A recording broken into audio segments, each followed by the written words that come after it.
The story begins with two men sailing on a small boat along a river between the mountains. Standing quietly on the boat, our protagonist narrowed his eyes and thought that it had been a long journey. The scene then shifted to the past. Inside the clan palace, chaos filled the area. Our protagonist struggled while being held back by a man with tears in his eyes. In front of them was the aftermath of his mother's death. His father stood with his back turned and coldly ordered everyone to stop causing a scene and leave immediately. He also ordered that the incident must never be spoken of outside the clan. Hearing those words, our protagonist was shocked. His father then declared that from that day onward, the Bakley clan would not seek revenge. Unable to understand, our protagonist demanded an explanation while trying to break free. His father replied that everything was being done for the sake of the clan and warned him not to recklessly pursue revenge. Furious, our protagonist shouted that his father could not even avenge his own wife or speak against those responsible. In his anger, he declared that his father was not worthy of being called a man. Sometime later, our protagonist decided to leave the clan. He realized he was still too weak to take revenge. As he ran away from the Bakley clan, he vowed to grow stronger, establish his own sect, gather followers, and build enough power to punish everyone involved in his mother's death, including those who stayed silent. Even if it took decades, he intended to make them pay. 12 years passed. Inside a burning sect building, a middle-aged man desperately begged for mercy. He tried to negotiate, offering anything our protagonist wanted, and even suggesting he could persuade the Muram Alliance as well. Now fully grown, our protagonist stood calmly with long black hair and a bloodied broken sword in his hand. He ignored the man's pleas and quietly stared at the damaged blade. The man continued shouting, insisting that his offer was reasonable. Our protagonist finally answered that there was indeed something he wanted. The man immediately became hopeful and asked what it was. Our protagonist laughed lightly and answered that he wanted the man's life. The man became irritated and warned him to stop joking around. In response, our protagonist calmly raised his broken sword and said that if the man would not hand it over willingly, he would simply take it himself. Enraged, the man threatened to tear him apart. In the next moment, our protagonist suddenly appeared behind him and remarked that the man's mouth was as filthy as his face. He struck the man in the back with his fist, sending him crashing through the floor and creating a crater below. Our protagonist quietly watched the crater with a bored expression.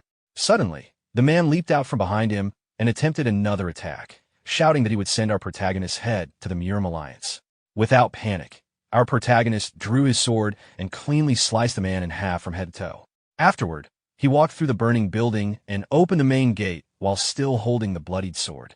Outside, a brown-haired girl named Moyong Hyong greeted him while carrying a scroll. She explained that she had been told to deliver it once the task was complete. Although his face was covered in blood, our protagonist smiled brightly as he accepted the scroll and thanked her for waiting. Moyong awkwardly suggested that he wipe the blood off his face first. Our protagonist opened the scroll and read through it. After finishing, he used the blood on his face to write something onto the document with his fingers. While looking at the scroll, he smiled to himself and wondered whether this was truly the end or perhaps a new beginning. He then tossed the scroll back to Moyong and told her to deliver it to the Muram Alliance because he was retiring. Moyong asked whether he planned to return to his hometown. He replied that he had already accomplished everything he wanted within the Alliance. She then asked if she could visit him someday after retiring as well. Our protagonist agreed and joked that she should come find him if she ever became bored. When she asked where she could find him, he turned back with a smile and answered, Hubei Province, Hualong County. The scene shifted back to the present. Still sailing on the river, our protagonist reflected on the past 12 years. After leaving his clan, he had joined the Muram Alliance and developed his own martial arts. Through his achievements, he eventually rose to the rank of captain. Now, at last, the time had come to establish his own sect. He had saved enough money to buy a manor, and the perfect property had recently gone up for sale. Holding a pouch of money, he grinned happily and laughed to himself. Pointing toward the sky, he loudly declared that even the heavens seemed to be helping him. The middle-aged boat peddler awkwardly laughed and wondered if he had picked up a crazy passenger. Our protagonist quickly apologized for getting carried away. He explained that he was on his way to complete the purchase of a manor for the sect he had always dreamed of creating. The peddler asked whether he was a young sect leader. While rowing the boat, he quietly muttered to himself that there was only one manor available nearby, and wondered if it was the rumored haunted property. Noticing the muttering, our protagonist asked what he had said. The peddler brushed it off and simply wished for the future sect to prosper safely. Adjusting his straw hat, our protagonist thanked him confidently and remarked that all that remained was signing the contract. Soon after, the scene shifted to the manor itself. The moment he saw the condition of the place, our protagonist froze in disbelief.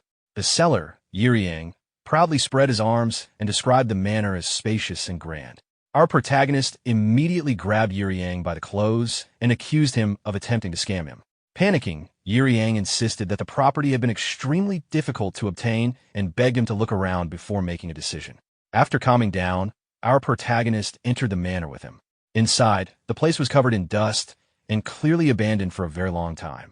While walking through the grounds, Yiriang explained that the manor contained 45 rooms spread across the main and side buildings, along with 5 training halls, including one large hall. Curious, our protagonist asked which sect had originally owned such a place.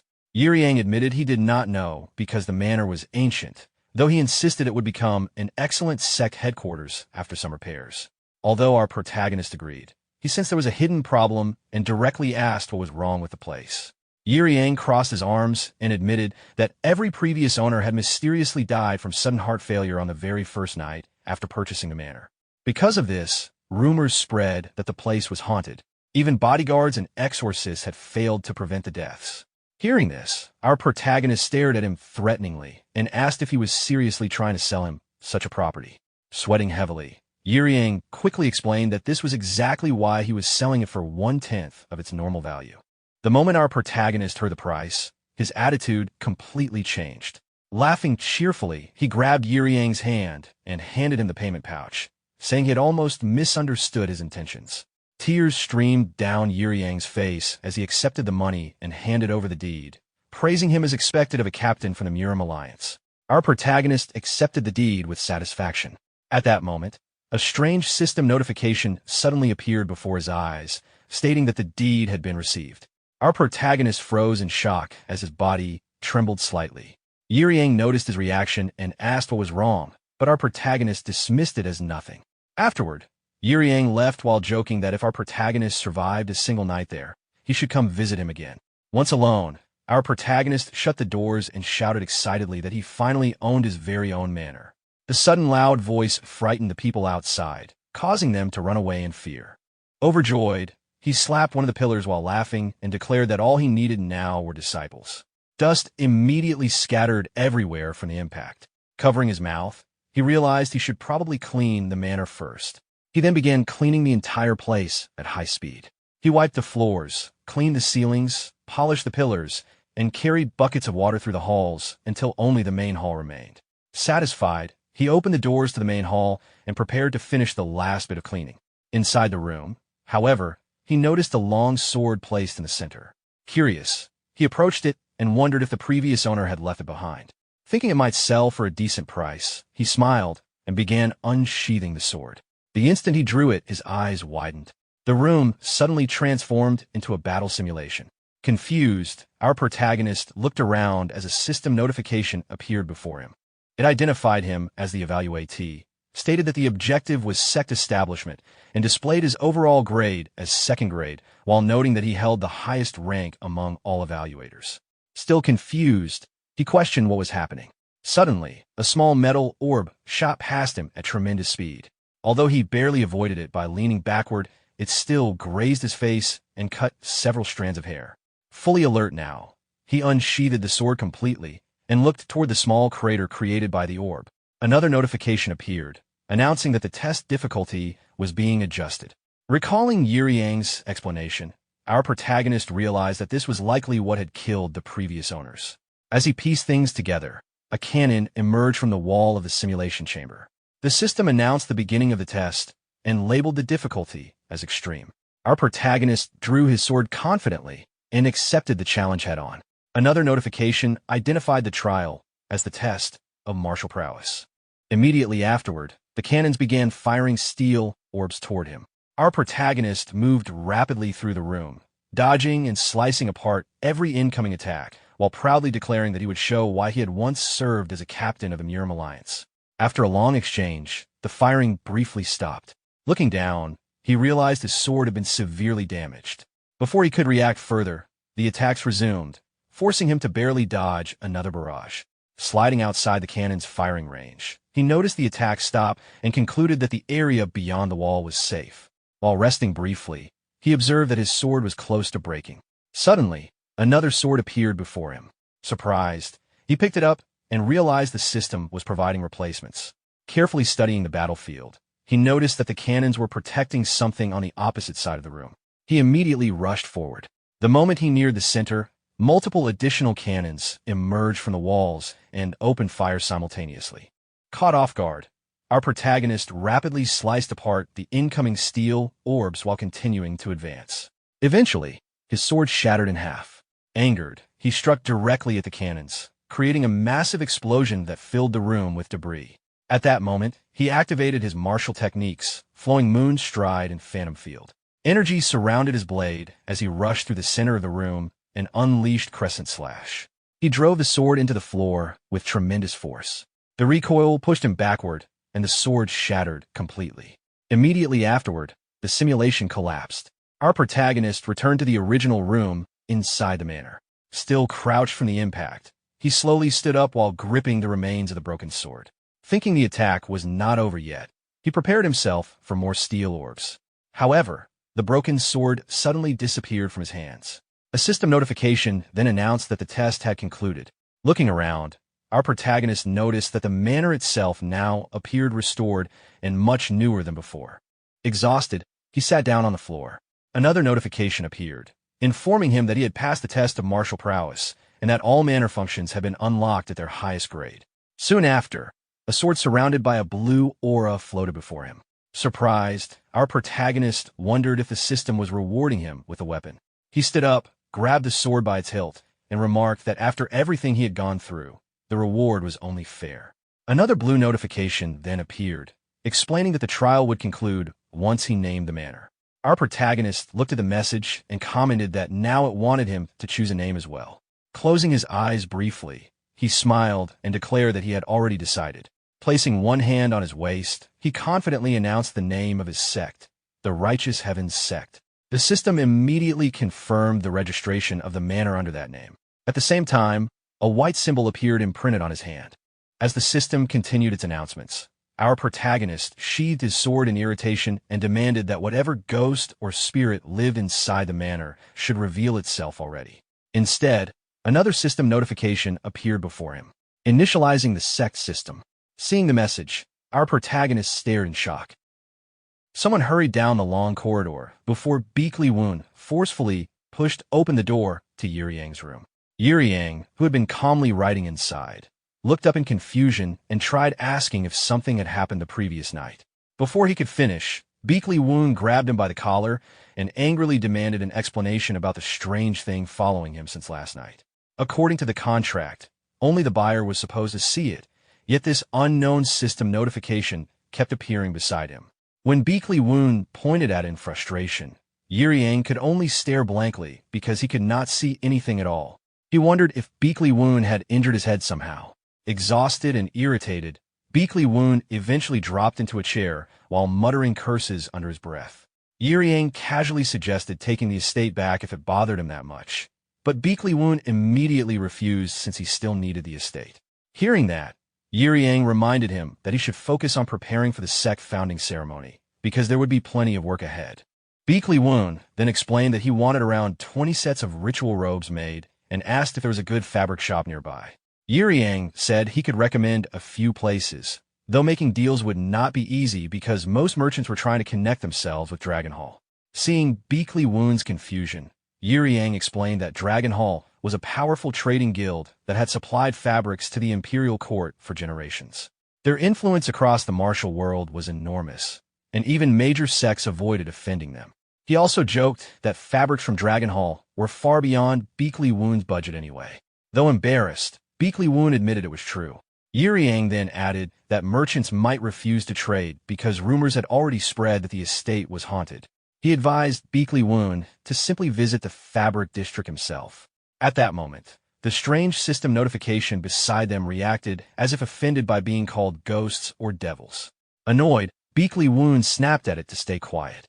Still confused, he suddenly realized something important. The contract had only been signed the previous day, so how had the rumors spread so quickly already? Yang nervously raised his teacup and tried to avoid the topic by commenting that rumors naturally travel fast. That reaction alone gave Woon the answer he needed. His expression turned cold as he accused Yang of spreading the story himself. Trying to defend himself, Yang argued that it could count as publicity for the sect. If people heard that Woon was alive and unharmed after moving into the estate, it would prove the place was safe. Instead of calming him down, the explanation only made Woon angrier. He blamed Yang for dragging him into ownership of a haunted estate in the first place. Later, while visiting the fabric district, Woon tried greeting merchants politely, but before he could properly explain himself, one after another refused to sell to him and slammed their doors shut. One person even threw a bowl directly at him while yelling for the cursed owner of the haunted estate to leave. Woon stood there trembling with anger, repeatedly reminding himself to stay calm and avoid looking insane during his first public impression. Just then, a commotion nearby caught his attention. A young boy was desperately holding onto a man's pant leg, refusing to let go while begging him to save his sick sister. The man, however, reacted with irritation and tried to shake the child off. At that moment, an elderly man rushed over, calling out an alarm and addressing the boy by name. He asked what had happened. The boy, Wu, immediately accused the fighters of deception, saying they had promised to heal his sister and taken all his money instead. The accused man snapped back and struck Wu across the face, harshly declaring that his sister's condition was beyond help and that even the clinics had abandoned her. Hearing this, the old man stepped forward in anger, questioning their conduct and recognizing their attire as belonging to the White Sword sect. He criticized them for treating a child so violently. Nearby, another member of the White Sword sect stood by and instructed his companion to resolve the matter quickly and avoid drawing attention from their sect master.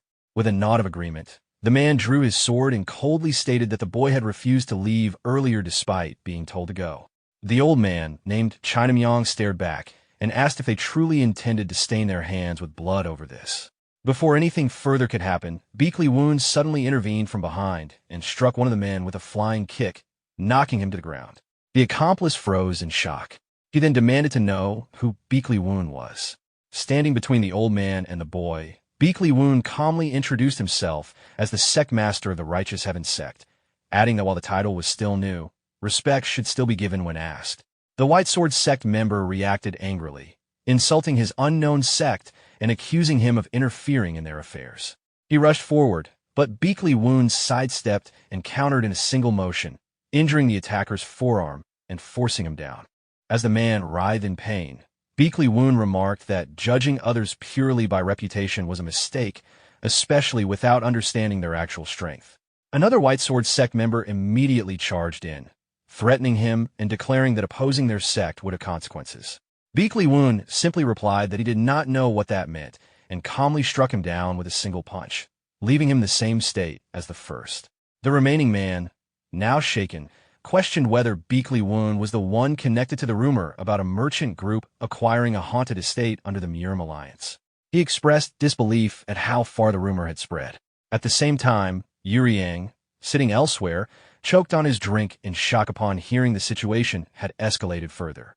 Woon then pointedly remarked that because of the rumor, he had been unable to purchase the ritual robes he needed. He pressed the remaining opponent for an answer, while casually provoking him to step forward instead of hiding behind others. The man, unable to tolerate the provocation, launched himself forward and accused Woon of challenging the White Sword sect, vowing to make him pay for his arrogance. His strike came down, but Woon had already moved out of its path. Just then, the previously defeated White Sword sect member suddenly got back on his feet and rushed in to attack Woon from behind. In response, Woon quickly assessed both directions as the two opponents closed in on him at the same time. Despite the pressure, he remained composed. He reacted instantly, striking one man's face with his left elbow while delivering an upward punch into the other man's abdomen. The second attacker cried out in pain and fell to the ground. At the same time, the man's sword was driven into the ground nearby as he collapsed. Woon then addressed them firmly, stating that if they considered this a challenge, he would accept it as such. He added that he was always open to sparring and warned them to leave and not worsen the situation if they valued their condition. After forcing the White Sword sect members to retreat, he turned to the old man and the boy and asked if they were unharmed. Shu, who had been carefully watching the fight, then spoke up and asked if Beakley Woon was looking for someone skilled in sewing ritual robes. Beakley Woon asked for clarification, and Shu explained that his sister was highly skilled at sewing and requested help for her condition in return. He then bowed deeply in gratitude. Beakley Woon quickly refused, clarifying that medical issues should be handled by a physician. At that moment, the system interface appeared again beside him, displaying new information about a potential partner ranked at Tier 3, though only Beakley Woon could see it. He reacted with mild curiosity, noting the rank and asking for more details. Shu then explained his situation in a subdued tone. Their parents had died the previous year, leaving only him and his sister. His sister's sewing skills had supported them, but recently she had developed a strange illness that caused her limbs to become painfully cold. Hearing this, Chin Gamyong let out a troubled breath, acknowledging the seriousness of a condition that made the limbs feel frozen. Beakley Woon then turned to him and respectfully asked for clarification. After a brief hesitation, Chin Gamyong revealed that he ran a small fabric shop in a nearby village and had often given work to the boy's sister. However, they had recently lost contact, which worried him. Shortly after, Shu led them quickly toward a thatched house. Upon arrival, he hesitated and looked around nervously, questioning whether the structure would even hold. Excited, he called out that he had brought a warrior who could drive away evil influences. Beakley Woon immediately corrected him, insisting that he was not such a person. Inside the house, they found Shu's sister sitting by a fire, warming her hands directly over the flames. Beakley Woon was momentarily stunned by the sight. She calmly greeted them, and when asked who she was, she responded without much concern. Beakley Woon observed the situation in silence, noting how she exposed her hands and feet to fire, yet remained composed.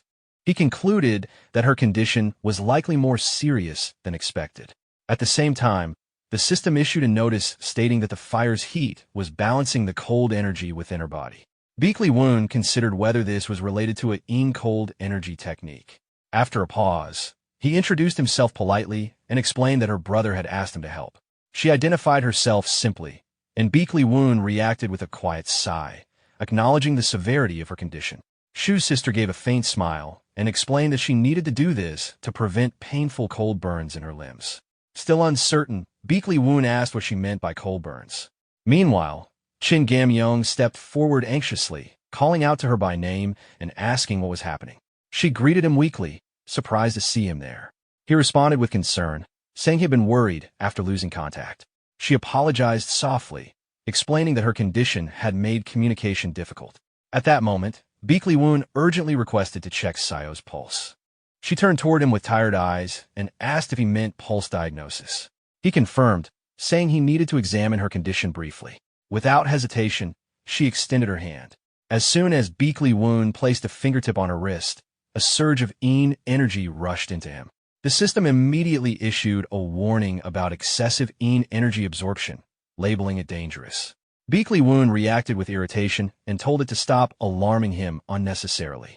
The system's analysis indicated that excessive yin energy had already invaded her body. Beakley Woon could also sense it instinctively, an overwhelming cold force circulating within her. After a moment of focus, he quietly said he understood her condition. Sayo reacted with hope, asking if that meant he had found a solution. He explained that her body likely had an unusual constitution that naturally attracted yin energy from the surroundings and stored it internally. He compared it to rare cases he had heard of, including the Sword Empress, the Master of the Sword Pavilion, and one of the 10 Heavens, known for her unmatched swordsmanship. Sayo listened in awe, admitting she did not fully understand but recognizing it sounded extraordinary. Beakley Woon then clarified that while such a constitution could be beneficial for martial artists, her case was different. She was absorbing too much yin energy while lacking sufficient yang energy to balance it. If the imbalance continued, her condition would become fatal within 3 months. He added that she likely already felt the effects. Unexpectedly, Sayo smiled calmly and said that if that was true, then there was no cure. She dismissed it as something beyond help. Chin Gamyong reacted immediately, suggesting the use of spirit elixirs, But Beakley Woon shook his head, explaining that such remedies would only provide temporary relief and not solve the root problem. The condition would eventually worsen again. He began thinking about the core issue, how to restore stable yang energy within her body. At that moment, the system spoke directly into his mind, suggesting the use of essence to enhance recovery abilities, stamina, and inner energy regeneration. It noted the cost of activation as 50 essence and confirmed it could be used immediately. Beakley Woon felt slightly uneasy about the idea of boosting multiple internal functions at once. The system then issued a challenge task: recruit the first disciple. Hearing this, Beakley Woon paused. He realized that resolving Sayo's condition and taking on a disciple could be achieved at the same time. Without further hesitation, he spoke his conclusion and told her that he believed he had a solution. Then he extended his hand and directly asked her to become a disciple of the Righteous Heaven sect. Sayo looked at him in confusion, asking why he was suddenly making such a request. Beakley Woon told her to trust him for now. However, she hesitated. Having never been involved in martial arts, she found the sudden offer suspicious. In her mind, she recalled how people in the martial world often spoke of righteousness while acting in self-interest, and how her own parents had died after being dragged into such conflicts. She assumed this man might also be using her situation for his own benefit. Her gaze lowered to Beakley Woon's hand, noticing visible signs of cold damage on it. This detail caused her pause. Beakley Woon looked at her steadily and made it clear that none of it mattered to him if he could save her life.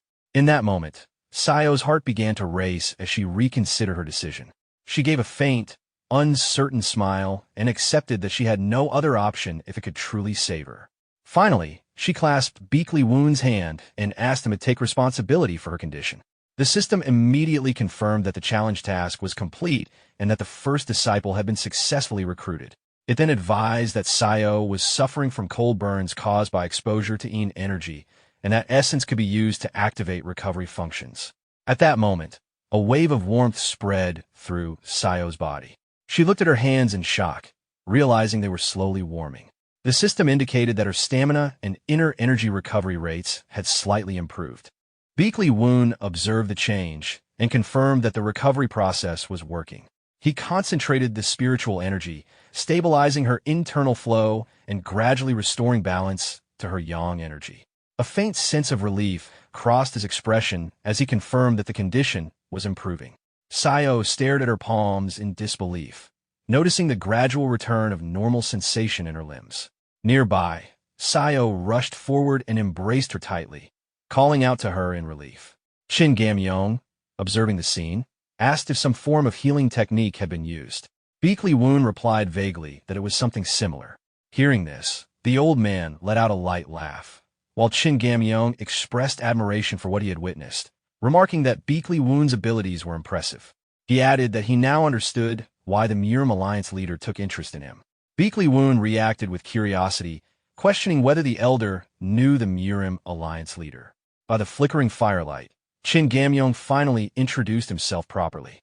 He revealed that he was the master of Dragon Hall, a major trading organization known for its influence and supply networks connected to the imperial court.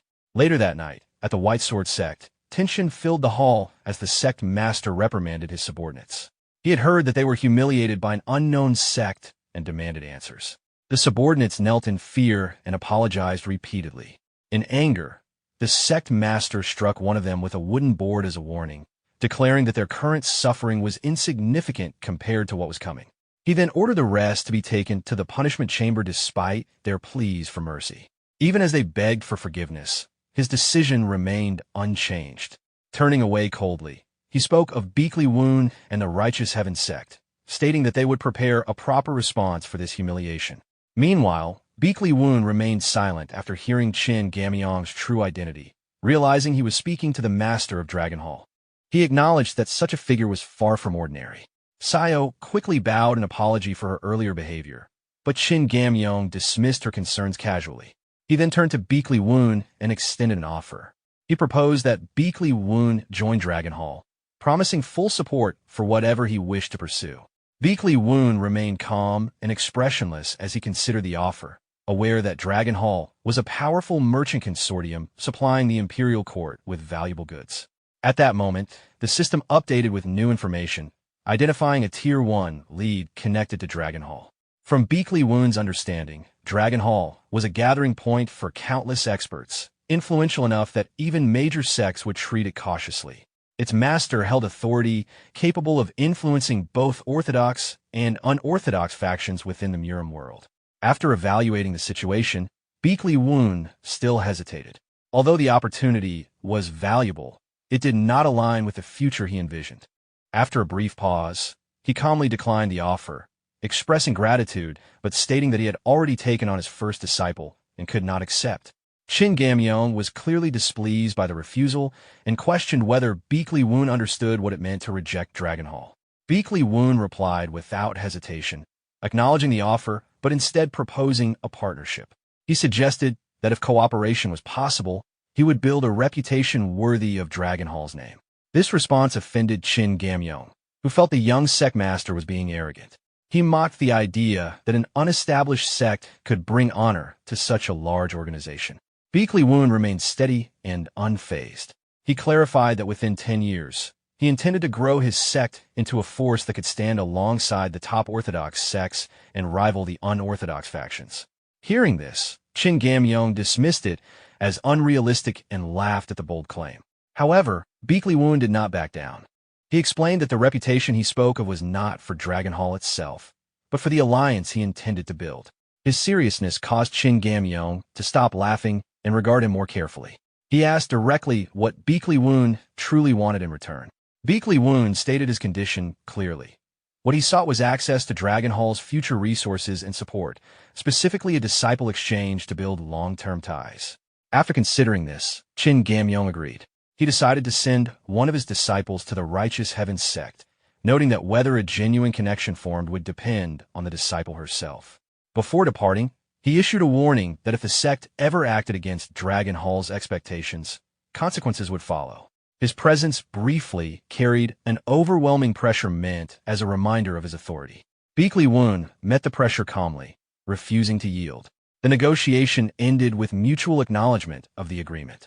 Chin Gamyeong then ordered his attendants to bring out brocades, presenting them as a deposit and reward for the day's dealings, insisting they not be refused.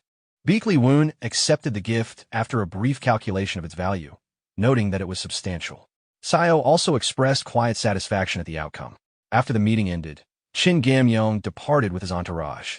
As he rode away, he reflected that Beakley Woon's confidence reminded him of his own younger days, though he still considered it reckless. He then ordered his carriage to head toward the unorthodox alliance to meet an old acquaintance. The next morning, Sayo presented Beakley Woon with a newly completed outfit. As he wore it, the system displayed improvements to merit, prestige, and influence. Beakley Woon examined the garment, noting its quality and comfort, and expressed satisfaction with the craftsmanship. Sayo responded with a pleased smile. At that moment, the system issued a reward notification for the successfully crafted outfit, offering several options including a high-tier unbinding manual, a high-tier talent elixir, and an option to unlock an innate trait. After considering the choices, Beakley Woon selected the innate trait unlock. The system confirmed the decision, stating that from that point onward, he would be able to unlock the traits of his disciples. She was 17 years old and possessed an extreme Yin constitution with extraordinary martial potential. However, due to her long illness and inactivity, her physical condition had weakened significantly. Her listed traits included diligence, adversity, and responsibility. The system also warned that her inner power was still too weak to unlock any traits at the moment. Beakley Woon carefully read through the information while muttering each listed trait to himself in confusion. When he attempted to select one, the system explained that disciples first needed to grow stronger and level up before their traits could be unlocked. The explanation immediately irritated him, and he complained inwardly about the unfair restriction. As he stared at Sayoa while thinking deeply about it, she became visibly flustered under his gaze. Meanwhile, Beakley Woon silently decided that he would simply help her grow stronger as quickly as possible so her traits could eventually be unlocked. Without wasting time, he immediately announced that formal training would begin. The sudden declaration made Sayoa nervous. She began doubting herself, wondering whether someone with no martial arts experience could truly learn properly. She worried that she might disappoint him despite all the help he had already given her. Then she remembered the reassurance he had offered during their first meeting, when he calmly told her that everything would be fine as long as he could heal her. Remembering those words, Sayoa finally steadied herself and decided to trust him completely. She then nervously asked what martial art she would learn first. A short while later, she followed his instructions and assumed a training stance. Beakley Woon explained that the technique was the horse stance, a basic foundational exercise used to strengthen the body. Seeing such a simple exercise, Sayoa looked slightly disappointed and admitted she had expected something more impressive. Beakley Woon calmly explained that restoring her weakened body came before everything else. Right now, proper conditioning was far more important than flashy martial techniques. When Sayoa timidly asked how long she needed to maintain the stance, Beakley Woon casually replied that the goal was 30 minutes. Hearing that, she stared at him in disbelief. Ignoring her reaction, Beakley Woon immediately ordered the training to begin. Time slowly passed in silence, while Sayoa struggled to endure the exercise. Eventually, unable to hold back her doubts anymore, she quietly asked whether someone completely inexperienced like her could truly become a martial artist. Beakley Woon answered without hesitation. Of course she could. After all, an extreme Yin constitution was a body naturally capable of accumulating immense inner power. Beakley Woon explained that although an extreme Yin constitution naturally leaned toward Yin energy, everything would change once a Dantian fully formed. At that point, the accumulated energy could properly circulate and stabilize within the body. After explaining this to Sayoa, he quietly fell into thought. Someone born with an extreme Yin constitution could push Yin energy to extraordinary heights. To him, a disciple with such natural martial talent was an opportunity he absolutely could not overlook. At that moment, the system displayed another notification praising his judgment and informing him that his insight stat had increased. Before he could think further, loud noises suddenly came from outside. Moments later, Yirying burst in while loudly calling for Beakley Woon. Without wasting time, he shoved a scroll into his hands and explained that it had come from White Sword's sect. The moment Sayoa heard the name, she immediately reacted with anger, clearly remembering the incident from the previous day. Seeing her expression, Beakley Woon finally connected the situation to the group he had fought earlier. Curious, he opened the scroll and read its contents. The letter announced that White Sword sect would soon hold a grand martial contest and formally invited the Righteous Heaven sect to participate. Yirying then explained the situation further. White Sword sect was the dominant sect in the region, and its sect master was infamous for his harsh personality. According to rumors, he often used martial contests as excuses to pressure weaker sects or force smaller organizations into submission. Even Yirying found the situation strange because White Sword sect normally targeted sects with at least some reputation or influence. The Righteous Heaven sect was still almost unknown. The moment he casually referred to the sect as insignificant, Beakley Woon, Sayoa, and Shu all immediately glared at him at the same time. Caught off guard, Yirying quickly panicked and tried to explain that he meant no offense. Meanwhile, Beakley Woon remained calm while analyzing the invitation.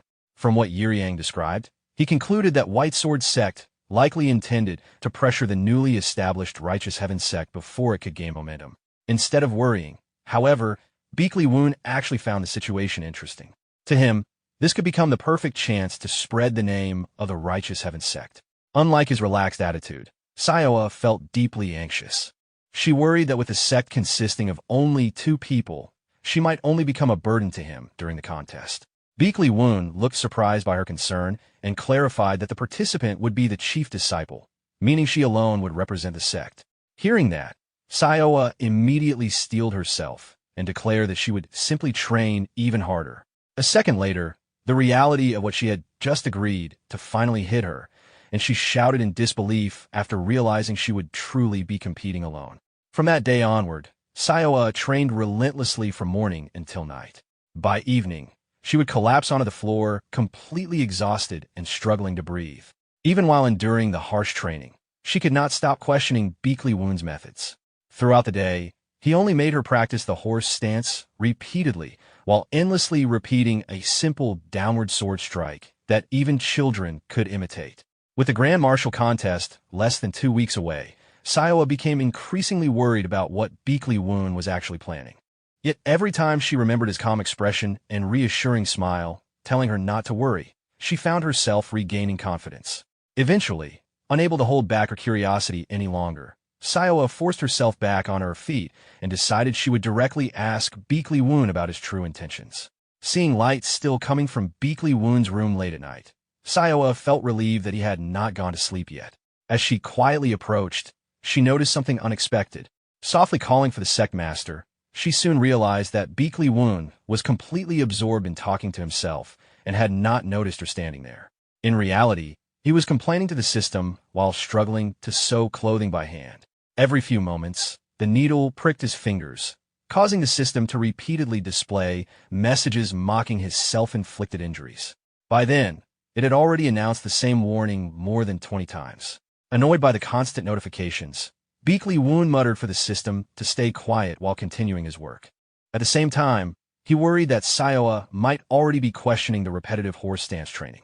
Even so, he remained focused on finishing the outfit he was making for her, secretly hoping she would like it. Watching the scene silently from outside, Sayoa quietly stepped away without letting him know she had seen everything. At that exact moment, the system informed Beakley Woon that Sayoa's responsibility trait was beginning to awaken, which caught him completely off guard. Soon, the day of the grand martial contest hosted by White Sword Sect finally arrived. The streets around the venue were crowded with noisy spectators and martial artists from many sections. Near the registration area, a young man chatted casually with Wong Pao about why the sect master had suddenly organized such a large contest instead of simply arranging a normal duel with the Righteous Heaven sect. Wong Pao vaguely explained that rumors claimed members of White Sword Sect had recently been defeated. According to him, the contest was likely intended to remind smaller sects what would happen if they opposed White Sword Sect. Both men briefly recalled the humiliating image of their sect master being disgraced, which only deepened their resentment. The young man mocked the unknown sect for foolishly challenging people far beyond their level.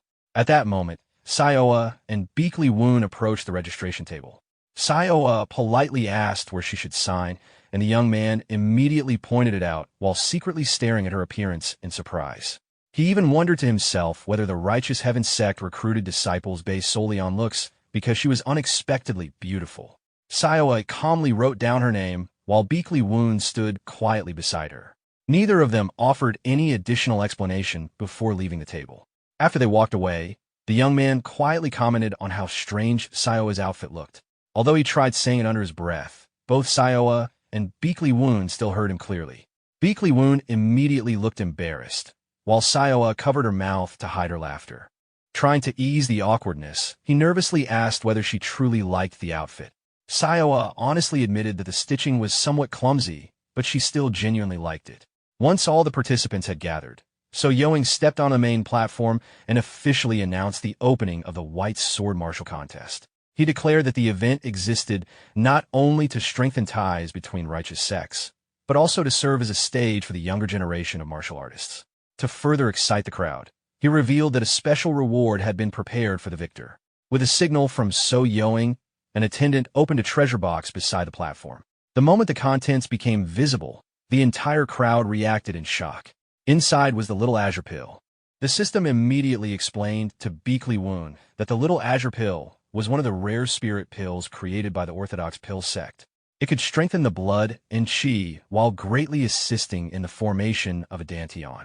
When So Yoing officially announced that the winner of the contest would receive the pill, excitement instantly spread through the crowd. Many people praised the White Sword Sect Master for his generosity. However, after stepping down from the platform, So Yoing's expression immediately darkened. When two disciples approached to report that the tournament brackets had been prepared, he coldly insulted them before revealing his true intention. In his mind, this contest was never about friendship or unity. He intended to use overwhelming power to crush the Righteous Heaven sect publicly and ensure they never dared oppose White Sword Sect again. As his disciples listened to his cruel plans, they immediately obeyed without question. Soon, the crowd gathered around the arena as the third regional qualifying round of the contest was about to begin. At that moment, Sayoa was extremely nervous. Her hands trembled slightly as she asked Beakley Woon whether she would truly be able to perform well. Beakley Woon calmly told her to remember everything she had gone through during training. Still uncertain, Sayoa reminded him that most of her training had only consisted of practicing the horse stance. Beakley Woon reassured her once again, telling her to trust the person who had trained her. He confidently explained that she had already become far stronger than before, even if she did not realize it herself yet. Although his answer sounded somewhat casual, Sayoa still chose to believe him. She steadied herself and resolved to do her absolute best no matter what happened. Gripping her sword tightly, she slowly stepped onto the arena. Meanwhile, Beakley Woon remained completely confident because he could already sense the tremendous hidden strength inside her body. Soon, the referee officially announced the beginning of the third qualifying round. Her opponent, Chung Sam, introduced himself as the third senior disciple of the Blue Moon sect. Sayoa calmly responded by introducing herself as a disciple of the Righteous Heaven sect. The moment Chung Sam looked at her properly, he immediately mocked her. To him, she looked like someone who had barely learned how to hold a sword. Rather than denying it, Sayoa honestly admitted that she had only trained for about a month. Hearing that, Chung Sam became even more arrogant and looked down on her completely. He could not understand how someone so inexperienced dared to stand in the arena. Then the referee signaled for the match to begin. The instant the command was given, Sayoa moved first before Chung Sam could even finish speaking. Remembering Beakley Woon's teachings, she attacked immediately with all her strength and drove her sword directly into Chung Sam's abdomen. The sudden strike caught him entirely off guard, leaving him unable to defend himself. With a cry of pain, Chung Sam was sent flying backward from a single blow. The entire arena fell silent in shock. Everything had happened so quickly that even the referee froze for a moment in disbelief. Around the arena, the spectators struggled to accept that the match had been decided by one clean strike. Meanwhile, Beakley Woon calmly reminded himself that he had told Sayoa to trust him. Recovering from the shock, the referee quickly declared Sayoa of the Righteous Heaven sect as the winner. Hearing the result, Sayoa became visibly excited. Looking toward the stands, she saw Beakley Woon giving her a confident thumbs up. Watching her victory, Beakley Woon reflected on the true purpose of her training over the past 2 weeks. More than techniques, he had taught her the mentality required of a martial artist. Afterward, all of Sayoa's remaining matches progressed just as smoothly. Beakley Woon understood something most people overlooked. Striking with full force was actually difficult for beginners because inexperienced fighters usually hesitated out of fear of seriously injuring others. Sayoa, however, was different. Once she attacked, she committed fully without hesitation. Because of that mindset, nearly all of her matches ended in 1 or 2 swift surprise attacks before her opponents could properly react. After another victory, Sayoa happily rushed back to report her success to Beakley Woon. Standing below the arena, he quietly thought that she would likely advance through the main rounds without much trouble. Feeling relieved about her progress, he finally turned his attention toward the other arenas to observe the remaining competitors. At that moment, a referee loudly announced the entrance of a White Sword sect disciple. The surrounding crowd immediately focused their attention on a nearby arena. There, Jing Guang from White Sword sect was already overwhelming his opponent with relentless attacks. The other fighters struggled desperately just to keep up and repeatedly begged for a moment to recover. Jing Guang ignored him completely. Eventually, the battered opponent finally surrendered, admitting defeat outright. However, Jing Guang did not stop attacking even after the surrender. Perhaps because he had become too absorbed in the fight, a dangerous aura began rising from him as he prepared another strike. Realizing something was wrong, the defeated fighter screamed in fear and begged him to stop. Even so, Jing Guang still swung his sword down mercilessly and struck the man directly in the face. The referee immediately rushed forward and shouted for him to stop because the match had already ended, but it was already too late. The defeated fighter lost several teeth from the blow before collapsing unconscious onto the arena floor. The referee officially declared Jing Guang of the White Sword sect as the winner. Hearing the result, Jing Guang only clicked his tongue in irritation, as though the outcome had still disappointed him. Watching from a distance, Beakley Woon silently judged him. The boy had already dominated the match from the beginning, yet still resorted to cruel and unnecessary attacks. To Beakley Woon, Jing Guang seemed like an especially unpleasant person. Not long afterward, Sayoa happily ran over and excitedly announced that she had successfully advanced into the main rounds. Beakley Woon immediately congratulated her, and Sayoa proudly explained that she had followed his instructions exactly, attacking with full commitment and winning far more easily than expected. Seeing her confidence grow, Beakley Woon quietly felt satisfied that his teaching methods had worked.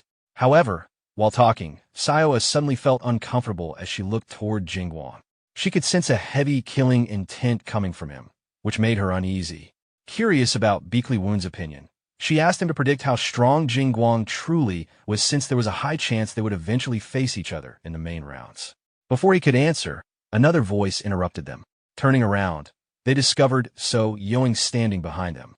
The White Sword Sect master congratulated Sayoa for reaching the main rounds and casually brought up the previous conflict involving his disciples. Beakley Woon calmly responded that perhaps White Sword Sect needed stricter disciple training instead. Ignoring the remark, So Yoing casually patted Sayoa on the shoulder and praised her talent. However, he also remarked that her next opponent would likely be Wu Jie, implying that her journey in the tournament would probably end there. Then, with a smile hiding his true intentions, So Yoing suggested that Sayoa could always join White Sword Sect instead if she wished. The moment he attempted to recruit her openly, Beakley Woon brushed his hand away and stepped in front of Sayoa protectively. He thanked So Yoing for acknowledging her ability, while also commenting that White Sword Sect disciples certainly displayed some skill themselves. So Yoing's expression stiffened slightly at the subtle provocation. Soon after, he called for Wang Pao. Wang Pao quickly arrived and respectfully responded to his sect master summons. So Yoing then ordered him to escort Beakley Woon and Sayoa to their guest chambers. After receiving the order, Wang Pao politely introduced himself as a first-ranked disciple of White Sword Sect and guided them toward the resting area. At that moment, the system displayed information about him to Beakley Woon. Wang Pao was 21 years old and possessed exceptional talent, particularly in quickly understanding and mastering martial techniques. As Wang Pao led them onward, Beakley Woon suddenly appeared beside him and casually praised his physique, foundation, and natural build. The unexpected compliment caught Wang Pao completely off guard. Embarrassed, he awkwardly thanked him while stiffening nervously under the attention. Eventually, Wang Pao showed them their assigned guest room and politely wished them a comfortable stay before leaving. The moment he was gone, Sayoa immediately tried bringing up concerns about her next opponent again. However, Beakley Woon suddenly changed the topic and asked what she thought about Wang Pao instead. He even casually suggested that Wang Pao might someday become her junior brother within the Righteous Heaven sect. The abrupt shift in conversation completely confused Sayoa. Meanwhile, elsewhere in White Sword Sect, memories from Wang Pao's past resurfaced. Years earlier, So Yoing had personally praised Wang Pao's physique, strength, and talent before accepting him as a disciple of White Sword Sect. At the time, Wang Pao had been overwhelmed with gratitude and admiration toward his sect master. Later, during a training session, Wang Pao was suddenly defeated by Jingguang, despite being 3 years older and more experienced. The surrounding disciples loudly praised Jingguang's overwhelming talent, while Wang Pao could only protest weakly that it had merely been training, and there had been no reason to attack so seriously. Watching the scene, So Yoing coldly turned away in disappointment, dismissing Wang Pao as nothing more than a weak disappointment. He reminded Wang Pao that his role was to dedicate himself entirely to supporting his junior brothers. Those harsh words deeply affected Wang Pao. Suddenly waking from sleep, Wang Pao realized he had been reliving those memories in a dream. Confused, he rubbed his eyes and wondered why such memories had resurfaced now. At that moment, Jingguang entered the room and greeted him casually, causing Wang Pao to look up in surprise. Wang Pao looked surprised to see Jingguang appear before him and immediately asked why he had come. Jingguang casually explained that he wanted to warm up before the upcoming matches. Already exhausted, Wang Pao apologized and admitted that he was not feeling well enough to continue training. Jingguang showed no concern at all. To him, Wang Pao's condition was irrelevant. What mattered was satisfying his own needs.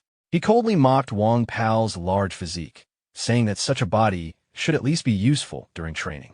After Jingguang left, Wang Pao sat alone in silence, gloomily blaming himself once again. Time passed, and soon the day of the semifinals arrived. Before the match, Sayoa carefully discussed her opponent's swordsmanship with Beakley Woon. Wu Jie specialized in illusion sword techniques that made it difficult to predict where the real attack would come from. However, Sayoa also understood that illusion techniques relied heavily on finesse, meaning flaws would appear if the user failed to maintain precision. Beakley Woon then asked how one should deal with illusion swords. Sayoa answered that the key was avoiding deception. He agreed, but explained that, at her current level, there was actually a much simpler solution. He calmly outlined his strategy and instructed her to follow it exactly. Although confused at first, Sayoa eventually accepted his guidance after Beakly Woon confidently assured her that she would definitely win if she trusted him. Nearby, Yiriang remarked in surprise that Sayoa had already reached the semi-finals after training for only a month. He congratulated Beakly Woon for raising her this far so quickly. Clearly pleased with himself, Beakly Woon simply replied that congratulations could wait until after the finals, because he intended to win the entire tournament. Yiriang stared at him in disbelief and asked whether he was truly serious. Soon afterward, the semi-final match began. Standing in the arena, Wu Jai mocked Sayoa openly. He admitted she had advanced far, but insisted that luck alone could not carry her any further. According to him, everyone present expected her defeat. Sayoa answered confidently that at least one person believed in her victory completely, her sect master. Wu Jai burst into laughter, calling both master and disciple equally crazy. The referee then officially started the match. Sayoa immediately rushed forward and declared that she would be today's victor. Wu Jai reacted instantly and skillfully blocked her first strike. Even while fighting, he remained arrogant and believed disciples of White Sword sect existed on a completely different level from ordinary martial artists. Soon after, Wu Jai's illusion techniques began pressuring Sayoa heavily. Unable to tell which attacks were real and which were feints, she gradually became overwhelmed. Her expression slowly filled with panic as she struggled to follow his movements. Maintaining constant pressure, Wu Jai struck her again and sent her stumbling backward. When she managed to block another attack, he mockingly praised her before unveiling a new technique. As he moved, he scattered streams of strange purple liquid throughout the arena. The moment the liquid approached her, Sayoa remembered Beakly Woon's instructions. Illusion sword users were often weak in close combat, which meant Wu Jai would naturally try to maintain distance. Her goal was simple: close the gap and land even a single clean strike. With that thought in mind, Sayoa charged forward directly toward him. Wu Jai confidently manipulated the streams of purple liquid toward her while believing her movements were completely predictable. Even so, Sayoa forced herself onward and endured one of his attacks directly. Watching from the sidelines, both Yiriang and Beakly Woon observed the situation carefully. Yiriang looked tense, while Beakly Woon merely narrowed his eyes silently, his expression unreadable. Eventually, Sayoa collapsed onto the arena floor. Seeing her down, Wu Jai smugly declared himself the winner. He looked at her with both contempt and disappointment, believing she had finally reached her limit. However, while regulating her breathing on the ground, Sayoa suddenly shouted that the match was not over yet. To everyone's surprise, she rose back to her feet almost immediately. Wu Jai demanded to know what she still intended to do in her weakened state. At that moment, Sayoa suddenly felt her determination surge again. She dashed forward at incredible speed, while Wu Jai stood confidently, convinced he still had complete control of the match. Declaring that she would finish everything with one final move, Sayoa closed the distance instantly. Before anyone could properly react, Wu Jai was suddenly sent flying backward. Yiriang immediately shouted in excitement that they had won. However, some White Sword sect disciples instantly protested, accusing Sayoa of pretending to be defeated before launching a surprise attack. They loudly claimed the victory was unfair. Beakly Woon calmly dismissed the complaints and questioned whether White Sword sect intended to act so petty over a legitimate match. One disciple became so emotional that he even began challenging Beakly Woon directly, but So Yoing immediately stepped in and apologized for his disciple's disrespect toward another sect master. Beakly Woon accepted the apology calmly. Even then, So Yoing continued speaking, insisting that the true problem was that everyone had simply assumed Sayoa was already defeated before the match had actually ended. White Sword sect ultimately acknowledged defeat in the semi-final duel, and the referee officially declared Sayoa of the Righteous Heaven sect the winner, while confirming the loss of the White Sword sect disciple. Overjoyed, Sayoa immediately ran to Beakly Woon and excitedly announced her victory. Beakly Woon calmly praised her performance and joked that Yiriang would be paying for everyone's meal that night. Watching the scene from afar, Wang Pao quietly turned away and left in silence. As he passed by, So Yoing suddenly ordered him to secretly poison Sayoa's food so she would be paralyzed before tomorrow's final match. He also instructed Jingguang to completely destroy her during the duel, even if it meant crippling her arms and legs. Wang Pao hesitated at the order, unable to respond immediately. Seeing that hesitation, So Yoing slapped him across the face and angrily insulted him. According to him, if Wang Pao lacked talent, then the least he could do was learn to obey intelligently. He even mocked Wang Pao for being surpassed by his younger disciple. At that moment, Beakley Woon suddenly appeared nearby and sarcastically remarked that White Sword Sect certainly trained its disciples harshly. Hearing the comment, So Yoing stopped and coldly accused Beakley Woon of interfering in another sect's affairs. Beakley Woon calmly replied that regardless of the situation, treating a disciple so cruelly was excessive. So Yoing responded that even weak disciples were still the responsibility of their sect master and should be guided rather than abandoned. He then reminded Beakley Woon that this matter did not concern him and suggested he leave instead. Before the conversation could end, Wang Pao unexpectedly begged to be accepted into the Righteous Heaven sect instead. Both Beakley Woon and Wang Pao himself were shocked by the sudden statement. Beakley Woon explained that compared to White Sword Sect, the methods and atmosphere of the Righteous Heaven sect seemed far better suited for Wang Pao. The suggestion immediately angered So Yoing, who accused Wang Pao of already becoming attached to the opposing sect. Wang Pao desperately denied it, but So Yoing no longer cared. Instead, he proposed a wager. According to So Yoing, Sayoa possessed too much talent to remain in a small sect like the Righteous Heaven sect. He claimed that if she stayed there, her abilities would eventually go to waste. He then proposed that whichever sect lost the tournament final would hand over one disciple to the winning side. Beakley Woon accepted the wager without hesitation. Wang Pao immediately panicked and begged them to stop, but So Yoing ignored him completely. Before leaving, he coldly warned Beakley Woon to prepare for losing his only disciple soon. Afterward, Beakley Woon privately asked Wang Pao why he believed he had been chosen in the first place, and told him to think carefully about where he truly wanted to belong. Meanwhile, Sayoa also learned about the wager. Beakley Woon explained that having Wang Pao join them would likely make a good addition to the sect, and that leaving such talent wasted in White Sword Sect would be unfortunate.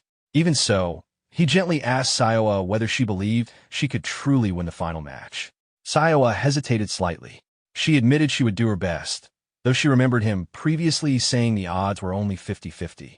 Beakley Woon acknowledged that, but reassured her that he genuinely believed she could win.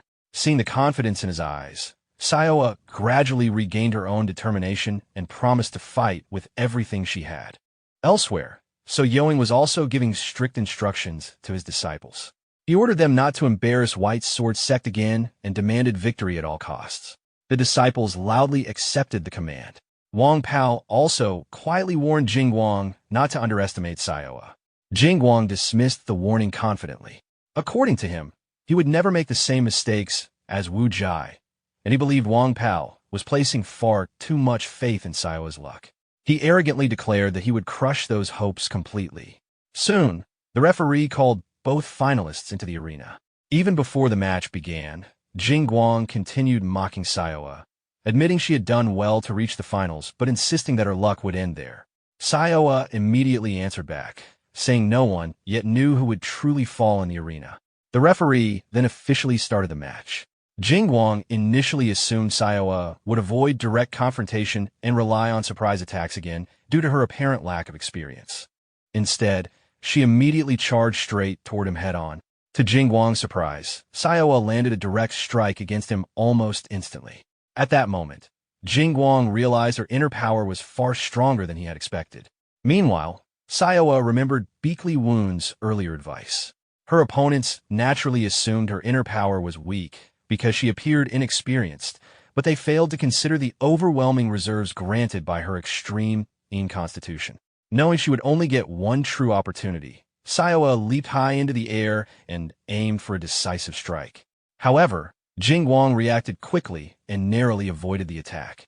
The moment he closed the distance, he countered with a powerful punch that sent Sayoa flying several meters away.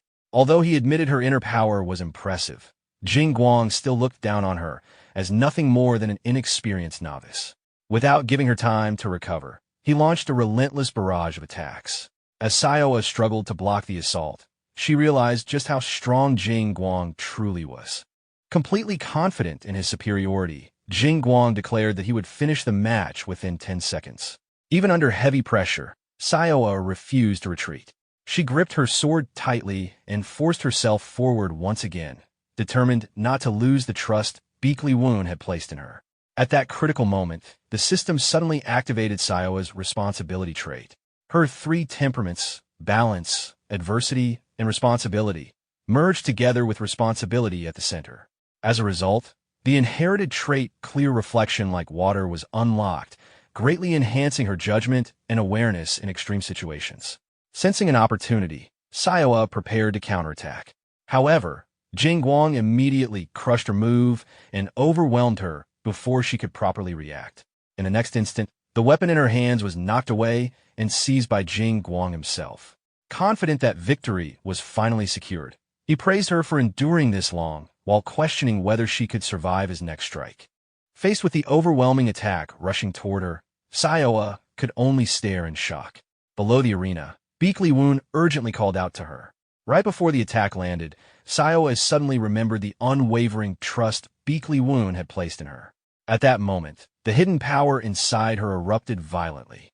Dust exploded across the arena as a wave of cold energy burst outward, instantly sending Jing Guang flying several meters away. Watching the sudden reversal, both Beakley Woon and Yiriang could not hide their surprise. Even so, Yoing reacted in shock after recognizing the power as cold chi cultivation. Streams of cold chi now wrapped around Sayoa's arms, spreading freezing energy with every movement she made. Even she herself seemed surprised by the sudden chill surrounding her body. Realizing the match had effectively ended, Beakley Woon immediately climbed onto the arena platform, only to be stopped by the referee, who reminded him that outsiders could not interfere during a duel. Beakley Woon angrily pointed out that the outcome was already obvious. The referee hesitated briefly while looking at Jing Guang writhing on the ground in pain before finally announcing Sayoa as the winner. Hearing the result, both master and disciple looked at each other and smiled proudly. Meanwhile, So Yoing exploded with anger, furious that White Sword sect had been humiliated again. Beakley Woon gently helped Sayoa stand and asked whether she was all right. Despite her exhaustion, she happily reminded him that she had kept her promise. Beakley Woon could only smile softly at her determination. Around them, the crowd began openly praising the fight and congratulating Sayoa for her victory. The referee then officially raised her hand and declared Sayoa of the Righteous Heaven sect the champion of the White Sword Martial Contest. As the cheers continued, Beakley Woon took the opportunity to address the crowd personally. He formally announced that the Righteous Heaven sect would hold its founding ceremony 1 month later and respectfully invited everyone present to attend the celebration. The spectators immediately reacted in surprise after realizing the sect had not even officially held its founding ceremony yet. The fact that White Sword sect had lost to such a newly established sect shocked many people. Hearing the crowd's reactions only enraged So Yoing further.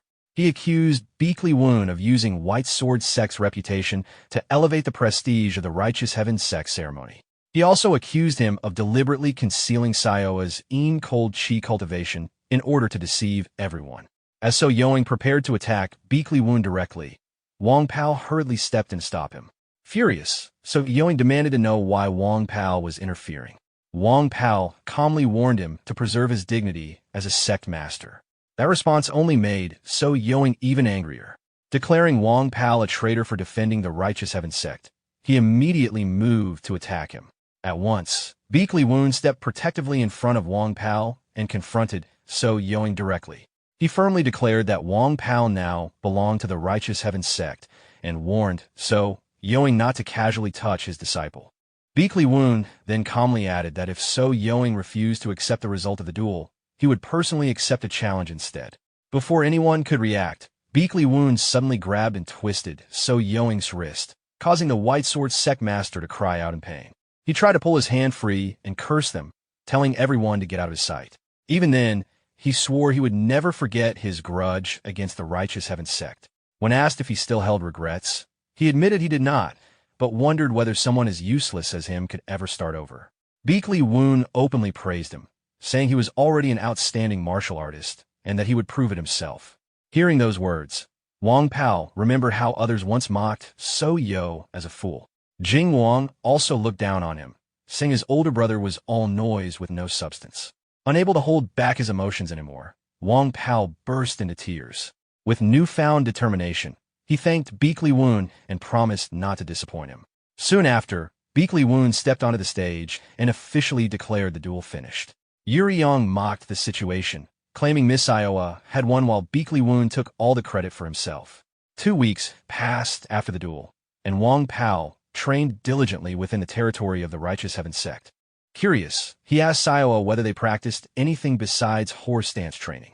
Delighted to hear him call her senior sister, Siowa proudly accepted the title and reminded him that the sect master valued strong fundamentals above all else.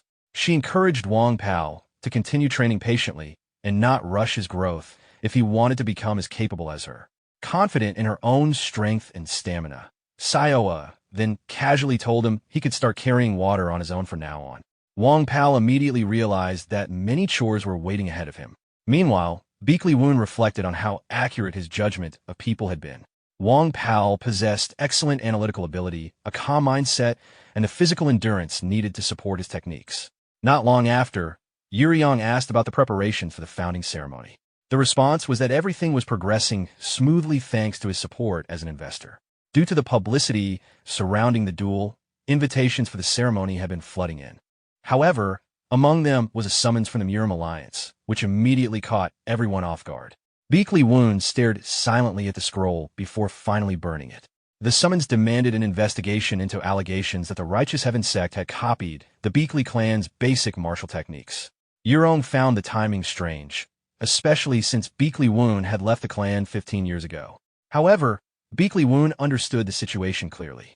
The Beek Li clan's way was to exploit any weakness or opening they could find. Though the Righteous Heaven sect's martial arts had been developed through 15 years of his own enlightenment and contained none of the Beek Li clan's techniques, the real issue was the Murim Alliance itself. If the investigators sided with the Beek Li clan, avoiding accusations of plagiarism would become extremely difficult. Losing the investigation would not only prevent the sect from passing down its martial arts, but would also force them to pay massive compensation. Worse still, even if another investigation were allowed later, the standards would become far stricter than before. Realizing the seriousness of the situation, Yuri Yang turned and walked away with only one thought in mind. He was going to strike back. Beek Li Woon remained deep in thought, anticipating that the opposition would likely target the founding ceremony. To counter this, he decided they needed to gather basic martial techniques from other well-known sects to prevent any room for criticism or claims of plagiarism. The challenge now was identifying where to obtain such foundational techniques. At that moment, Sayo rushed in and informed him that guests had arrived. Beek Li Woon turned toward the entrance, where Namong Wu quietly remarked on the estate's ownership, calling it the property of a stingy old man. Chung Ha immediately warned him not to touch anything, threatening to throw him out. Beek Li Woon questioned their identity, and Namong Wu stepped forward, greeting him as the merchant group leader from before, now addressing him as the leader of the Righteous Heaven sect.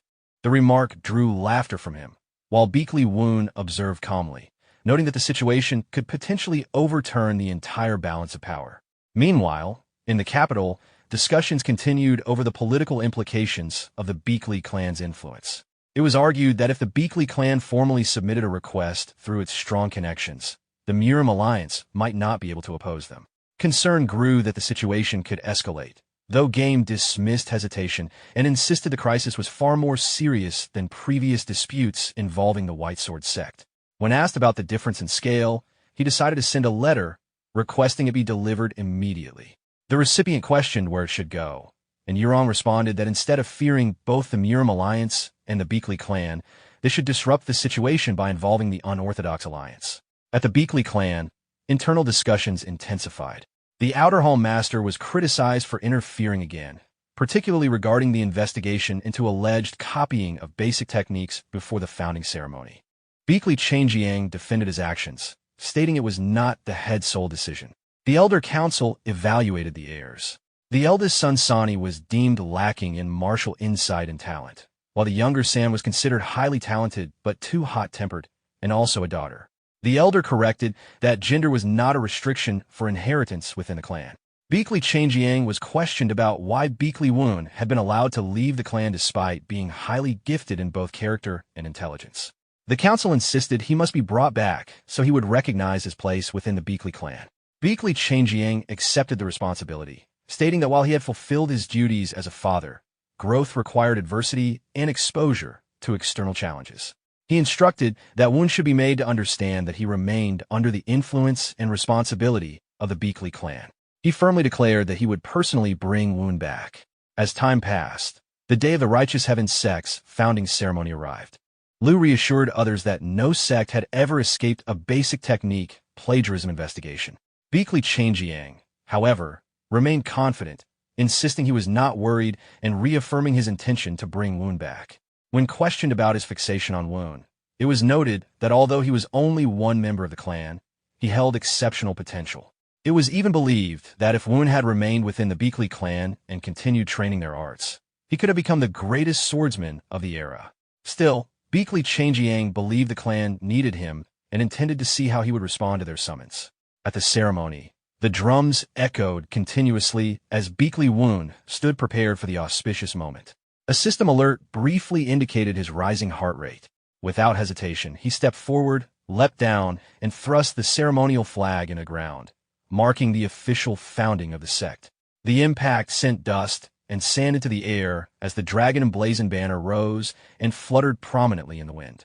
Addressing the gathered crowd and guests from afar, Beakley Woon formally introduced himself as the leader of the Righteous Heaven sect.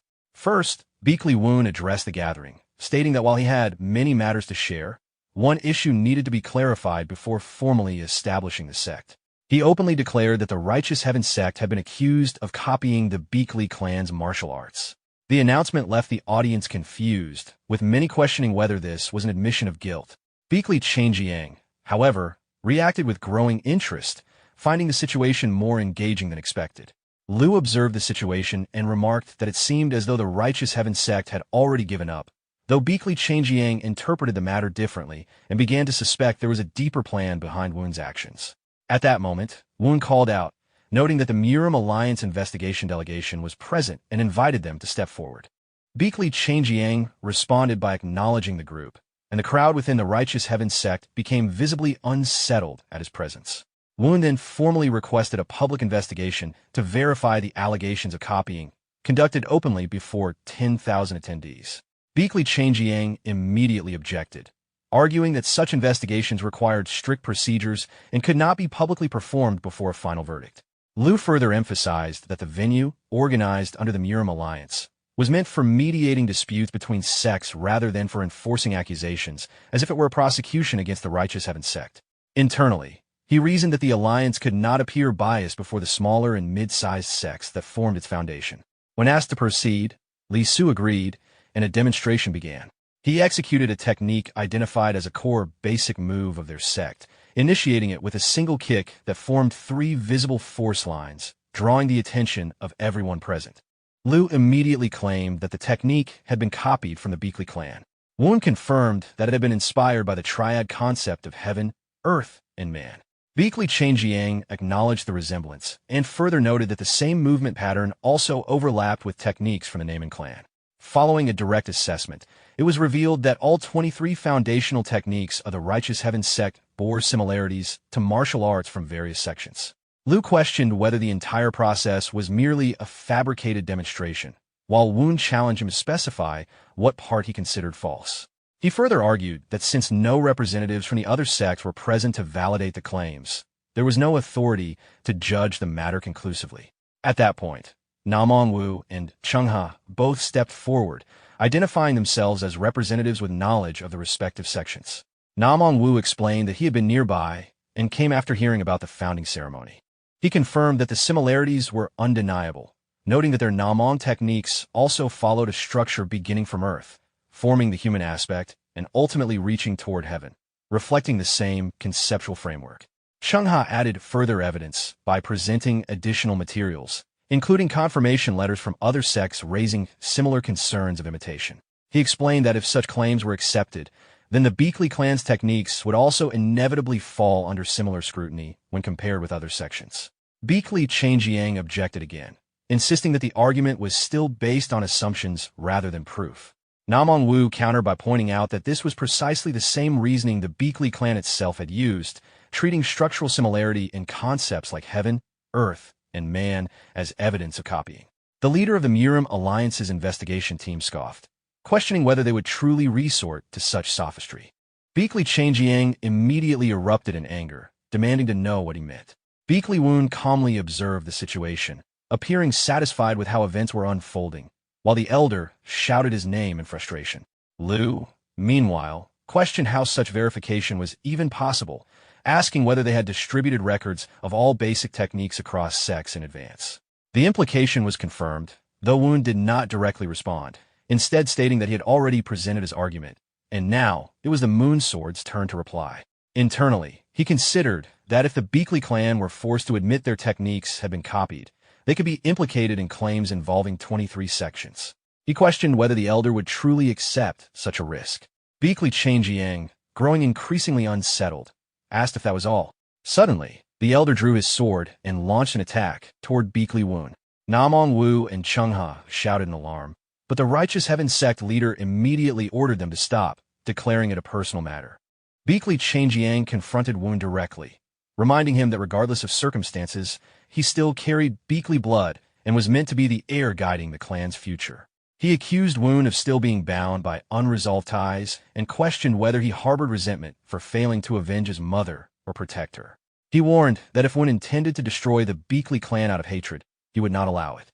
As the confrontation escalated, Beakley Changjiang unleashed an attack that sent him tumbling back, while stabilizing himself by driving his sword into the ground to control the force. Woon responded calmly, stating that he did not deny his bloodline, and that claiming he held no hatred would be dishonest. However, he explained that he had grown more understanding over time. When asked why he did not return to the clan, he replied that as sect master, he needed to continue strengthening himself and was no longer the same person who had left the Beakley clan. Beakley Changjiang pressed further, questioning how long the Righteous Heaven sect could withstand pressure if the Beakley clan decided to suppress them, implying the sect had no real chance against its influence. Before the confrontation could continue, Woon interrupted, asking if he truly intended to proceed right then and there. Beakley Changjiang paused, visibly shaken, as memories from the past surfaced, recalling when Woon was still a child who once confidently claimed he had already blocked one of his techniques. Those memories disrupted his resolve. Woon stepped forward and spoke as sect master, stating that the Righteous Heaven sect's fundamentals and martial arts were not copied from any school. He also addressed Beakley Changjiang as a descendant of the Beakley clan, asking him to wait a little longer, promising that the truth would eventually become clear. Beakley Changjiang remained silent, consumed by conflicted thoughts. Eventually, he rose, turned away, and declared in the name of Moon Sword that the Righteous Heaven sect had not copied the Beakley clan's martial arts.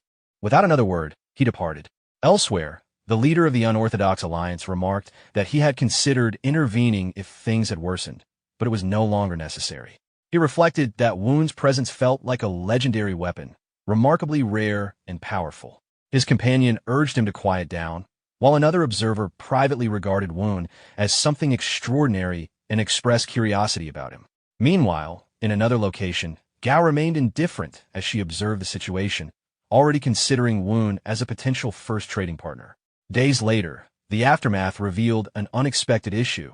The sect remained empty. Sayoa expressed frustration that despite 3 days passing, not a single disciple had joined. Woon reassured her to remain calm and not be overly anxious. Sayoa then worried about how they would recruit disciples, and even suggested sending Wang Pao to handle recruitment. Hearing his name, Wang Pao panicked at the idea. Woon then instructed Sayoa to deliver a document to the Hawun merchant group, describing it as a recruitment method. When Sayoa opened it, she discovered it was an application for cooperation with the Murim Alliance. The scene then shifted to the residence of the 3 strategists of the Murim Alliance. He reported that disciples of the Mujiang Martial School had submitted a petition refusing the upcoming internship. Yeagle Piong asked for the reason, and was told that although graduation was approaching, the students considered the internship system unfair, claiming the assignment criteria had always been biased. Within the Murim Alliance, which includes institutions like Mujiang Martial School, Merwin Martial School, smaller sects without strict hierarchy, and major schools backed by prominent families, the situation had long been uneven. Yeagle Pyong noted that while Mujiang appeared disadvantaged on the surface, it still had orthodox trained disciples who had managed to hold their ground. However, the situation this time was different. The current generation of main hall disciples was unusually strong, and Mujiang had already suffered 3 consecutive years of losses, severely damaging morale. When asked again about the refusal, it was explained that they were still trying to convince the students, but even the schoolmaster seemed to tacitly accept their stance. Yeagle Pyong understood this, noting that prolonged suppression would naturally push anyone to try to restore confidence. At that moment, a carrier pigeon arrived with a letter. After reading it, Yeagle Pyong was instructed as deputy strategist to gather all martial trainees. The internship would proceed as planned, with an operation scheduled that night in the forest near Hulong County. Meanwhile, Xian Wang abruptly woke from a strange dream, sitting up and gasping as though unsettled. He briefly reflected with irritation, thinking about Miha. As he prepared to leave, Munchiok reminded him that it was not yet his turn for watch duty, but Wang replied that he could not sleep anyway. The conversation turned to the internship issue, with Wang admitting responsibility for encouraging the refusal. He worried it might be perceived as arrogance and result in their reassignment to train under an obscure sect. Munchio suggested confronting the sect master directly if dissatisfaction continued, but Wang cut the discussion short and ordered the shift change, telling them to rest. Elsewhere, Beakley Wu introduced himself as the sect master of the Righteous Heaven sect and announced the start of their entrance evaluation.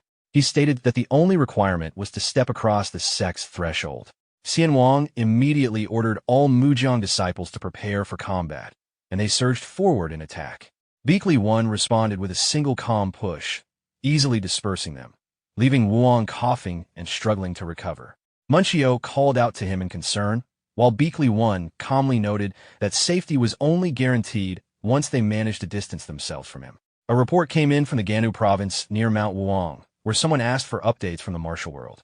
Naaman Wu explained that the martial hall's operations were currently split across 2 locations, and that a newly appeared sect had recently drawn attention, one that had never been heard of before. When asked about it, a man in front dismissed the concern entirely, stating that it didn't matter who they were. He speculated that the Merm Alliance might simply be attempting to restore balance, or perhaps an unknown master was behind the emergence. Beakley then intervened, stating that it made no difference. Regardless of who they were, victory would be his. In parallel, Beakley Woon's past was briefly recalled. Beakley San remembered the moment he had left without explanation, offering a cold apology before departing despite her shocked pleas. She had been left behind, unable to understand his decision. Even days later, she remained alone, still struggling with his sudden disappearance. Within the Mujiang Martial School, Beakley San, Beakley Woon's younger sister, resolved firmly that she would not forgive him until she understood why he abandoned the clan. Elsewhere, Beakley Woon intercepted an incoming attack and assessed Munchio's abilities, acknowledging that he was competent. A companion turned to check on Wuong, asking if he was unharmed, while Beakley Woon casually asked for Munchio's name. Munchio responded carefully, questioning whether he was the sect leader of the Righteous Heaven sect and why he had attacked them. Beakley Woon explained that it was part of his evaluation method. Before teaching anyone, he needed to assess their level. When reminded that only one participant needed to reach the sect entrance to pass, he challenged the logic, stating that allowing those who failed basic assessment into further trials would be meaningless. He declared that he intended to break their confidence completely through successive defeats, leaving them unable to continue as a form of harsh training. Munchio tried to intervene, but Wu Gang stepped forward and blocked the attack, despite his heavy breathing and visible concern from others. Wu Gang then directly asked whether defeating Beakley Woon would count as passing the entrance exam. Beakley Woon agreed without hesitation and allowed them to proceed. As the group attacked, Beakley Woon effortlessly repelled them, each movement precise and overwhelming. He criticized their lack of resolve, mocking their earlier confidence and noting their hesitation under pressure. He dodged Wu Gang's attack with ease, praised his effort, and then struck back, pointing out that his movements lacked consistency compared to his earlier bravado. Another attacker suddenly attempted a surprise strike, but Beakley Woon countered instantly with his sword. The attacker, Dan Ryan, was shocked to find part of his hair cut in the exchange. Beakley Woon observed him calmly before shifting his attention to Munchio, noting his sharp judgment and experience in real combat. As panic spread among the remaining disciples, Beakley Woon tilted his head slightly to avoid another strike and prepared to counterattack again. Beak Li-woon quickly recognized the flaw in their approach. They were not making proper use of their numerical advantage. He shifted his attention to Wu Gang for evaluation, pointing out that his movements were hesitant and questioning whether he was afraid of injuring him. From his assessment, Beak Li-woon concluded internally that overall their abilities were not bad, with 3 individuals standing out in particular. He decided to further disrupt their coordination by provoking them.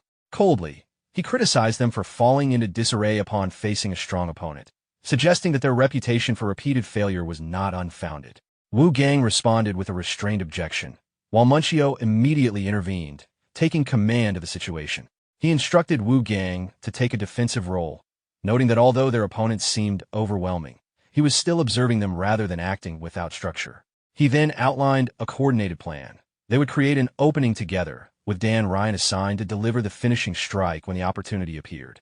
Encouraged, the group pressed forward again, but Beak Li-woon dismissed their regained confidence as too late. Wu Gang charged in with his sword, but his attack was easily deflected, leaving his weapon lodged and himself thrown back by a counterattack. Seizing the moment, Dan Ryan and Munchio attempted a joint strike, which Beak Li-woon identified as a coordinated effort but evaded with ease. He countered by grounding himself, then striking both of them away in a single motion before returning to a composed stance. He then reflected on the encounter, noting that what made fighting a master dangerous was their ability to exploit familiarity. Opponents became overconfident, believing he would not respond decisively. With that assessment, he effortlessly overpowered Wu Gang once again, sending him crashing back in pain. Observing their deteriorating condition, Beak Li-woon remarked that he had expected more from them, at least some basic martial talent. He expressed disappointment, but reaffirmed that the rules of the test still applied. At that moment, he sensed a surge of killing intent and narrowly avoided a sudden attack with his sword. He became visibly energized, recognizing the technique as something familiar, the Great Disaster Sword. Intrigued, he pressed Wu Gang, asking whether he was risking everything just to pass the duel, and demanded to see his full capability. Suddenly, Wu Gang launched a rapid sequence of attacks from an unexpected angle, catching him off guard for the first time in the exchange. Beak Li-woon, panting slightly, observed him closely and concluded that his talent was unusually strong. He laughed in response, while Wu Gang remained confused by his reaction. At the same time, a system notification indicated a significant increase in Beak Li-woon's energy stat after a long period of stagnation.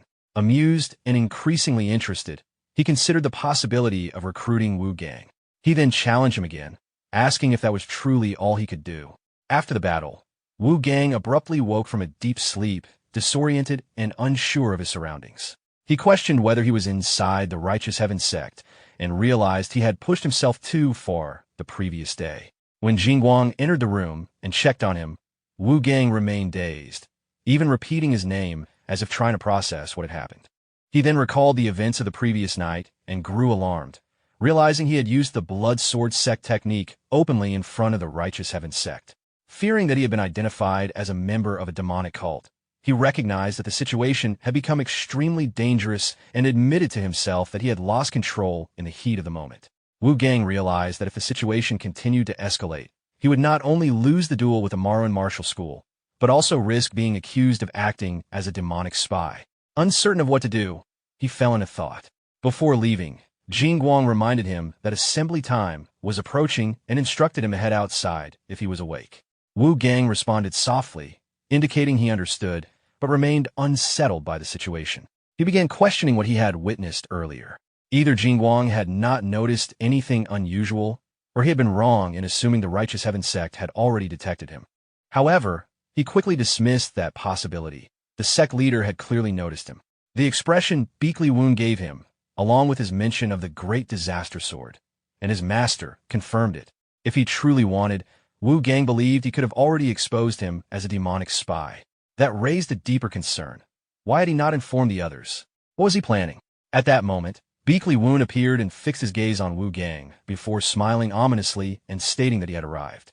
This shocked Wu Gang, who felt as though everything was unfolding under his control. Beak Li-woon then announced that out of the original 15 participants, only 5 remained after the preliminary round, which exceeded his expectations. The others reacted in shock, realizing how quickly the numbers had dropped. He then revealed the next phase.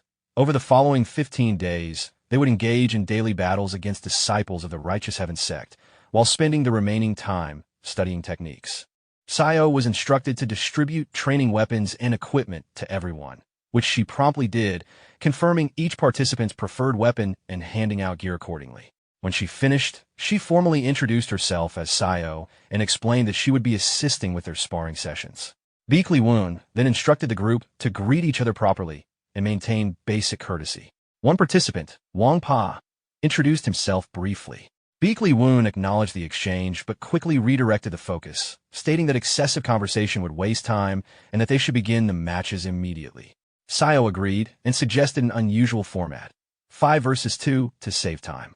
The group reacted in confusion at the proposal, but Beakley Woon accepted it without hesitation, further surprising everyone. Wu Gang observed the situation in disbelief, while Munchio expressed dissatisfaction, insisting they were being underestimated. He declared his intent to end the fight quickly and immediately launched forward, confident in his ability despite their previous losses against the Mujiang Martial School. However, Sayo effortlessly evaded his attack. Munchio attempted to continue pressing the offensive, gathering strength for a decisive strike with his wooden spear, believing it would finish the encounter. At that moment, a system notification confirmed the activation of a unique trait related to Mingjang. As Munchio struck, he was shocked to see an unnatural effect, his spear becoming covered in snow-like energy. Sayo calmly smiled and warned him that it would sting, then countered decisively, sending him flying with controlled force. Wu Gang watched in stunned silence, calling out Munchio's name in disbelief. Sayo then stated that it was her turn and ordered them to attack together. Wu Gang immediately rushed forward, throwing a punch with full force. Sayo acknowledged his technique, noting the quality of his defensive stance and the discipline behind his training. Hearing this, she briefly showed appreciation and even thanked him for the compliment, momentarily softening the tension of the fight. The exchange intensified as the battle continued. Wu Gang gathered his strength and warned that his next move would be difficult to counter. In response, Sayo was briefly startled when Wang Pao suddenly moved in to intercept Jing Guang's attack, stepping in to support the engagement. Wang Pao, identified as a junior disciple, quickly gained the upper hand in the exchange and created an opening to counterattack. However, as he pressed forward, his movement was disrupted when his arm was suddenly restrained. At the same time, Dan Ryan and the others regrouped and declared that they would now fight seriously, forming a coordinated formation and surrounding Wang Pao.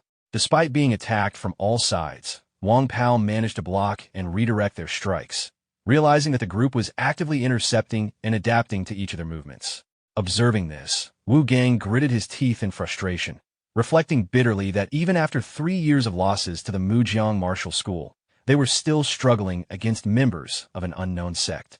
Beakley Woon quietly observed the battlefield as a rope suddenly shot toward Wang Pao's hand.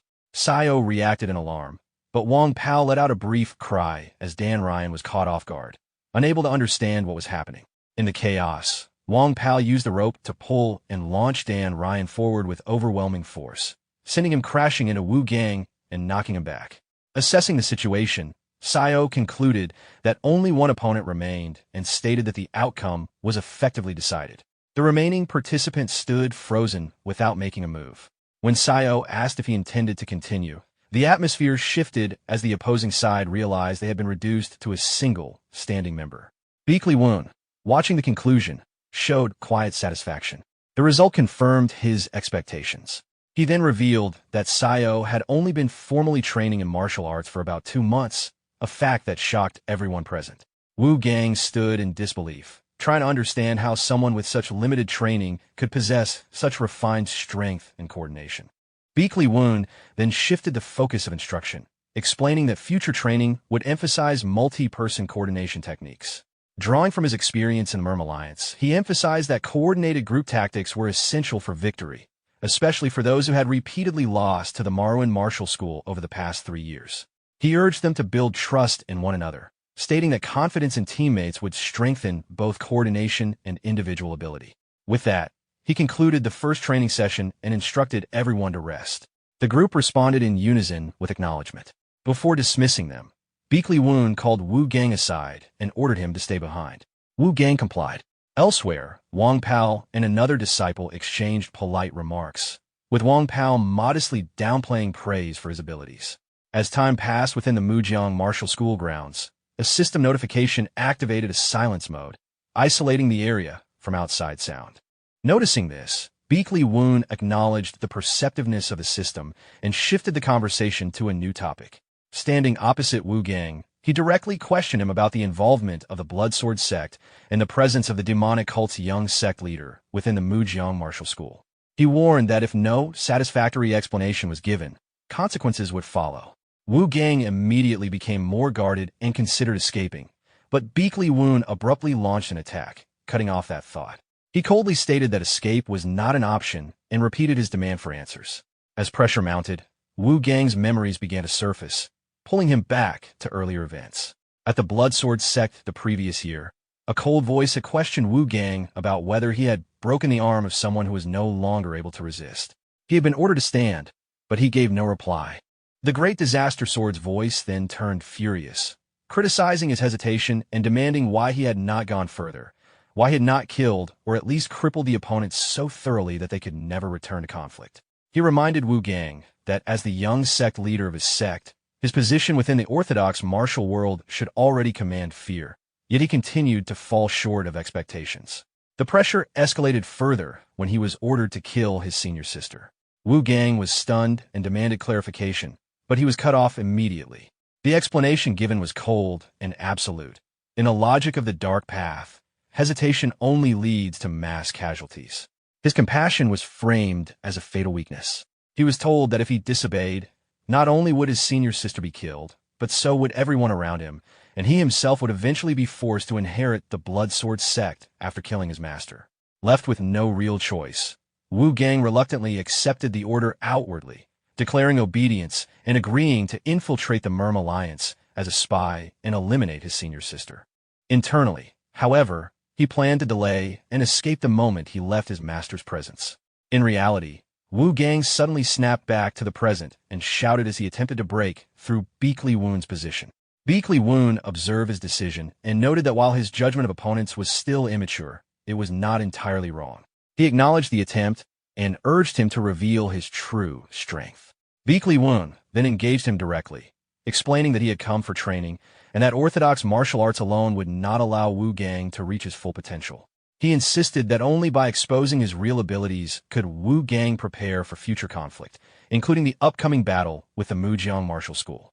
Wu Gang defended himself while struggling under the pressure of the exchange, realizing how different this situation was compared to the earlier entrance test.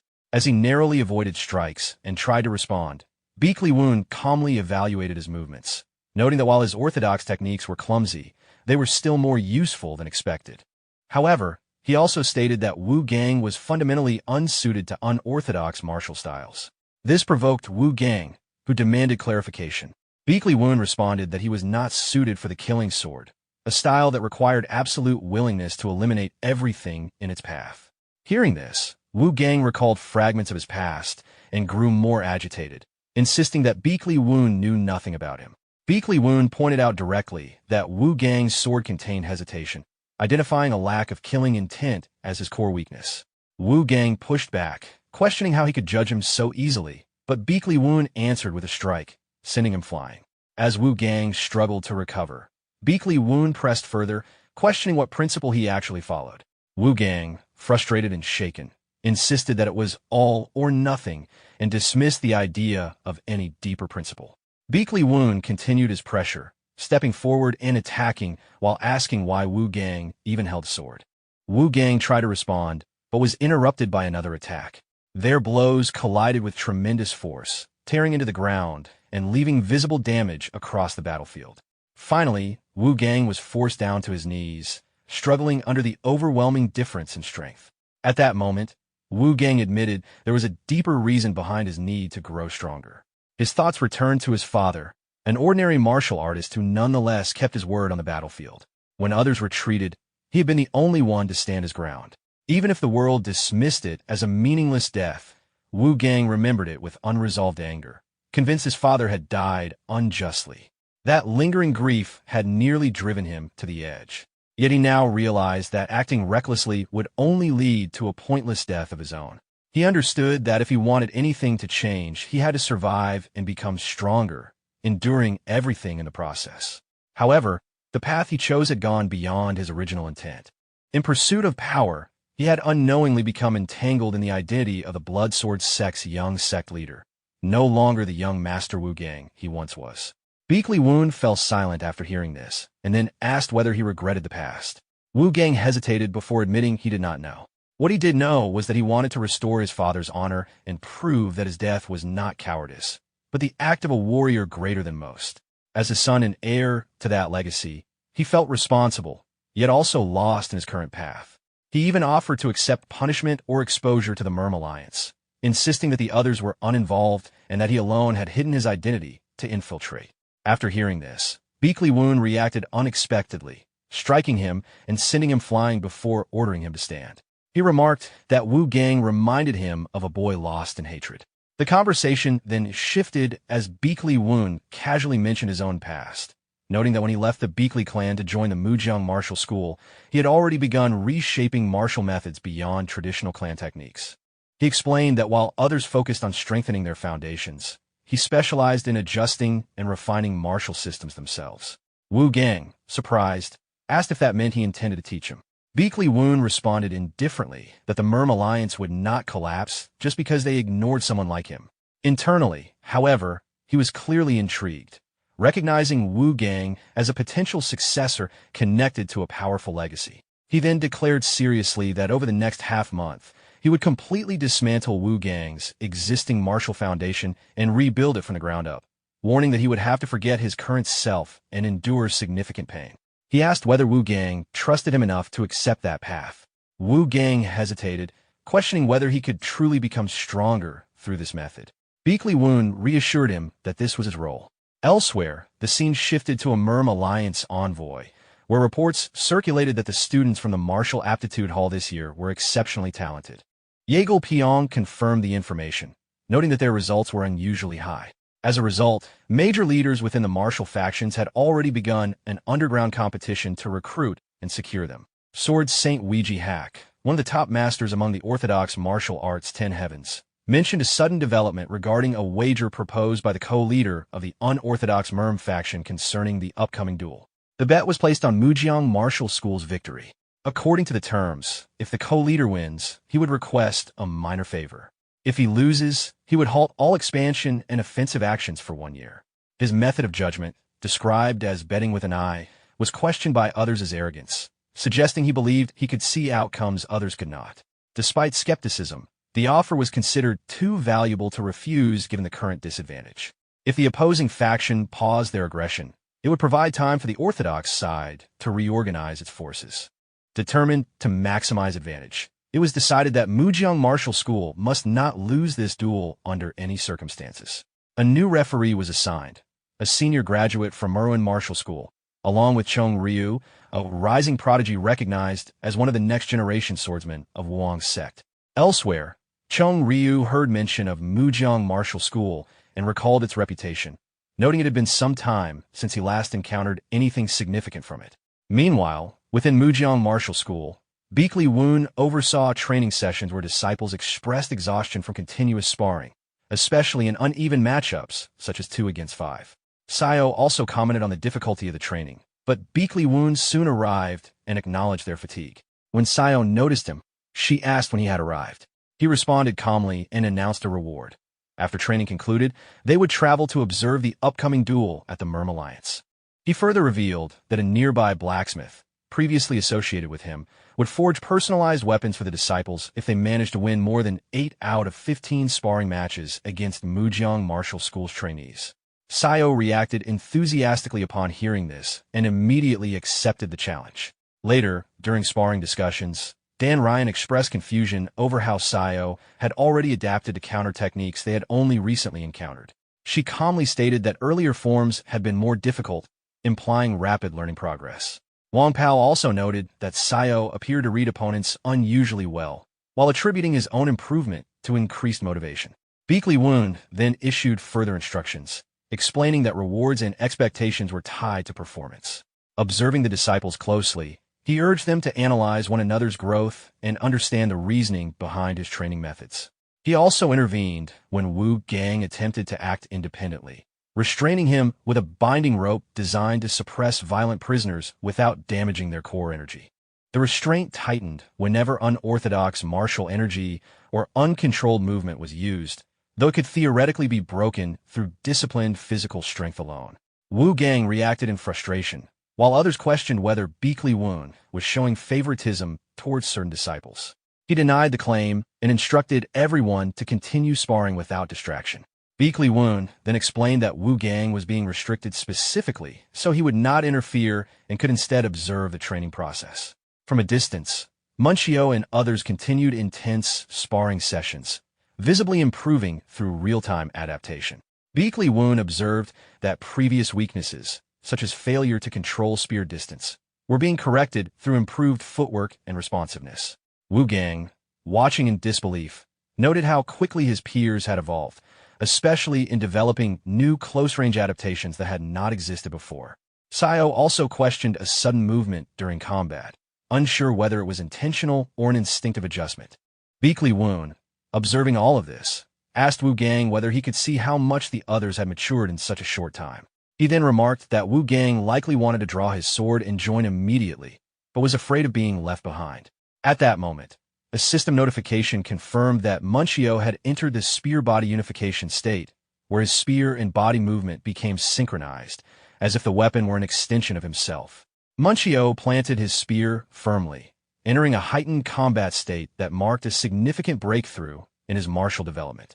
He then began to execute martial techniques in earnest, struggling against the restrictions placed on him. Wu Gang finally asked to have the bindings loosened, insisting that he could not improve while being forced to stand still. Beakley Woon rejected the request, stating coldly that movement at this stage would prevent real change. He explained that while Munchio was gradually forming his own martial path through accumulated combat experience, Wu Gang was still imitating bloodsword sect techniques and even echoing his senior sister's style, which kept him bound to his past. Cornered, Wu Gang asked what he was expected to do instead. Beakley Woon responded that as long as he continued letting his body follow inherited techniques, he would never break his established habits. The purpose of the restriction, he explained, was precisely to force that change. He then focused on Wu Gang's internal condition, analyzing that if physical movement could not correct his habits, the issue lay in how his internal energy circulated. Wu Gang suddenly understood and mentioned the concept of bloodline-related cultivation. Beakley Woon confirmed his reasoning and explained further.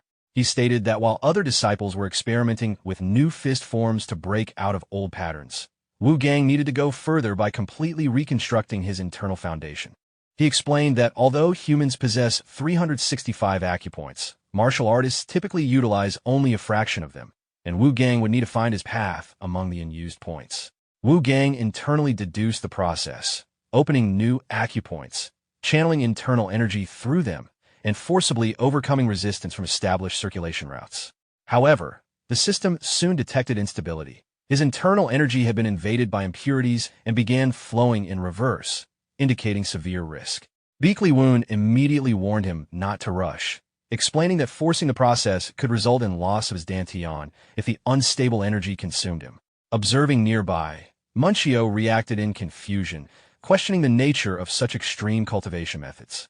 Wu Gang endured intense pain, but Beakley Woon ordered others not to interfere, stating that this was something Wu Gang had to resolve himself.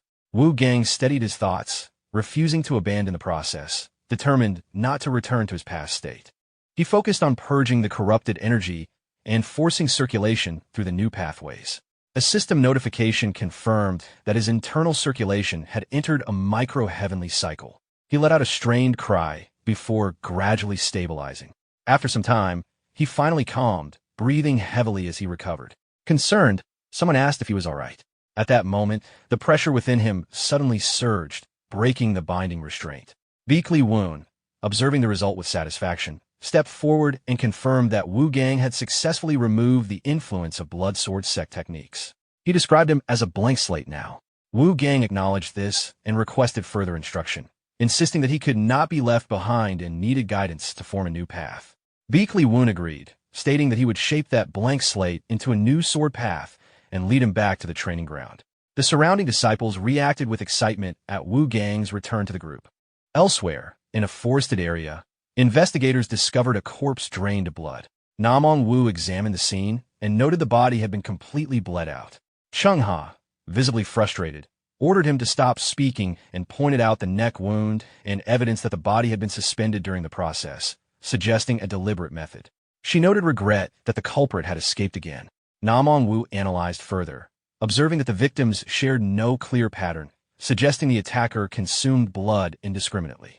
He added that the method was too disorganized to be attributed to a cult or demonic sect, instead suggesting it might be a sadistic serial killer or even a monster.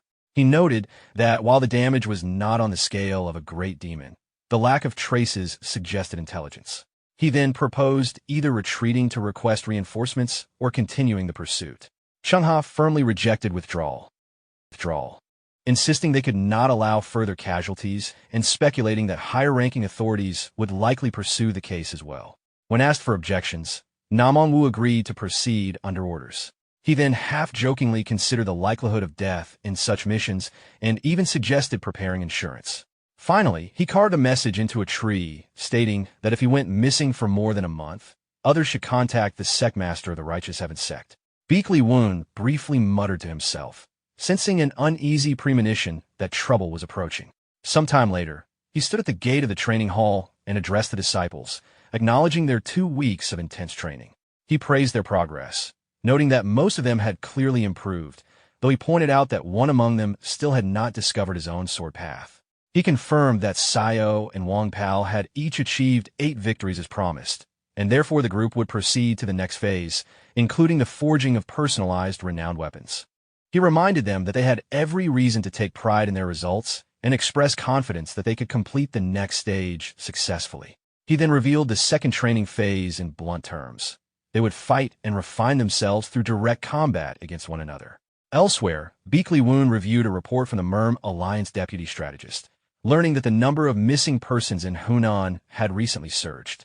The opposing official explained that many of the recovered victims had their throats slit and their bodies completely drained of blood, with most being civilians traveling alone. Based on the findings, Beakley Woon concluded that a murderous demon was likely responsible. He asked how the MERM Alliance was responding.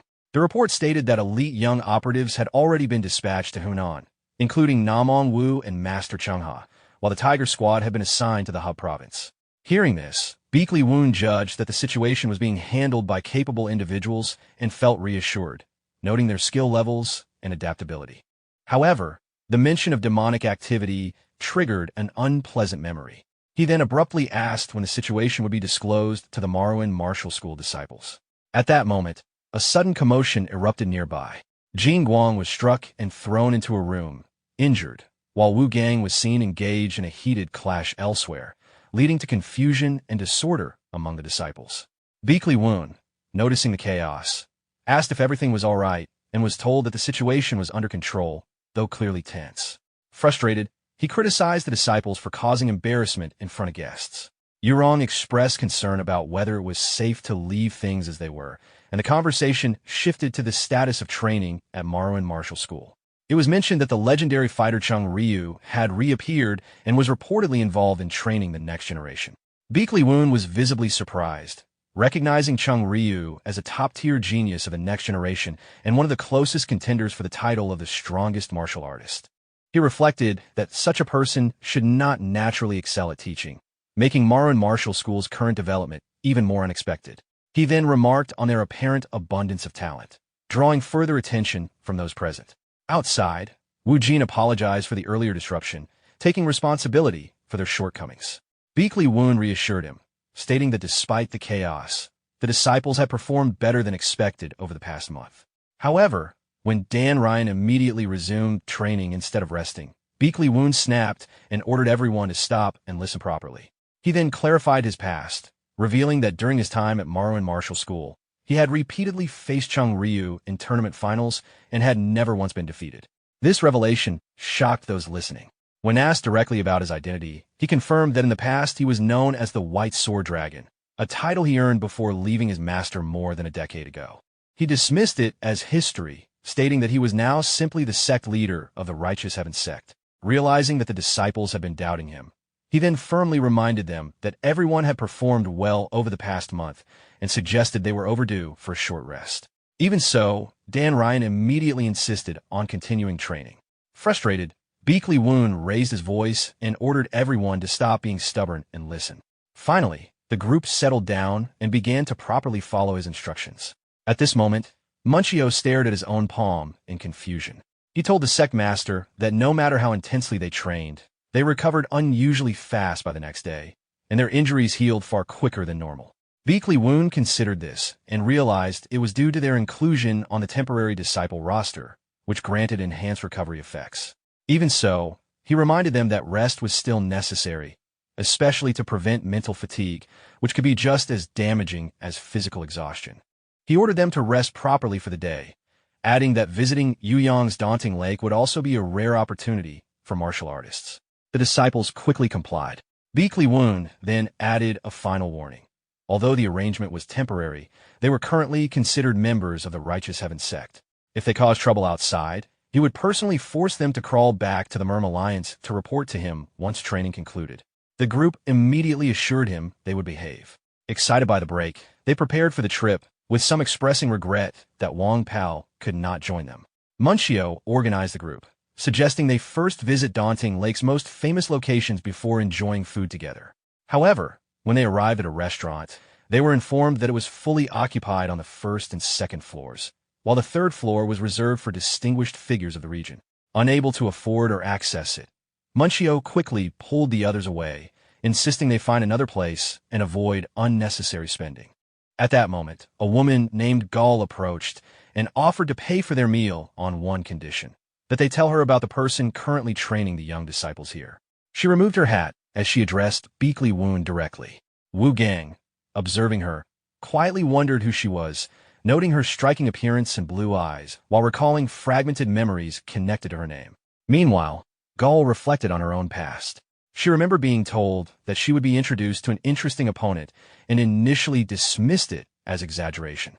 She had heard warnings about the sect's unpredictable nature, but still felt compelled to meet the person responsible for the Righteous Heaven sect's current reputation.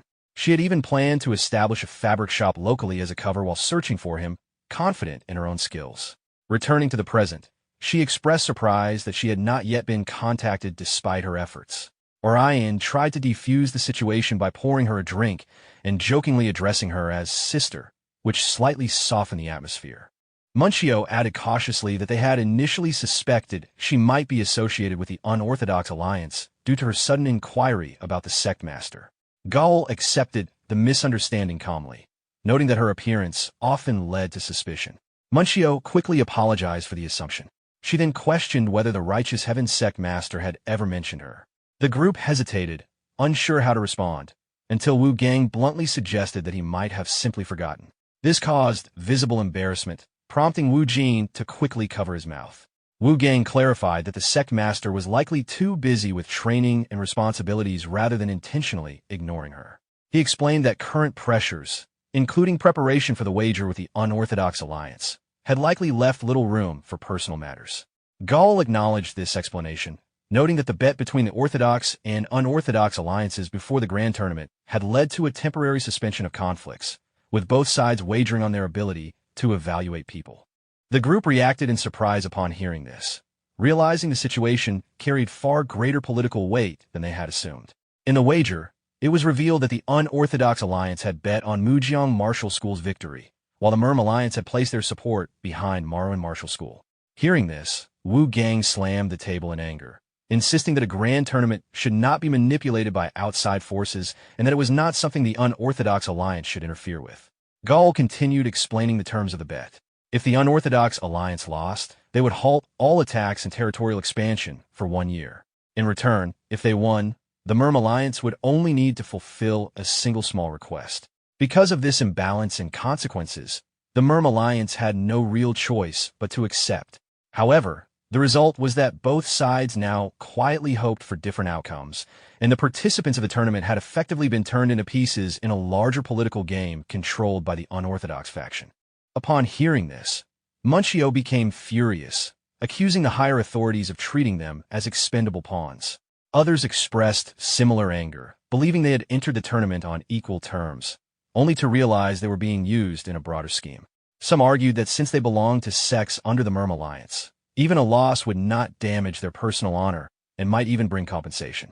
However, Gall challenged this view, pointing out that such thinking ignored those who actually had something to lose. She emphasized that for people like them, there was no option to simply accept defeat. They had a fight to win.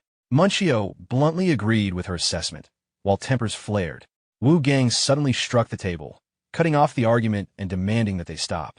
He then questioned what the sect master truly intended, suggesting that Beakley Woon likely already knew about the wager and was acting with a deeper plan in mind. Elsewhere, two individuals discussed the growing tension, speculating that the Merm Alliance would continue to face mounting pressure. Beakley Woon, however, remained calm and stated that he had no intention of following the expectations of higher authorities. He declared that anyone who came to him would be treated as his disciple, implying he would act independently of their schemes. When asked whether this would amount to open resistance against the Merm Alliance, he casually asked for assistance, but Yang immediately refused, stating that opposing the Merm Alliance was too risky and not in his interest. He suggested that if persuasion was needed, it should be directed towards someone else in the group. Beakley Woon calmly remarked that the other party was not exactly hiding anything and questioned when he had realized the situation. The conversation was interrupted when a messenger arrived, reporting urgent news from the Righteous Heaven Sect Merchant Network. Martial artists from both the Merm Alliance and Unorthodox Alliance were gathering.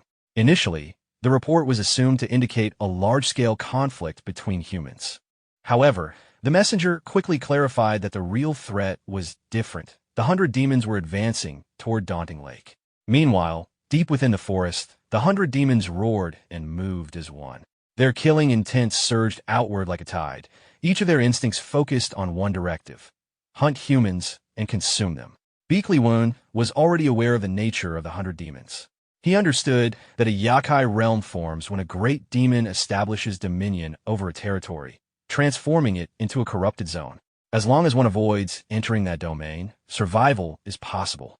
However, lesser demons are drawn toward the location where the great demon has recently emerged, and their movement inevitably leads them toward human settlements. This coordinated migration is what is known as the 100 demons. The report confirmed that the 100 demons were heading directly toward Daunting Lake, originating from the Beijing direction, with an estimated scale of around 250. From this, it could be inferred that a great demon had already formed. The report further added that a month earlier, Chengha and Namong Wu had gone missing while investigating a series of disappearances. Beakley Woon frowned upon hearing this update, recognizing the seriousness of the situation. Additional information indicated that traces had been found at the entrance of the Yakai realm. The messenger concluded that if there had been no return within a month, the matter was to be reported directly to the Righteous Heaven Sect. Without hesitation, Beakley Woon decided to move immediately toward Beijing. When someone questioned whether he would attend the Yuyang assembly instead, he calmly responded that a formal summons had already been issued for the major sects to gather there, but he had no obligation to participate. The confusion grew when another asked about the enforcement units stationed at Daunting Lake. Beakley Woon explained that they were not required to respond to the summons, as their primary duty was to protect the champions of the two major schools. He added that the Righteous Heaven Sect branch in Yuyang would handle proper coordination of their return. More importantly, he emphasized that the priority was to eliminate the great demon before it fully absorbed the Yakai energy. If it succeeded, the region would be transformed into a true hellscape. As he assessed the situation, he briefly recalled a fragmented memory of someone once speaking to him cryptically about fate and destiny, hinting that his path was unusual. He dismissed the thought and focused on the immediate crisis. Elsewhere, O Ryong expressed anger and frustration, insisting that the Righteous Heaven Sect should clarify whether the Merm Alliance was treating them as expendable pieces and what Beakley Woon's true intentions were. At that moment, a sudden interruption occurred as Guang Yun arrived. He identified himself as the local Merm Alliance commander stationed in Yuyang and announced that the 100 demons were already approaching, turning the entire region into an imminent battlefield. He ordered everyone to return immediately to the training area for evacuation. O Ryong objected, questioning whether they were being told to abandon the battlefield. Guang Yun corrected her, stating that it was not desertion but a tactical retreat, as protecting them was the Merm Alliance's highest priority. O Ryong argued that they were capable of fighting, but Guang Yun cut her off sharply, reiterating that it was an order. He emphasized that there were far too many major sects involved and that they were not suited for direct combat in this situation. When resistance continued, he firmly stated that objections would not be accepted, reinforcing that lower ranks must obey higher commands without question. Ouyang reluctantly complied. Wu Gang, however, sensed something was wrong. Although the explanation sounded reasonable, Guang Yun appeared unusually tense, as if concealing deeper concern. He then ordered everyone once again to return, declaring that break time was over. Ouyang, still unsettled, wondered aloud what was truly happening. Munchio quietly raised a concern, suggesting that the commander might not be telling the full truth. He questioned why they were being pushed back to the training area if the situation was truly as dangerous as described, speculating that the commander likely already knew the outer defenses would be breached. Wang Jin, confused, asked for clarification, insisting that everyone had heard the same report about reinforcement from major sects arriving soon. Before he could finish, Wu Gang interrupted, raising a critical possibility. What if those reinforcements did not arrive in time? In that case, the commander's intention might be to draw the battle into the city while keeping non-combatants in a safer zone like the training area. Munchio, maintaining a rational stance, argued that these were only assumptions and that they should follow orders from higher authority. His statement triggered anger from others, who accused him of being overly submissive. He calmly defended himself, stating that they needed to consider the sect position. However, he was interrupted again by objections, with others insisting that fleeing would result in civilian casualties. They reminded each other that, as temporary members of the Righteous Heaven sect, abandoning the people in crisis would contradict their role as practitioners of the righteous path. Wu Gang firmly stated that they could not retreat under such circumstances, and others echoed his sentiment. Ouyang reinforced this view, declaring that as enforcers of martial order, they were bound to protect the people rather than withdraw. Munchio then suggested a compromise, proposing that they retreat first and re-engage only if necessary. This reasoning was reluctantly accepted, and a plan was formed.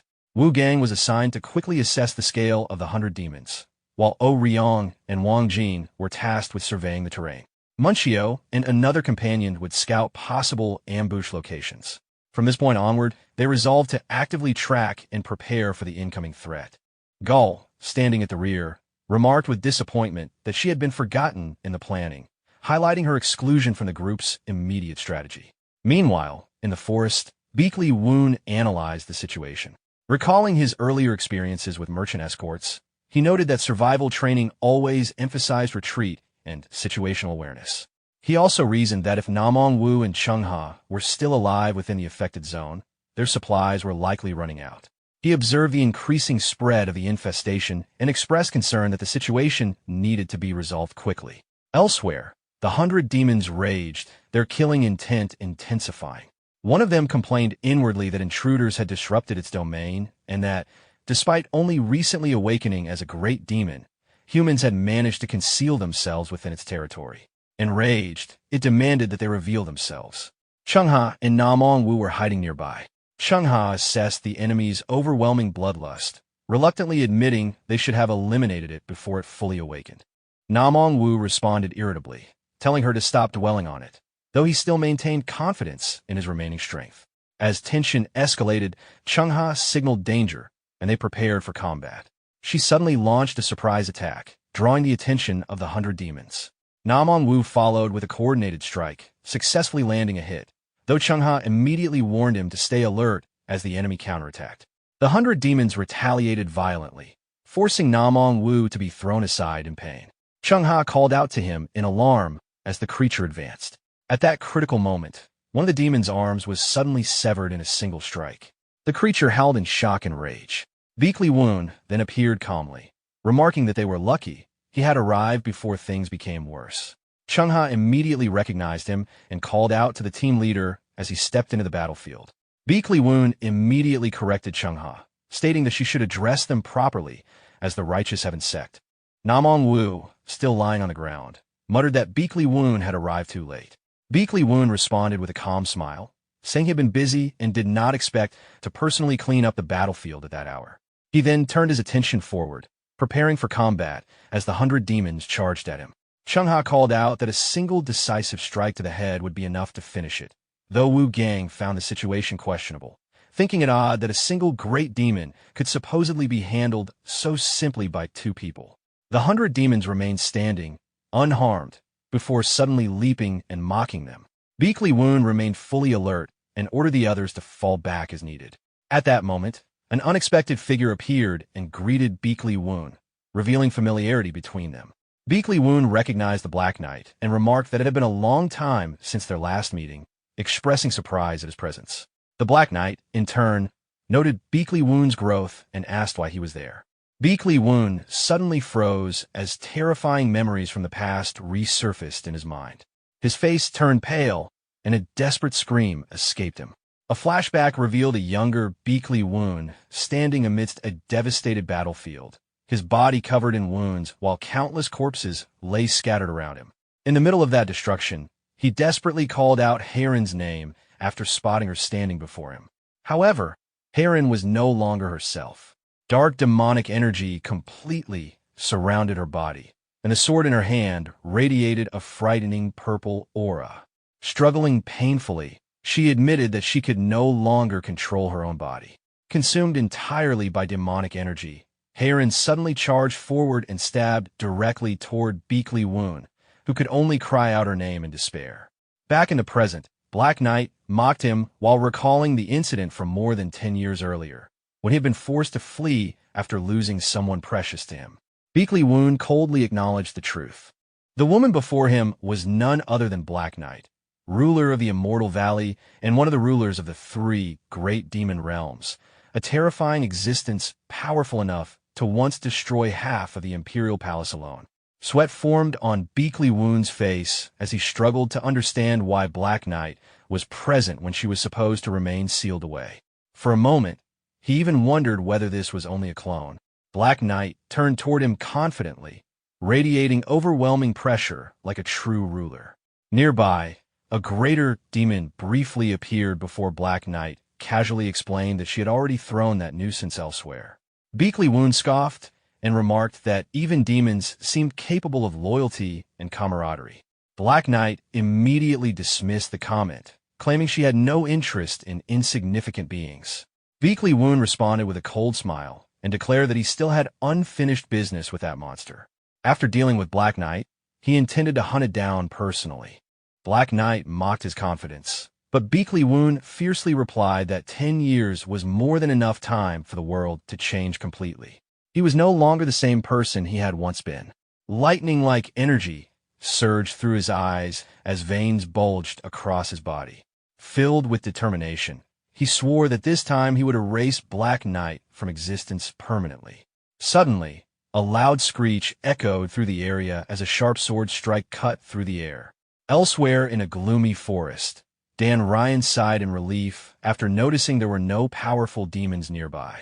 However, Xian Wugang immediately warned everyone not to lower their guard and ordered the group to retreat at once. After defeating several weaker demons, Wugang began wondering why the battle felt strangely easy. Qian Munchio quietly reminded him not to forget the hellish training they had endured during the previous 2 weeks. Wugang blankly claimed he had done nothing special, causing Munchio to angrily yell that the real problem was what awaited them afterward. At that moment, the disciples recalled Beakly Woon's terrifying training sessions, where he appeared with blazing red eyes and a frightening smile. Compared to that experience, fighting demons now felt almost identical to their training. Munchio explained that demon combat relied on identifying weaknesses and striking them precisely, exactly as they had practiced. As he watched the group move together smoothly, Munchio secretly admired how much everyone had improved in only a month. He even began wondering whether Beakly Woon had planned all of this from the very beginning. Wugang also realized that every member of the group had grown stronger. Even so, deep inside, he struggled constantly to suppress the blood sword sect martial arts he had once relied upon. The restriction left him feeling trapped while simultaneously craving even greater power. After some time, Munchio suddenly asked Wugang what he planned to do in the future if they survived this battle. The unexpected question left Wugang stunned. Munchio clarified that if they succeeded in eliminating the demons and safely reach the tournament afterward, then they needed to think seriously about what their true goal would become beyond simple survival. Seeing Munchio's thoughtful expression, Dan Ryan teasingly asked whether he was feeling worried. Munchio calmly answered that he was only reminding everyone of something important they should never forget. Wu Gang merely sneered in response and declared that if such brutal training never led to a stage where he could truly prove himself, then he would rather go insane. He and Munchio repeatedly nodded before loudly urging everyone to stop hesitating and charge forward. Dan Ryan shouted in agreement, reminding the group to focus only on the monsters directly in front of them instead of panicking. Meanwhile, Xian Wu Gang stood at the front line, facing a massive horde of monsters. In a firm voice, he reminded everyone that survival was their highest priority. The disciples immediately formed ranks while Munchio ordered them to hold the line until reinforcements arrived. He strictly warned everyone against acting recklessly. Elsewhere, another commander rallied his own troops, reminding them not to fear the demons because those creatures only became stronger when they sensed fear and anxiety. A spiky-haired warrior shouted back confidently, declaring that they were fighting to protect their families. During the battle, another group of warriors noticed something strange. The night parade of 100 demons had arrived late, and even more unusual, the demons were not advancing toward them. Instead, the monsters were fleeing in panic as though something far more terrifying was chasing them. Suddenly, a giant spear shot through the battlefield and pierced one of the demons instantly, leaving the spiky-haired warrior completely stunned. The top-knot leader quickly recognized Wu Gang and his group. Angrily, he demanded to know whether they had ignored the retreat order. Wu Gang calmly admitted that he had heard it. Even while dodging attacks from nearby demons, Wu Gang repeated that he was fully aware of the command. The leader became furious and demanded to know why they were still there if they understood the order so clearly. At that moment, another demon nearly bit through Wu Gang's neck. Before the attack could land, Munchio suddenly rushed in and drove his sword directly into the demon's mouth, saving Wu Gang's life. After recovering himself, Wu Gang firmly declared that although they were disciples of Murin Pavilion, they were martial artists before anything else. The determination in his eyes made it clear that he had no intention of retreating. The top-knot leader eventually sighed and gave them a final condition. They only needed to survive for 15 minutes until reinforcements arrived. Any punishment for disobeying orders would be handled afterward. The leader demanded confirmation, and Wu Gang immediately shouted his agreement. At the same time, purple demonic energy erupted across the battlefield as everyone prepared for a desperate fight. Suddenly, a black spike shot through the air at terrifying speed and pierced directly through Wu Gang's chest. Everyone froze in shock. A gigantic greater demon emerged and lifted Wu Gang's impaled body while growling that the human was unusually strong. Nearby, a skull demon lunged toward the injured Guang Yun, preparing to devour him. Before it could attack, Munchio flew in once again and thrust his spear through the monster's throat, saving Guang Yun's life. When the team leader asked about the situation, Guang Yun could barely force out a warning telling them to run. Grinding his teeth, Guang Yun admitted that this greater demon was on an entirely different level from anything they had faced before. Despite the warning, Munchio refused to retreat. He firmly declared that they had come there to help and ordered Guang Yun to get down immediately. While Guang Yun was pulled away by his comrades, Munchio's team charged forward and began clearing away the weaker demons blocking the battlefield. In the middle of the fierce fighting, Munchio failed to notice a deadly claw descending from above straight toward his head. A warning shout echoed from afar, but the attack was already too close. Munchio looked upward in horror as death approached. The team leader broke into a cold sweat, convinced that Munchio was about to die. At the last possible moment, Wu Gang suddenly roared and threw himself into the monster's path to save his comrade. As he moved, his master's warning echoed in his mind. He had been strictly forbidden from using the Blood Sword sect martial arts again, because the demonic energy would permanently corrupt his meridians. Even so, Wu Gang ignored the warning completely. Filled with determination, he shouted that he could never stand by and watch another comrade die before his eyes. Swearing that he would never again allow such a tragedy to happen, Wu Gang broke beyond his limits and unleashed the ultimate blood sea Azura sword art. However, instead of releasing sinister blood-red energy, his sword erupted with brilliant golden light. The greater demon was caught completely off guard as the golden sword energy tore through its body.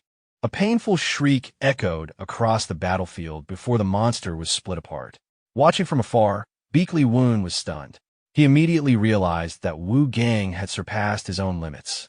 Meanwhile, Wu Gang quietly admitted to himself that he had no other choice. Having narrowly survived, Munchio turned toward him in complete disbelief, struggling to understand what had just happened to his sword. Wu Gang stood firmly with the blade in his hand, radiating a brilliant golden light. Even Munchio could not help shouting in confusion after noticing the unusual color. At that moment, memories resurfaced in Wu Gang's mind. He remembered Beakley Woon once encouraging him by saying that one day he would discover his own sword path. Now, he finally understood what those words meant. Another distant memory appeared. Black Knight once stood before a greater demon and calmly remarked that it possessed unusually strong demonic energy. The monster arrogantly declared that it would devour her to strengthen itself further. Without hesitation, Black Knight instantly cut it down with a single strike of dark purple demonic energy. More memories flooded Wu Gang's mind. He recalled watching overwhelming experts casually slaughter monsters that stood in their path, and he had desperately longed for that same strength. But his own reality had been far different. His childhood was filled with fear, weakness, brutal beatings, and despair. One memory in particular resurfaced vividly. As a child, he had once been hung upside down from a tree by a monster while screaming helplessly for someone to save him. The werewolf demon had leaned close to his terrified face and asked whether it frightened him. That moment left deep terror buried inside Wu Gang's heart. As the monster tortured him, he came to understand one cruel truth.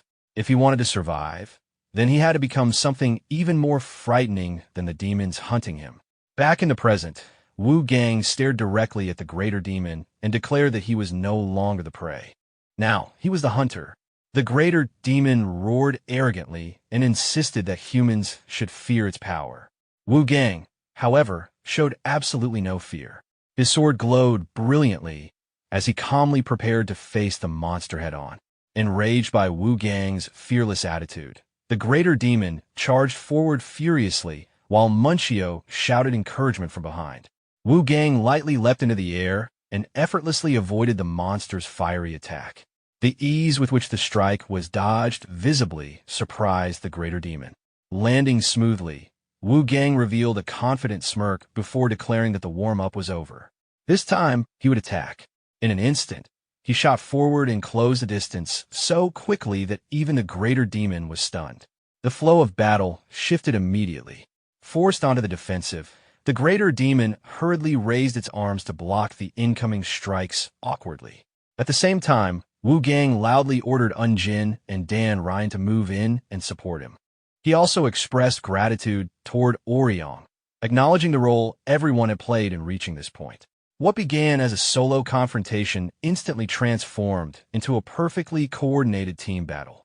Jin and Dan Ryan attacked from opposite sides simultaneously, trapping the greater demon in a pincer assault while Jin loudly chanted a Buddhist prayer. Watching his teammates move in sync, Wu Gang smiled confidently and praised Dan Ryan for starting the battle perfectly. At that moment, all 5 members of the pavilion stood together on the battlefield, officially declaring their participation in the fight to eradicate the night parade of 100 demons. From afar, Munchio and Guang Yun immediately sensed that the greater demon's presence was completely different from the weaker monsters surrounding it. They quickly realized this creature was the true ruler of the demon domain. Nearby, a masked ally supported the injured Guang Yun while urgently warning everyone to stay cautious of the demon's claws because its attacks were unusually unpredictable. Meanwhile, Dan Ryan charged forward fearlessly with overwhelming momentum and shouted for the others to leave the rear defense to them. The greater demon roared furiously as its crimson eyes burned with rage. Purple demonic energy gathered into a massive sphere in its hand before it launched a devastating attack. Dan Ryan reacted instantly, raising his sword and blocking the crushing strike without flinching. While the monster's attention remained occupied, Unjin rushed in from the side and delivered a heavy blow directly into its flank. Seeing the perfect coordination, Dan Ryan smiled confidently as though the battle had already tilted in their favor. Wu Gang also smirked and announced that the defensive phase was over. Once they defeated this monster, they would begin hunting the rest. However, the greater demon's thoughts were far simpler and far more dangerous. It only desired strength and food. Suddenly, instead of attacking the disciples directly, the greater demon turned around and charged into the weaker demons nearby. To everyone's horror, it grabbed one of the smaller demons and absorbed all of its demonic energy. The disciples were stunned as the creature began devouring its own kind. Wu Gang immediately shouted for everyone to kill it before it became stronger. The greater demon crushed another demon and absorbed even more dark purple energy into its body. Roaring with satisfaction, it proudly revealed itself as the apex predator of the battlefield. Unjin broke into a cold sweat while muttering in horror about how vicious the monster truly was. Munchio quickly realized the terrifying truth. The creature was not only feeding on demonic fear, but also drawing strength from the fear of humans. The realization caused several warriors to panic and flee. The greater demon clearly existed on an entirely different level from anything they could handle. Even so, Wu Gang refused to allow the group to collapse into chaos. From above, he loudly ordered everyone to follow his commands. He immediately began coordinating the battle, instructing Munchio to restrain the greater demon with spear techniques while the others targeted its weak points. At the same time, he continued shouting orders to maintain formation and pressure the monster without giving it even a moment to recover. Despite his confident leadership, Wu Gang noticed that Guang Yun was pushing himself beyond his limits. Xingqian Trui's condition had already reached the point where even brief use of his remaining power could destroy him completely. Realizing they could no longer drag the battle out, Wu Gang ordered a final all-out assault. His sword erupted with brilliant golden light as he thanked the Marian Martial Hall disciples and declared that he would finish the battle in a single strike. With full power, he unleashed his ultimate technique, the Whirlwind Thunder Sword. Golden sword energy exploded forward like lightning and crashed directly into the greater demon. Then a deafening sound echoed across the battlefield. Wu Gang's sword shattered. The weapon could not endure the overwhelming force of the technique itself, causing the attack to fail completely. For a brief moment, Wu Gang froze in disbelief. The greater demon instantly closed the distance and grabbed him before he could react. His body was torn apart amid horrifying screams as the monster overwhelmed him completely. Even while facing absolute defeat, Wu Gang stubbornly repeated to himself that he would survive. Watching the horrifying scene unfold, Munchio could only scream Wu Gang's name in despair. Then suddenly, a calm voice echoed across the battlefield. The voice praised the disciples for enduring long enough and told them to rest. In the next instant, a colossal blue sword energy appeared from nowhere. The overwhelming strike blasted the greater demon away and saved Wu Gang just before the finishing blow landed. Even the monster itself was stunned by the sudden power. A figure slowly descended onto the battlefield. Beakley Woon had arrived. His face remained completely cold as he looked over the battered disciples and casually questioned why they had all ended up there in the first place. At that moment, a mysterious demonic woman emerged from within the greater demon's body. Smiling calmly, she remarked that Beakley Woon had grown far stronger than before. Although her plans had encountered a slight obstacle, she seemed completely unconcerned. Turning toward a demonic gate in the distance, she declared that she looked forward to what would happen next, hinting at an even greater conflict waiting ahead. Standing in the center of the battlefield, Beakley Woon calmly raised his hand and gave a single order. Charge! Immediately afterward, cloaked warriors descended upon the battlefield like a storm, launching a full assault to eradicate every remaining demon beast. Beakley Woon personally led the assault, releasing streaks of white sword light that cut through the demon ranks with overwhelming force. As he fought, he realized that Black Knight's sudden appearance had disrupted everything and forced him to speed up his plans far earlier than intended. After the night parade of 100 demons ended, rumors spread throughout the Miram world. People found it impossible to believe that only 5 disciples from Marshall Hall had managed to hold back an entire demon army. Meanwhile, inside the infirmary, Guang Yun was speaking with an alliance official. The official ordered that the public announcement should claim the Murian disciples were useless during the battle. Guang Yun immediately opposed the decision. As the Yaoyang branch chief, he firmly insisted that the disciples who fought on the battlefield were genuine warriors of the Miram Alliance, and that the truth would eventually come out. Deputy Advisor Yong Jin furiously argued that the Murian disciples must never become heroes because the demonic faction was already searching for an excuse to start a war. He grabbed Guang Yun by the collar and demanded to know why those children had been pressured to lose the inter-school tournament for the sake of political stability. He even claimed the order had come directly from higher authorities. Guang Yun calmly brushed his hand away and reminded him that Murian was still one of the pillars of the alliance. Even after being rejected, the official could only shout Guang Yun's name in frustration. Despite his injuries and bruised face, Guang Yun stubbornly maintained that the disciples he witnessed that day were true martial artists, not immature children. Elsewhere, the surviving disciples gathered at a tavern to celebrate. The atmosphere quickly turned lively as everyone exaggerated their achievements.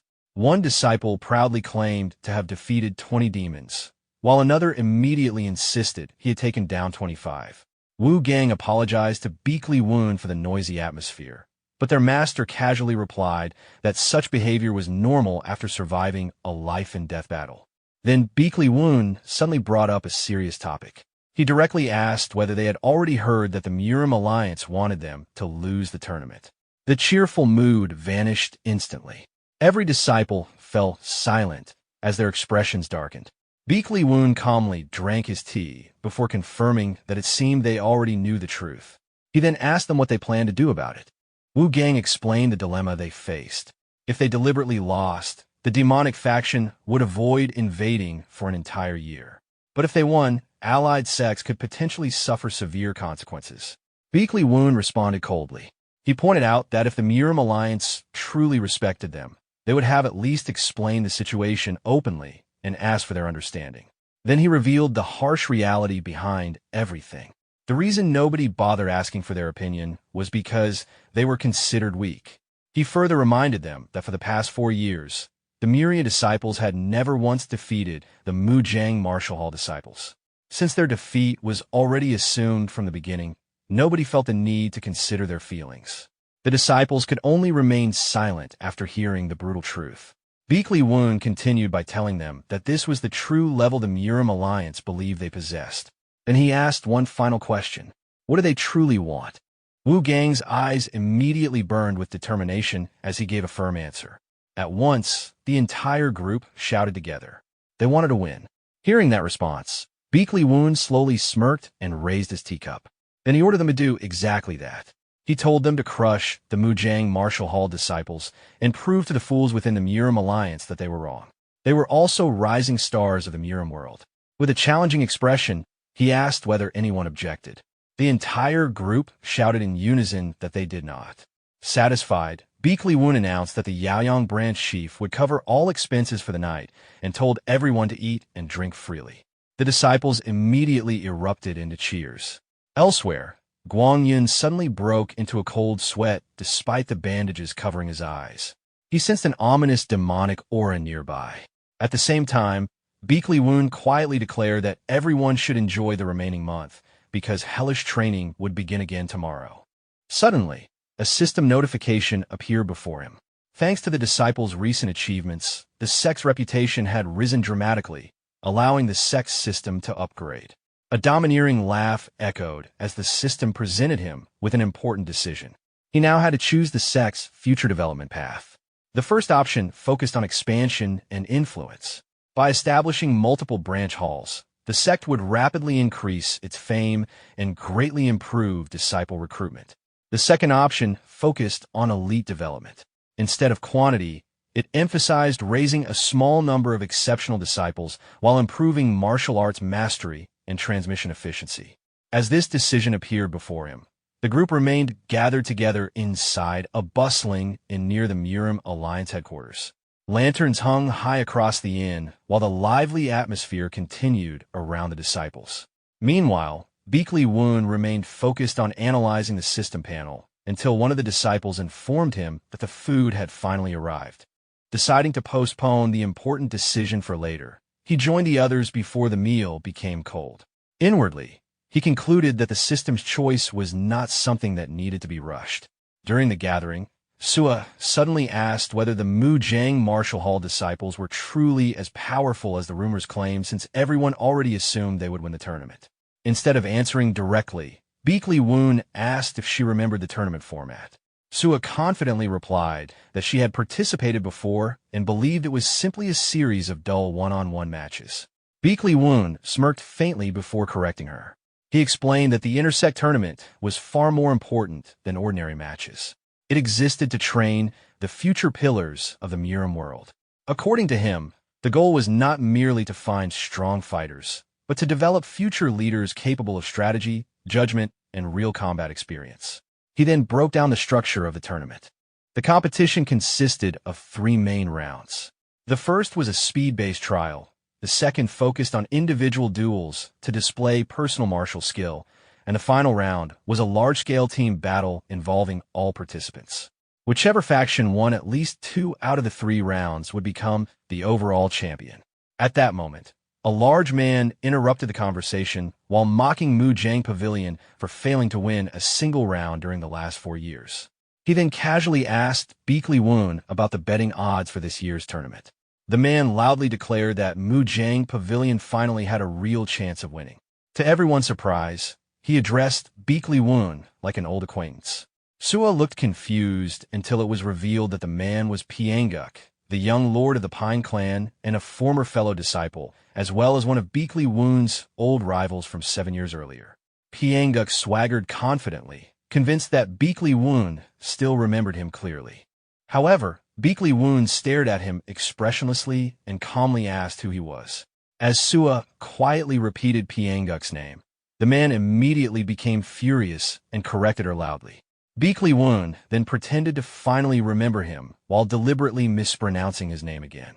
He casually explained to Sua that this man had once been his so-called rival back in Murim Pavilion. Trying to recover his dignity, Pianguk laughed awkwardly and threw an arm around Beakley Woon's shoulder. The moment he did, Beakley Woon released internal energy, so overwhelming that Pianguk's body instantly stiffened in place. Even while struggling to move, Pianguk loudly continued boasting about Mujang Pavilion's guaranteed victory this year and proudly praised the strength of his generation. After listening quietly, Beakley Woon finally responded with a cold remark. To him, they simply sounded easy to defeat. Then, with a mocking smile, he directly asked whether Pianguk's generation had ever successfully defeated Miriam before. Without waiting for an answer, he calmly pointed out that they never had. Pianguk was left speechless. Furious, he insisted that things were different now. Beakley Woon immediately used that opening to propose a wager, while an intimidating pressure filled the atmosphere around him. Suspicious that Beakley Woon was plotting something, Pianguk hesitated for a moment. Beakley Woon then struck him psychologically by calmly asking whether he was actually afraid. Pianguk's eyes burned with anger as he clenched his fists under the provocation, while Sua quietly watched the confrontation unfold. Unable to back down, Pianguk accepted the bet. Beakley Woon immediately revealed the wagered item, the Divine Physician's healing card, a legendary treasure rumored to possess the power to bring even the dead back to life. Pianguk was completely stunned after seeing the legendary item Beakley Woon placed on the table. Beakley Woon then calmly stated the condition for the wager. In exchange, Pianguk would have to stake the Pine Clan's precious cold iron. Hearing that, Pianguk immediately broke into a cold sweat. He admitted that his clan did possess cold iron, but hesitated because it was far too valuable for him to gamble away on his own authority. Beakley Woon calmly delivered the final push by repeating the same provocative question while looking down at him like a superior. Was he scared now? Completely provoked, Pianguk slammed the table in frustration and officially accepted the bet. He then loudly demanded to know where Beakley Woon's disciples were hiding. Beakley Woon casually replied that they were currently undergoing special training and were still on their way. Pyanguk was left speechless by the answer. The scene then shifted to the disciples as their special training officially began. One of them looked bewildered and asked whether they truly had to leave immediately. Beakley Woon simply smirked before giving them an unexpectedly simple mission. All they had to do was safely reach the Murim Alliance headquarters. Wu Gang could hardly believe what he was hearing. Beakley Woon confirmed the task and immediately began dividing everyone into teams. Wu Gang and Munchio were assigned to the first team. Unjin and Oryong became the second team, forming a surprisingly balanced pair. Dan Ryan was completely shocked after learning she would travel alone as the entirety of Team 3. After organizing the groups, Beakley Woon announced the deadline. Everyone had 10 days to arrive, and they were required to reach the Murim Alliance at least 3 days before the tournament began. The disciples responded energetically and accepted the mission. As night fell, their difficult journey officially started through dangerous mountain terrain. Later, while sitting around a campfire, Munchio directly asked Wu Gang whether he was worried about the upcoming tournament. Wu Gang admitted his concerns without hesitation. Although he had changed his sword path, he still carried unresolved ties to the Bloodsword sect and could not stop wondering how its leader would react.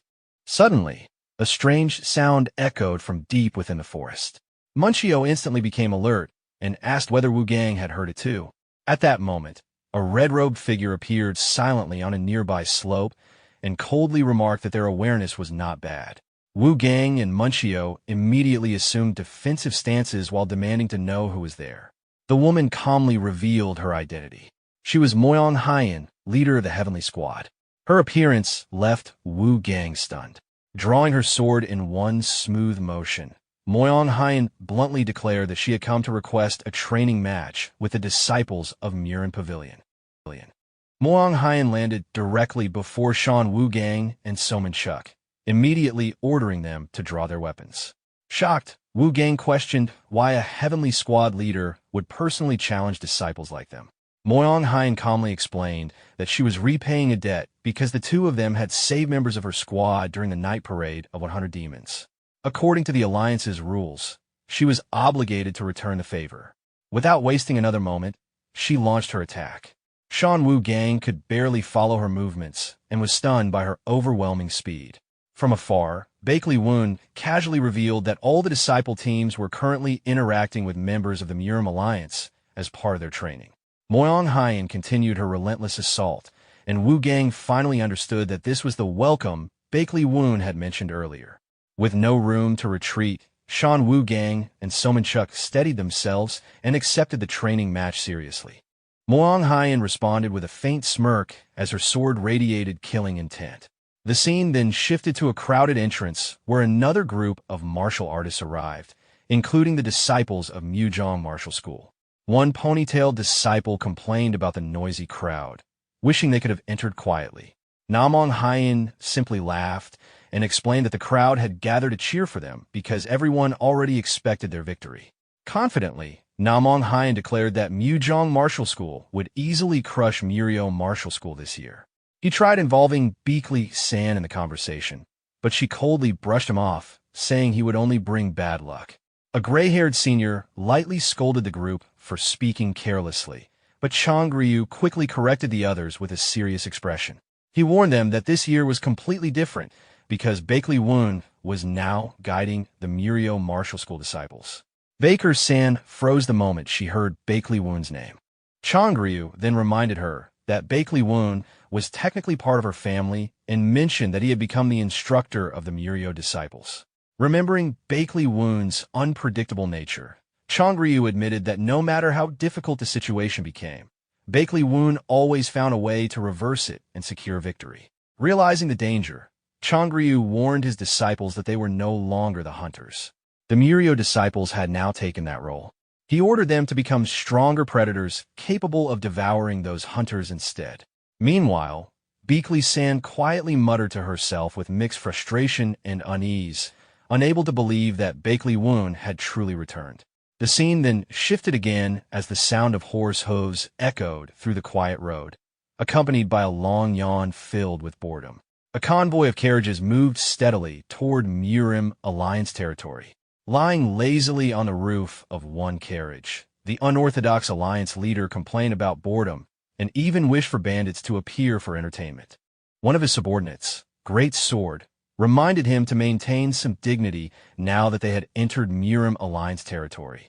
The unorthodox Alliance leader casually asked Great Sword whether he disliked attending the inter-school tournament. Great Sword bluntly replied that the entire wager was meaningless because their side had nothing to gain and everything to lose. He argued that agreeing to a ceasefire was foolish when the unorthodox Alliance could likely crush the Murim Alliance within another 6 months. The unorthodox Alliance leader laughed and responded that if defeat meant a ceasefire, then they simply needed to win. However, Great Sword pointed out that victory was unlikely because the righteous faction would never allow the Murio martial school disciples to succeed. Since the Murio disciples did not come from influential clans, they could easily be sacrificed to protect the interests of the larger sections. Hearing this, the unorthodox Alliance leader admitted that the ceasefire agreement itself was genuine, but firmly declared that he had no intention of losing the bet. He then shifted the conversation toward a disciple he had once failed to recruit. An image of a black-haired young man with a ponytail appeared in his mind. The unorthodox Alliance leader reflected that the Murim Alliance had become too vast and corrupt to recognize true talent standing right before them. Sitting atop a rooftop later that night, he revealed his next plan. He intended to make a simple request that the Murim Alliance would find difficult to reject. In his eyes, even planting a small seed of doubt would eventually create cracks within the Alliance itself. The scene then shifted to Murio Martial School's office, where Iguin paced anxiously while waiting for news of the disciples. His assistant, Jigalp, tried to calm him down, but Iguin remained frustrated because the disciples had still chosen to participate despite being told not to win. When Vice Principal Hai entered and announced that someone had arrived, Iguin initially relaxed, believing the students had finally returned from training. However, Hai quickly corrected himself and revealed that the unorthodox Alliance leader had arrived before the disciples. Iguin immediately exploded in frustration and turned toward the person he blamed most for the situation. Meanwhile, Bakley Woon sat calmly in the corner, leisurely drinking tea as though nothing was wrong. When Iguin demanded to know where the disciples were, Bakley Woon casually assured him they would arrive on time. Although Iguin admitted that Bakley Woon was talented at training disciples, he still argued that the opening ceremony could not simply be ignored. Bakley Woon remained unconcerned and replied that arriving before the competition itself was enough.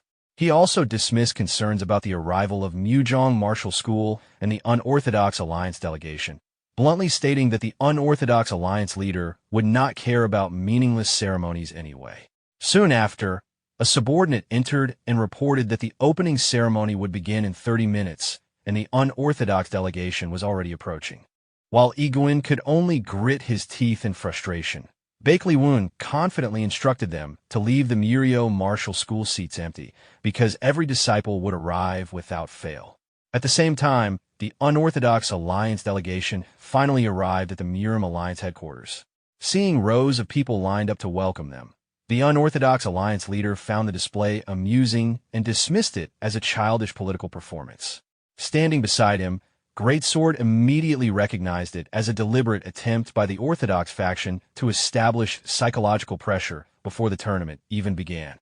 The Murim Alliance chief advisor, Ouyang Juk, personally greeted the delegation and politely welcomed them inside for a banquet. Under his command, the enormous gates of the Murim Alliance slowly opened. Inside, the unorthodox Alliance leader admired the scale of the Alliance headquarters. Waiting for him were two legendary figures, Sword Emperor Bakley Gang and Sword Empress Qian Sirion. Amused by the honor being shown to him, the unorthodox Alliance leader joked that he never expected Bakley Gang to personally guide him one day, as he had always imagined they would meet as enemies on the battlefield. Bakley Gang remained cold, while the unorthodox Alliance leader mocked the current generation of disciples training nearby. After observing them, he openly criticized their quality and claimed that only a handful among them were truly impressive. Bakley Gang assumed his confidence meant he felt pressured by the wager, but the unorthodox alliance leader instead claimed that the bet guaranteed his victory. Then, without warning, he suddenly announced that the real participants had arrived. 5 figures descended from the sky and landed directly in the arena between the orthodox and unorthodox factions. Their arrival instantly captured everyone's attention. The disciples of the Muzhong martial school, led by Xian Wu Gang, knelt and formally announced the completion of their training. The unorthodox alliance leader was visibly pleased by their entrance, considering it far more impressive than expected. Nearby, other disciples watched in shock. The Murim Alliance's main gates had not opened like this since the declaration of war against the unorthodox alliance, making the event historically significant. Wu Gang briefly recalled the brutal training that led to this moment. During the past week, his team had constantly evaded powerful pursuers while moving through forests and crowded cities. The moment they were discovered, they immediately escaped across rooftops using Qigong techniques. Back in the present, the disciples completed their dramatic landing in the arena, officially announcing their return after surviving the harsh training prepared by Bakley Wun. All 6 disciples landed heavily in the center of the arena, their presence instantly dominating the martial arts hall. Led by Xian Wu Gang, the group formally announced that they had completed their brutal training and successfully returned. Exhausted from the journey, Wu Gang collapsed to the ground and muttered that everyone had apparently arrived with the same idea, saving him the trouble of gathering them himself. When he finally looked up, he was stunned to find both the unorthodox alliance leader and Bakley Wun standing directly in front of him. From outside, a senior disciple from a Muzhong martial school watched with amusement, silently wishing luck to the younger generation that would soon have to face them. The unorthodox alliance leader laughed loudly, admitting that the disciples of the Muzhong martial school had finally shown qualities worthy of the Murim world. Ouyang Juk, the Murim alliance strategist, explained that because the unorthodox alliance leader had shown unusual interest in those disciples, the alliance deliberately arranged such a dramatic entrance for them. The unorthodox leader then directly questioned the disciples, asking whether they truly believed they could win. He reminded them that he had placed everything on this wager and demanded a clear answer. Without hesitation, Xian Wu Gang stepped forward and firmly declared their intention to win. The unorthodox leader asked whether he understood the weight behind those words, but Wu Gang answered without wavering. The unorthodox alliance leader then pushed further, asking what they would do if the Murim alliance itself interfered with their victory. Wu Gang immediately rejected the idea. He declared that their victory would belong entirely to the disciples of the Muzhong martial school, and that they would not allow anyone to take that away from them. The rest of the disciples stepped forward together, fully supporting his resolve. Bakley Wun then warned them that their bold declaration had changed everything. By openly challenging the strongest faction, they had forced the entire Murim world to acknowledge them as real contenders instead of insignificant underdogs. According to him, they had thrown away the safety of being underestimated. However, Wu Gang answered without regret. He explained that they did not want the Muzhong martial school to lose later while making excuses about underestimating their opponents.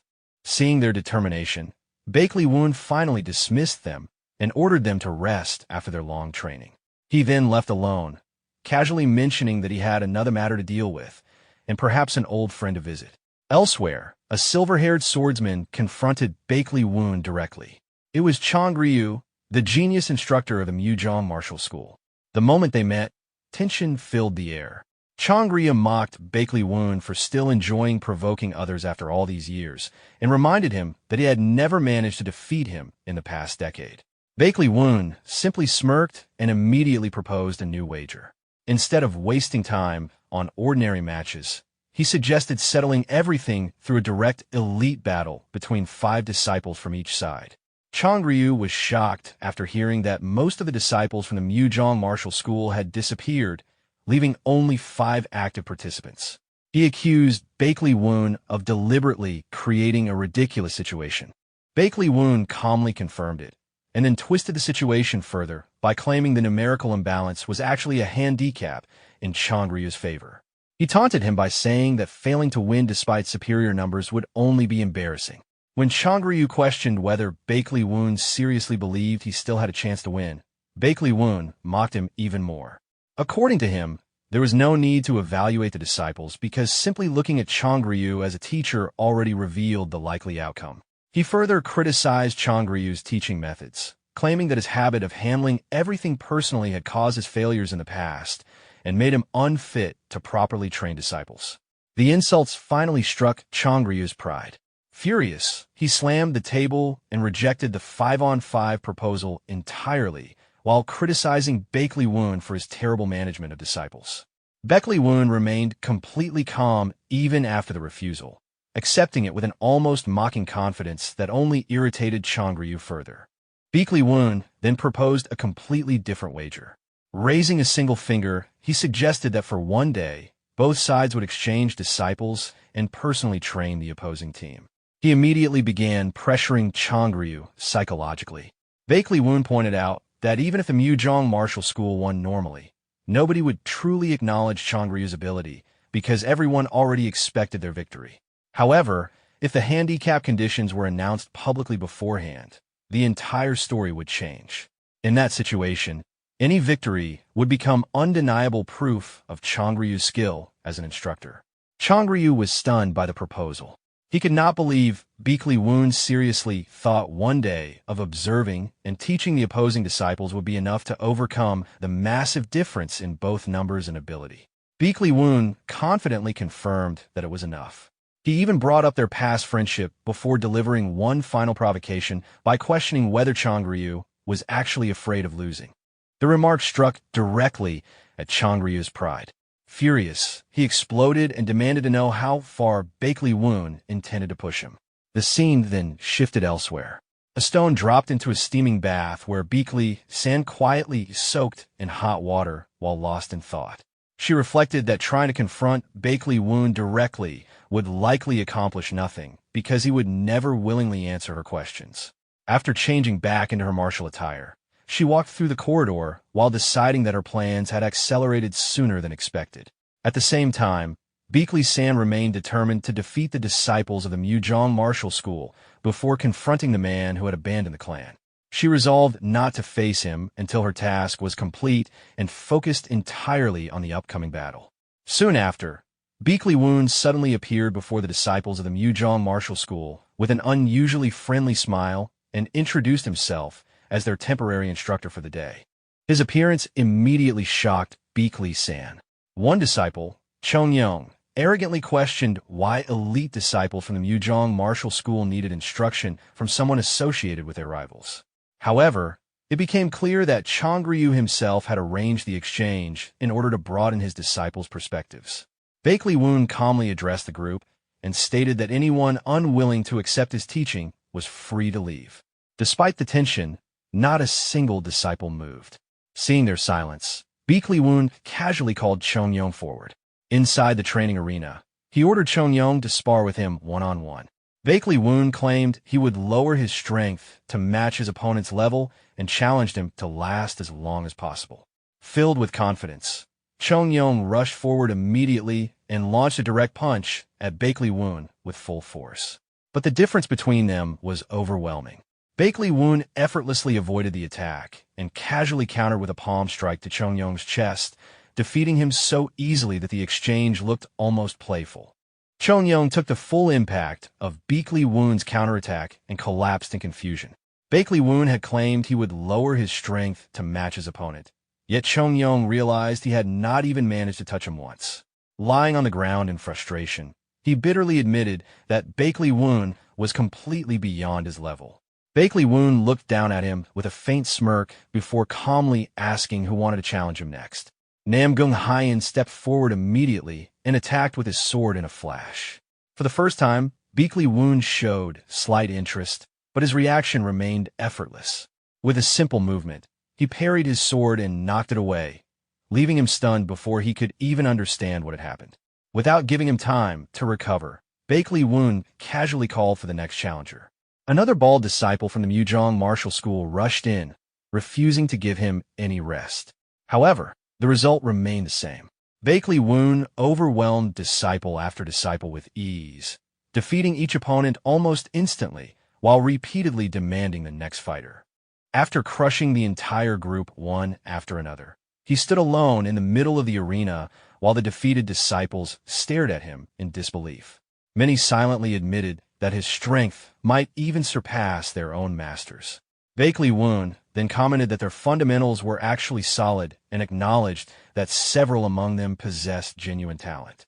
He initially declared the sparring session finished, but suddenly changed his mind. Then Baek San suddenly throwed her sword in front of Baek Woon, saying that the battle was not over yet. Then his gaze locked onto Baek San. With a faint smile that carried both familiarity and hostility, Baek Woon quietly greeted his younger sister as if meeting her after a long separation. The atmosphere instantly changed as killing intent spread through the arena. Baek San coldly warned him that if he did not want to die, he should finally draw his sword. Memories suddenly resurfaced. As a child, Baek San once argued with a clan servant after being forbidden from going outside to play because she was expected to focus only on study and discipline. Upset, she hid away and quietly wished her mother were there instead. At that moment, young Baek Woon secretly appeared and invited her to sneak out with him. Excited, Baek San followed her older brother as he carried her through the city at night, warning her to keep it hidden from the clan servants. He promised that whenever she wanted, he would always take her out to play.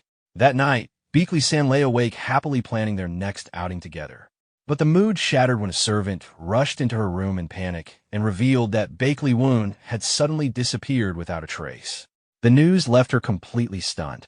12 years later, those memories returned the moment Baek Woon called her name again. Before their confrontation, another disciple from Yuzhong Martial School tried speaking with Baek San, casually mentioning they were classmates. She ignored him coldly and continued preparing for training, her killing intent already overflowing. The disciple could only awkwardly note how much she had changed over the years. Then Baek Woon appeared. The moment Baek San saw her long-lost brother, she immediately pointed her sword at him without hesitation. Her eyes burned with anger as she demanded that he draw his weapon. Baek Woon calmly faced her with his sword already coated in inner energy and casually greeted her after all those years. Baek San attacked instantly, but Baek Woon blocked every strike effortlessly. The gap between them was obvious from the start. Refusing to back down, she continued unleashing fierce sword attacks until she finally used her ultimate technique, White Flower Chaos. Her sword energy erupted violently and engulfed the entire training ground in a massive explosion that shook the area and filled the air with dust. As the dust cleared, Baek Woon remained standing completely unharmed. Meanwhile, Baek San was left breathing heavily after exhausting her strength. Baek Woon calmly acknowledged her improvement and admitted she must have trained relentlessly, but he immediately criticized the martial art she was using. According to him, the Blazing Fire White Flower art was a pure yang technique focused on overwhelming force, making it unsuitable for her. His words only enraged Baek San further. She accused him of having no right to lecture her after abandoning the clan and rushed forward again in anger. Even while she attacked frantically, Baek Woon continued blocking every strike with ease, treating the battle almost casually. During the fight, Baek San bitterly brought up the promise he once made to always take her out to play whenever she wanted. With tears mixed into her anger, she demanded to know why he had disappeared from the clan. Baek Woon avoided answering directly and simply stated that he could not explain the reason. Already expecting that answer, Baek San attacked once more with even stronger killing intent. Her sword moved at blinding speed, but Baek Woon still parried everything effortlessly. The difference in skill between them was overwhelming. With a simple push, he knocked her off balance and sent her flying backward. Refusing to give up, Baek San realized he still had no intention of seriously hurting her and decided to exploit that hesitation. She unleashed a strange black aura shaped like a demonic beast and sent it charging toward him. For the first time, Baek Woon looked genuinely surprised by her technique. Without hesitation, he finally drew his sword. A brilliant blue sword energy erupted and collided head-on with the demonic aura, creating a massive shockwave.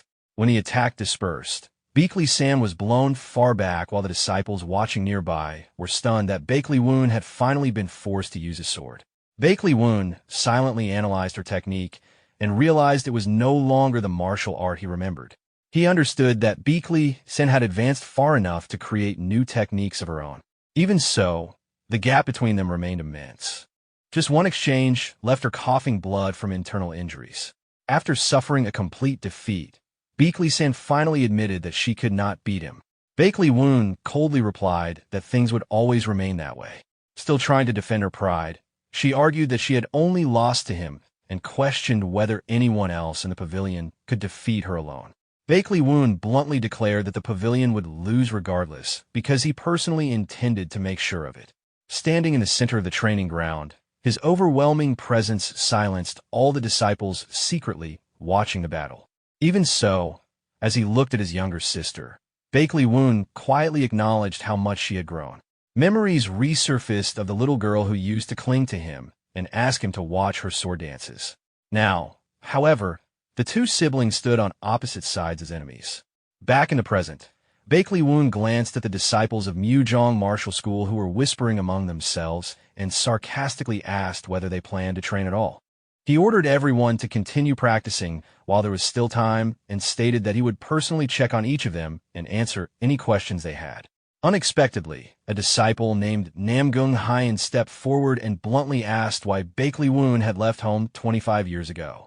Another disciple quickly apologized for the rude question, but Bakley Woon calmly brushed it aside, understanding that such curiosity was natural. From behind, Beakley Sen coldly challenged him to try making excuses. Internally, Bakley Woon thought that revealing the truth now would only destroy everything his mother had sacrificed for. Quietly apologizing to his sister in his heart, he avoided answering directly. Namgung Hyen then stepped forward again and stated that he had something more important to discuss. He analyzed the upcoming tournament and admitted that Mujong Martial School held the advantage because it had fighters like Beakley Sen, Chung Yong, and himself. However, to everyone's surprise, he sincerely asked Bakley Woon to defeat Mujong Martial School. He explained that Beakley Sen had changed too much over the years, and after witnessing her fight today, he finally understood the reason she continued wielding her sword. As long as her hatred remained focused on Bakley Woon, even total victory for Mujong Martial School would solve nothing. The real problem would still remain unresolved. With complete sincerity, Namgung Hyen repeated his request and asked Bakley Woon to crush Mujong Martial School. Confused, Bakley Woon questioned why he cared so much about Beakley Sen despite already having a fiancée. A brief memory surfaced of a younger Beakley Sen energetically challenging Namgung Hyen to fights. Looking ahead quietly, Namgung Hyen admitted that she had been his very first friend. He knew his request was unreasonable, especially considering the strength of Mujong Martial School, but Bakley Woon confidently cut him off before he could continue. According to him, there was no need to ask because their side was already going to win. At a crowded marketplace, accountant Zhang Bang stopped in front of a hairpin stall. The expensive price immediately made him hesitate, and his expression tightened in frustration. Seeing his indecision, the vendor turned attention to another customer, which pushed Zhang Bang into hurriedly buying one anyway. After leaving the stall, he complained inwardly about how overcrowded the Murim Alliance territory had become. Even the inns were completely full. Eventually, he found a restaurant and asked for a seat, only to be told that every table was occupied.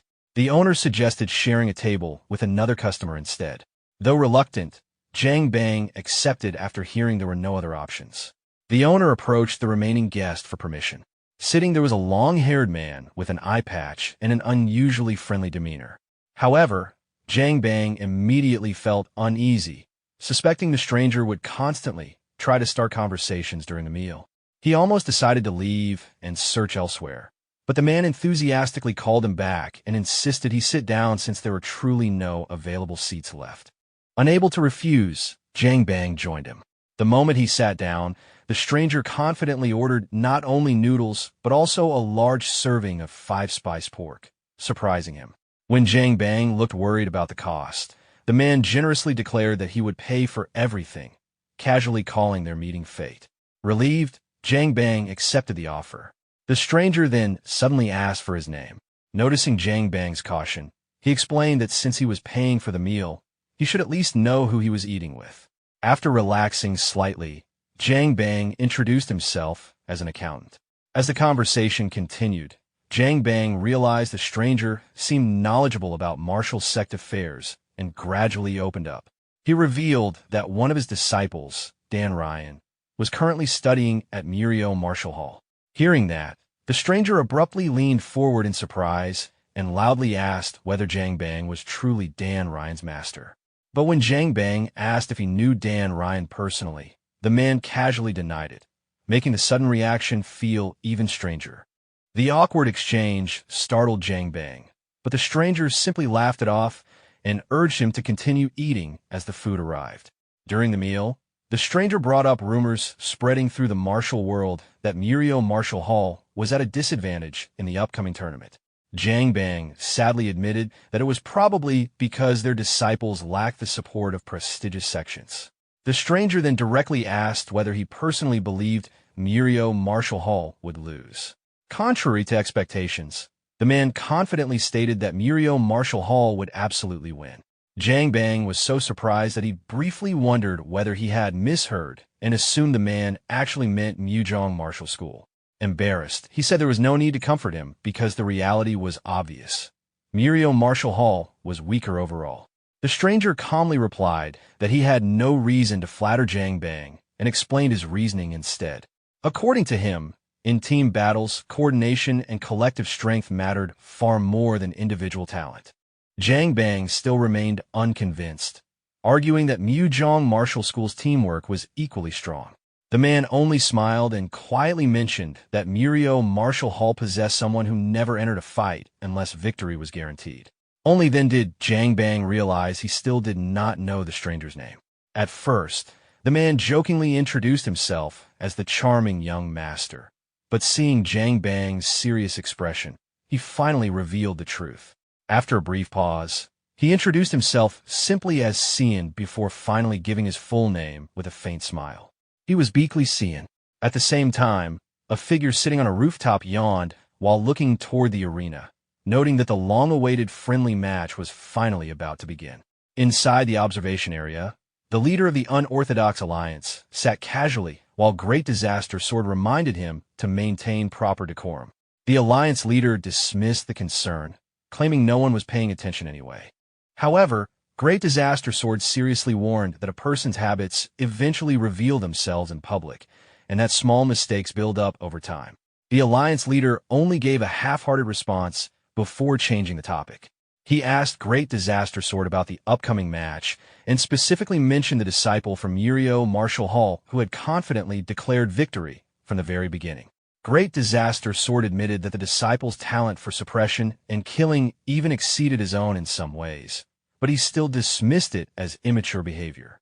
More than anything, he hoped the disciple's weak mentality would eventually be corrected. The Unorthodox Alliance leader mocked his cold attitude and brought up the ceasefire agreement that depended on Mujong Martial School winning the tournament. Laughing to himself, he revealed that the ceasefire would happen regardless of the outcome. What truly interested him was creating even the smallest disturbance within the Murim Alliance. With that thought, he stood up and declared it was finally time to see what Beakley Woon had prepared. Meanwhile, inside Murio Martial Hall's preparation area, Beakley Woon asked his disciples whether they were ready. He reminded them of everything they had endured during training and encouraged them not to be intimidated by their previous defeats. According to him, losing many times meant nothing as long as they won in the end. With complete confidence, he sent them forward and told them to prove themselves. The disciples of Murio Martial Hall entered the arena to thunderous cheers from the crowd. As the massive gates opened, the enormous battlefield was revealed before everyone. The teams were then officially introduced. Murio Martial Hall entered first with Captain Cian Wu Gang and only 4 other disciples, totaling just 5 members. Immediately afterward, Mujong Martial School registered its team under Captain Namgong Haiyan with 15 additional disciples, creating an overwhelming numerical advantage. The leader overseeing the tournament began the opening speech. He explained that the event was intended as a friendly competition and a place where future allies could sharpen themselves together. According to him, victory would build confidence and caution, while defeat would create determination and motivation for improvement. Even though circumstances had changed this year, the purpose of the tournament remained the same. His only instruction to the disciples was simple: give everything they had.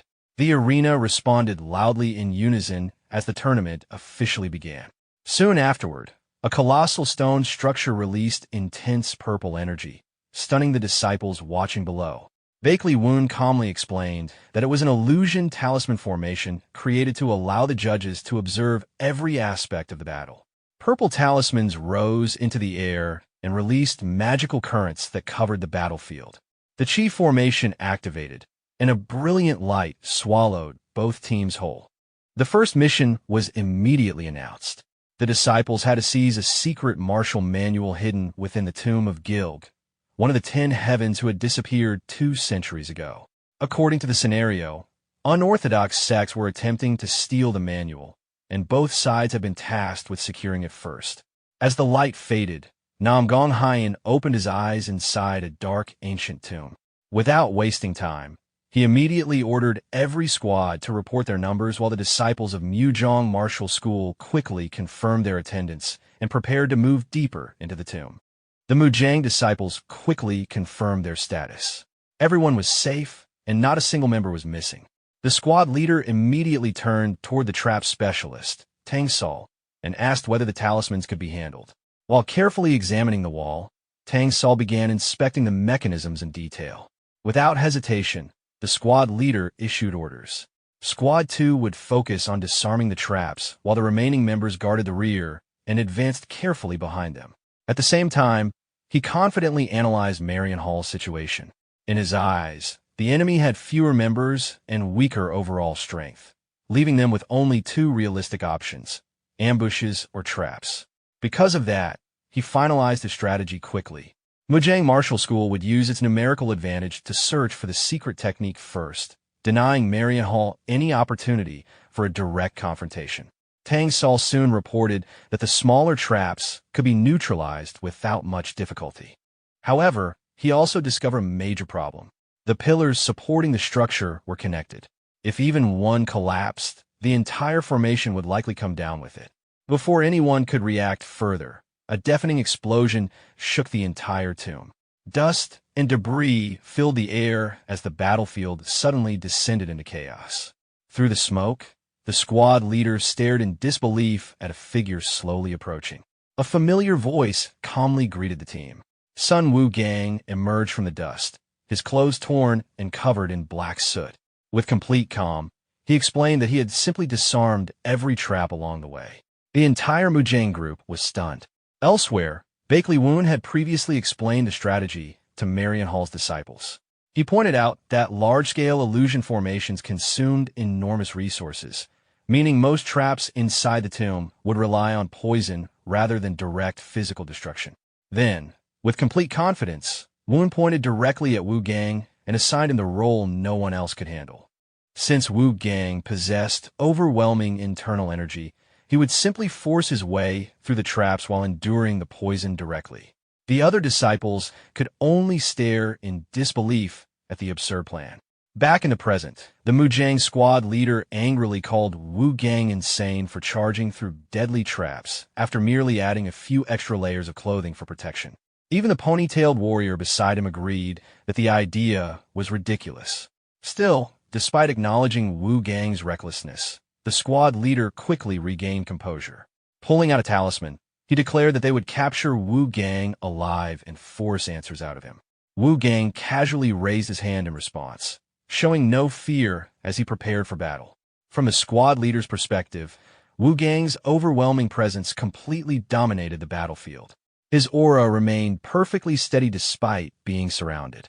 Wu Gang smirked confidently and made it clear that their plan would not succeed so easily.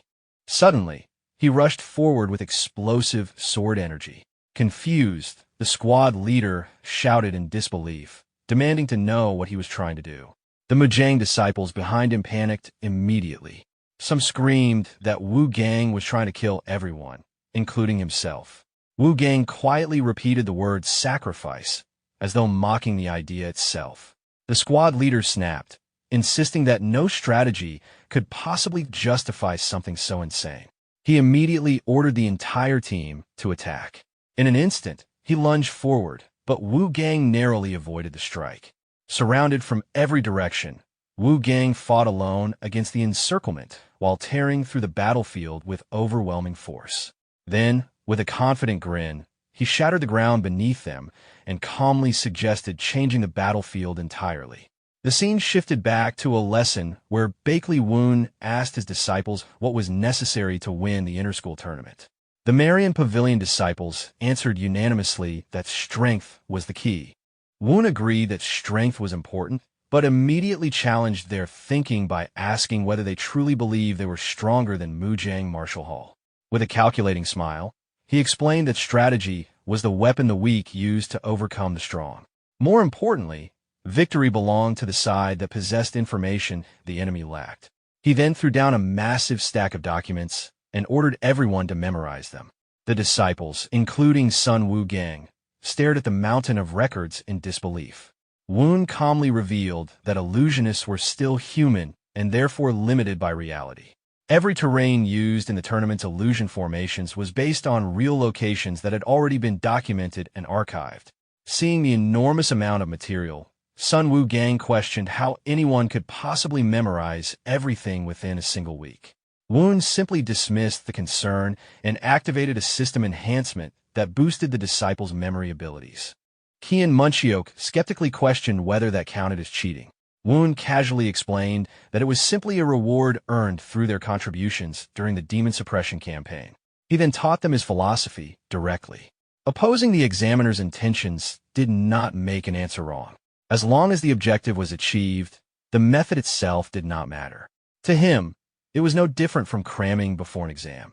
With a sly smile, Woon concluded that ignorance only guaranteed defeat. Back inside the battle, Sun Wu Gang unleashed a devastating attack that shattered part of the terrain itself.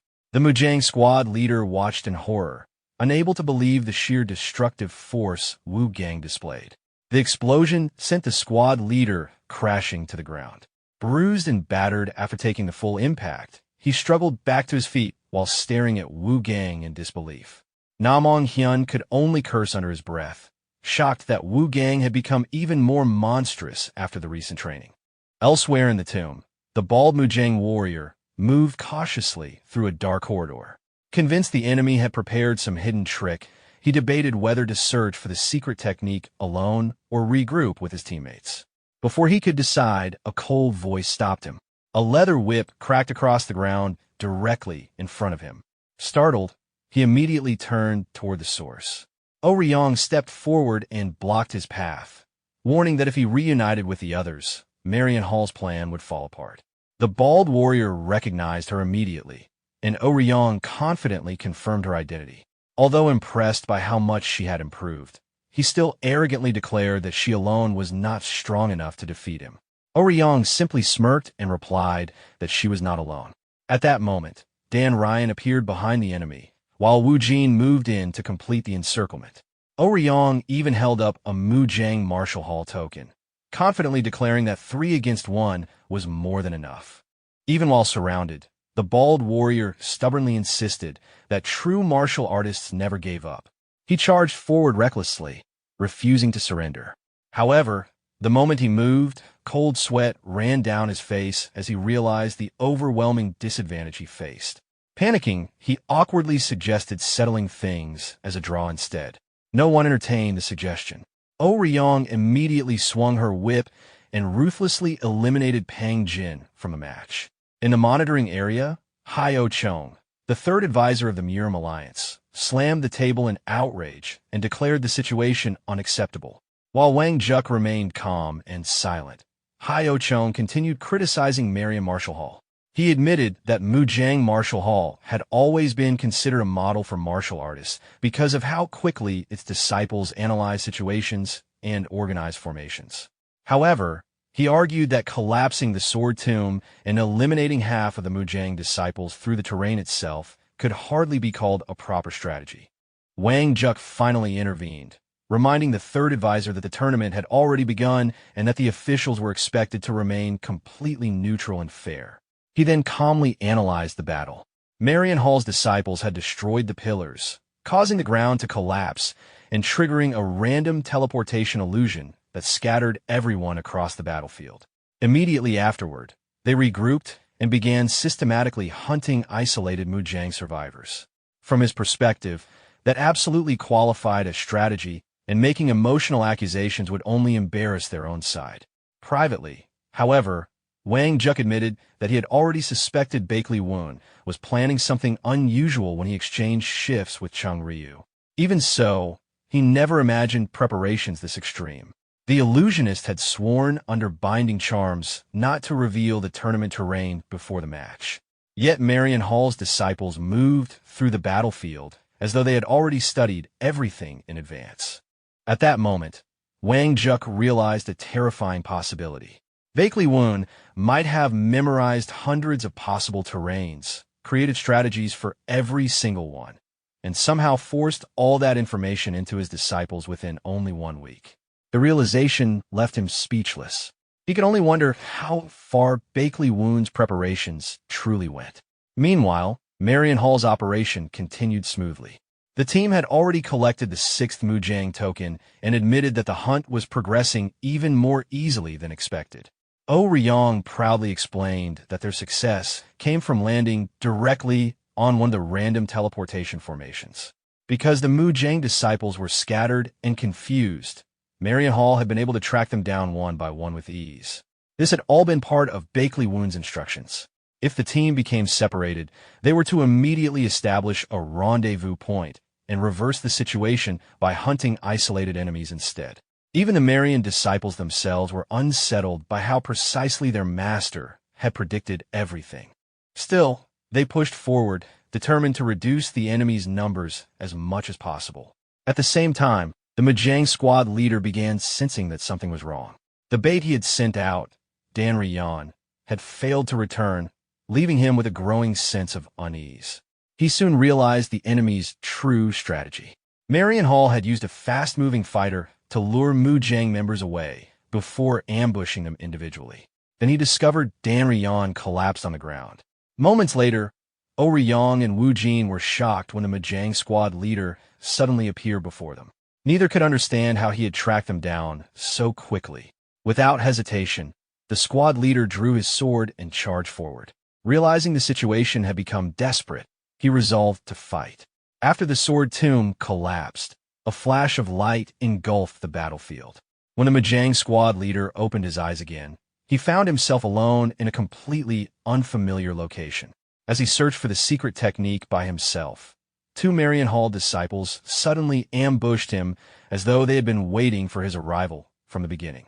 A sword strike cut across his shoulder, and he immediately realized one of the attackers was Kian Munchiok, one of Marion Hall's strongest fighters. Moments later, another heavy blow slammed into his face, forcing him to cough violently. Even so, the squad leader remained convinced the situation was still manageable. Deep down, however, he had to admit that Marion Hall's disciples were far stronger than he originally expected. At that moment, he recalled Bakley Woon confidently telling his disciples that there was no need for excessive explanations because victory already belonged to them. Only now did the squad leader realize Woon had not been bluffing at all. Grinding his teeth, he admitted the enemy's strategy was impressive. However, he still arrogantly claimed that such tricks would never work in later rounds and that the final match would end in a complete victory for Mujang Martial Hall. Sun Woo-gang immediately mocked him, pointing out how ridiculous it looked for someone of Namong Hyun's status to stall for time through conversation. Then Woo-gang coldly informed him of the truth. He was the last remaining member of his team. Another Marion disciple sarcastically added that it was only natural to save the strongest opponent for last. Namong Hyun was stunned. He could hardly believe his entire team had been eliminated so quickly. Although he could not fully trust their words, he understood one thing clearly. The 2 standing before him were the core of Marion Martial Hall. Immediately, Namong Hyun began circulating his internal energy seriously for the first time. A massive surge of blue energy erupted from his body, completely overwhelming Sun Woo-gang and Kian Munchiok. Cornered, Namong Hyun resolved himself to fight to the death. Even if he lost, he intended to drag at least one enemy down with him. Just as he prepared to unleash his finishing attack, another figure suddenly burst onto the battlefield with terrifying speed and intercepted the attack directly. The newcomer was Bakley San. With a single strike, she shattered the incoming technique, leaving Sun Woo-gang shocked by her sudden appearance. Bakley San glanced at her teammates coldly and remarked that they were late. Woo-gang immediately grinned in excitement. With Bakley San finally present, he declared they could now have a proper fight. He soon noticed that one of her arms appeared badly injured, but Bakley San dismissed the concern. Since everything inside the illusion formation was temporary, the wound would disappear once the match ended. The two stood side by side, preparing for battle together. Woo-gang then reminded her that the original plan had been for Oh-ryong to stall the enemy, while they focused on defeating Na-mong-hyun. The moment Oh-ryong's name was mentioned, Bakley San's expression visibly darkened. Holding the hilt of her sword between her teeth while carrying a collection of eliminated participants' tags in one hand, she coldly revealed that she had seen Oh-ryong hiding nearby like a frightened rat. The Mujang squad leader froze when Bakley San casually tossed down the collection of tags. He immediately realized that the rest of his remaining team had already been completely wiped out. Sun Woo-gang warned that there was little time left and that the unstable ground beneath them was close to collapsing again. Bakley San showed no concern. Her expression remained completely emotionless as killing intent spread from her body and her crimson eyes glowed fiercely. To her, none of it mattered. It would not take long to finish the remaining enemies anyway. The scene shifted into a flashback. Countless corpses covered the battlefield, while young Munchiak struggled to crawl out from beneath the fallen bodies. Desperate and terrified, he begged for mercy, but the men standing ahead ignored him completely. Instead, they mocked him coldly, saying that even righteous warriors were forced to beg for their lives eventually. The memory dragged Munchiak back into the misery of his childhood. He had grown up surrounded by death and poverty. To survive, he either had to beg for scraps or throw himself into violent conflicts. The battlefield became the only place where he could prove his worth. He learned early that emotions had no value when survival itself was uncertain. Showing feelings would never fill an empty stomach. After enduring countless near-death experiences far from home, he eventually joined the Murim Alliance in hopes of finding a proper life. To him, becoming a martial artist was the only escape from living as a helpless beggar. Survival was the only thing he truly excelled at. Fortunately, after entering Murian martial school and meeting trustworthy comrades, he slowly forgot the constant fear of death that had followed him throughout childhood. However, during the recent 100 Demons incident, that terror returned. The brutal reality he had tried to bury resurfaced completely. His hands trembled as he gripped his spear, and his thoughts froze under the pressure of mortality. Somewhere deep inside, he began believing that everyone should experience that same fear at least once. Returning to the present, Munchiak suddenly charged directly toward Bakley San. Looking at her in disbelief, he questioned why she showed absolutely no fear of death. Outside the battlefield, the leader of the unorthodox alliance calmly observed how the original 16 versus 5 imbalance had unexpectedly turned into an even 2-on-2 confrontation. He admitted that exploiting the enemy's panic and scattering them apart was an impressive strategy. In fact, the scheme was clever enough to make him consider recruiting the mastermind himself. He even joked that perhaps Bakley Woon deserved to be called the leader of the Righteous Heavens sect already. From his perspective, the situation now heavily favored Murian martial school. He then asked the Great Disaster Sword for his opinion. The Great Disaster Sword immediately questioned whether he was being tested. Then, after analyzing the battle carefully, he gave a blunt answer. Bakley Woon's strategy was nearly perfect, but battles could never be controlled entirely through calculations. No matter how carefully an army prepared, there would always be people who clawed their way back from death itself. Those individuals were the ones who ultimately determined their own fate. Because of that, he concluded that Mujang Martial School could no longer defeat Murian Martial School. The only thing capable of stopping someone driven by desperation was an opponent who no longer cared about their own life. Back inside the battlefield, Na-mong-hyun clashed fiercely with Sun Woo-gang and mocked him for losing the confidence he showed earlier. Annoyed, Woo-gang immediately told him to stop talking.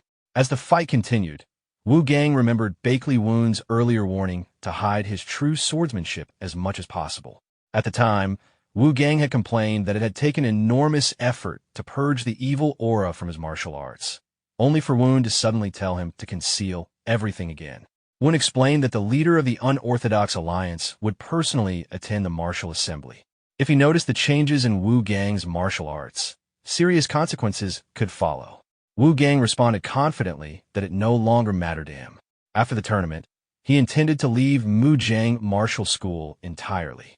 He had no desire to remain in the Muram Alliance only to kill his own master, nor did he wish to return to the Bloodsword sect. Hearing that, Woon decided not to argue further and admitted that Wu Gang had already made up his mind. However, he still warned that if the unorthodox alliance discovered his martial arts had changed, they might forcibly take him away.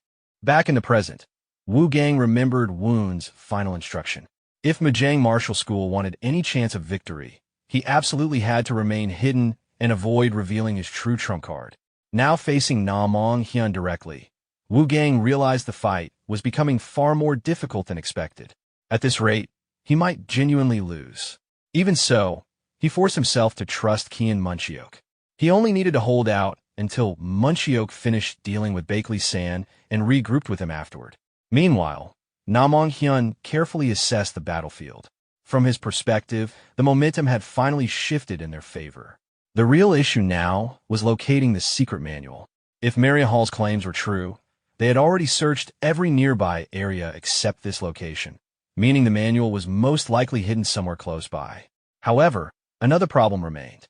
The excessive use of internal energy earlier had badly weakened the surrounding structure. Any reckless attack could collapse the entire area instantly. Because of that, Na Mong Hyun warned Bakley San to restrain her power and avoid damaging the fragile ground further. Bakley San showed little concern. To her, the only thing that mattered was finishing the battle before the terrain collapsed completely. Na Mong Hyun tried calling out to her again, but Bakley San remained fully focused on destroying her enemies. Even a brief opportunity was enough for her. Without hesitation, she unleashed the 100 Flowers Strike sequence, followed immediately by the Divine Emperor 5 Forms Unification technique. A massive explosion erupted across the battlefield. Seeing the destruction spread further, Na Mong Hyun immediately shouted for her to stop before everything collapsed. At that exact moment, Sun Wu Gang seized the opening and rushed forward. Na Mong Hyun was confused to see him moving again and demanded to know whether he intended to destroy the battlefield a second time. As Wu Gang flashed past him, Na Mong Hyun suddenly realized the true danger.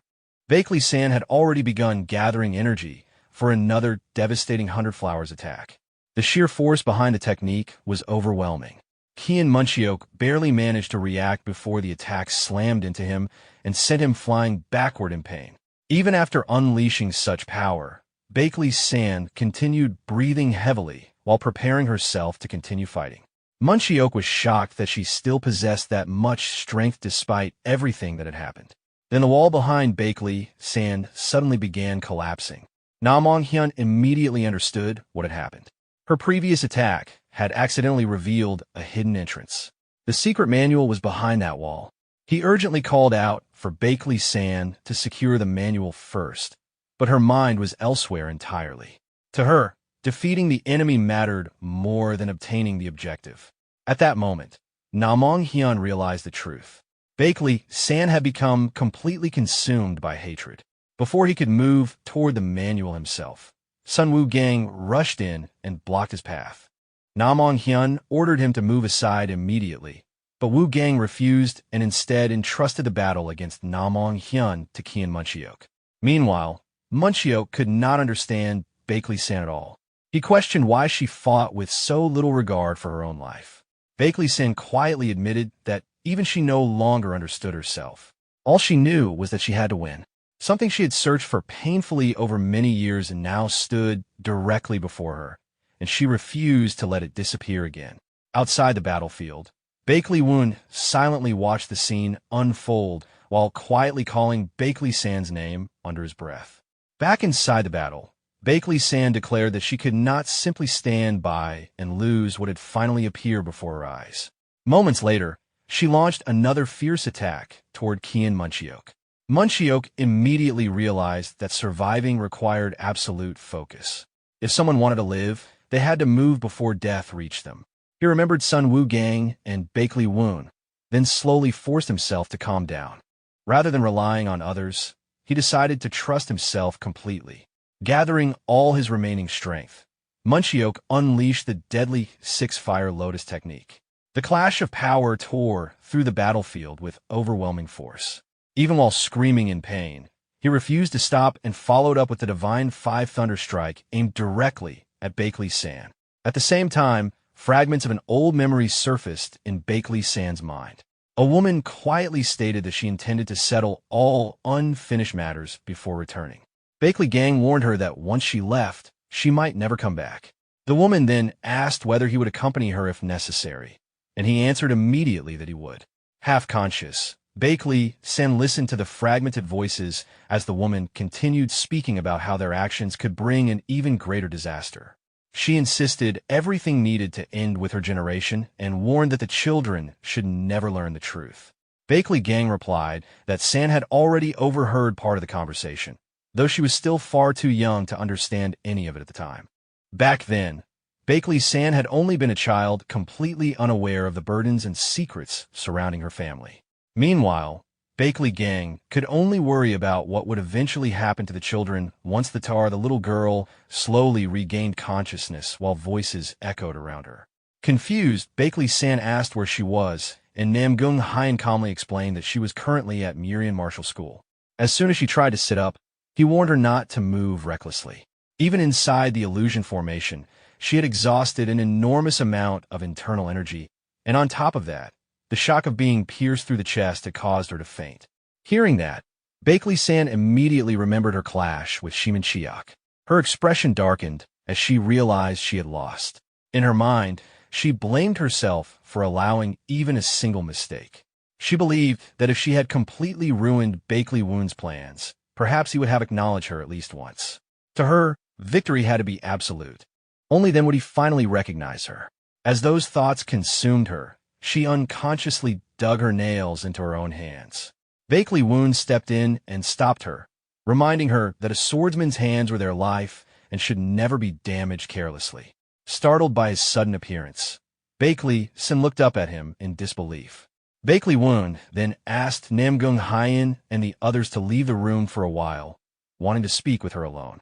After everyone stepped outside, Bakley San remained lying in bed, still unable to process the outcome of the match. Bakley Woon quietly observed her while she glared at him with resentment and questioned why he had come. Elsewhere, the shadowless swordsman Jang Bang was shocked by Murian Martial School's overwhelming performance. He could not understand how they had created such an effective strategy in such a short time. However, the head of the Nam family remained calm. He explained that the first round of the tournament heavily favored adaptability and tactics, which naturally gave Murian Martial School an advantage under Bakley Woon's leadership. He further explained that Bakley Woon had always possessed exceptional strategic talent ever since his time studying with the Eagle family. More importantly, he was obsessed with victory and would use every possible method to achieve it. Because of that, the later stages of the tournament would become far more difficult.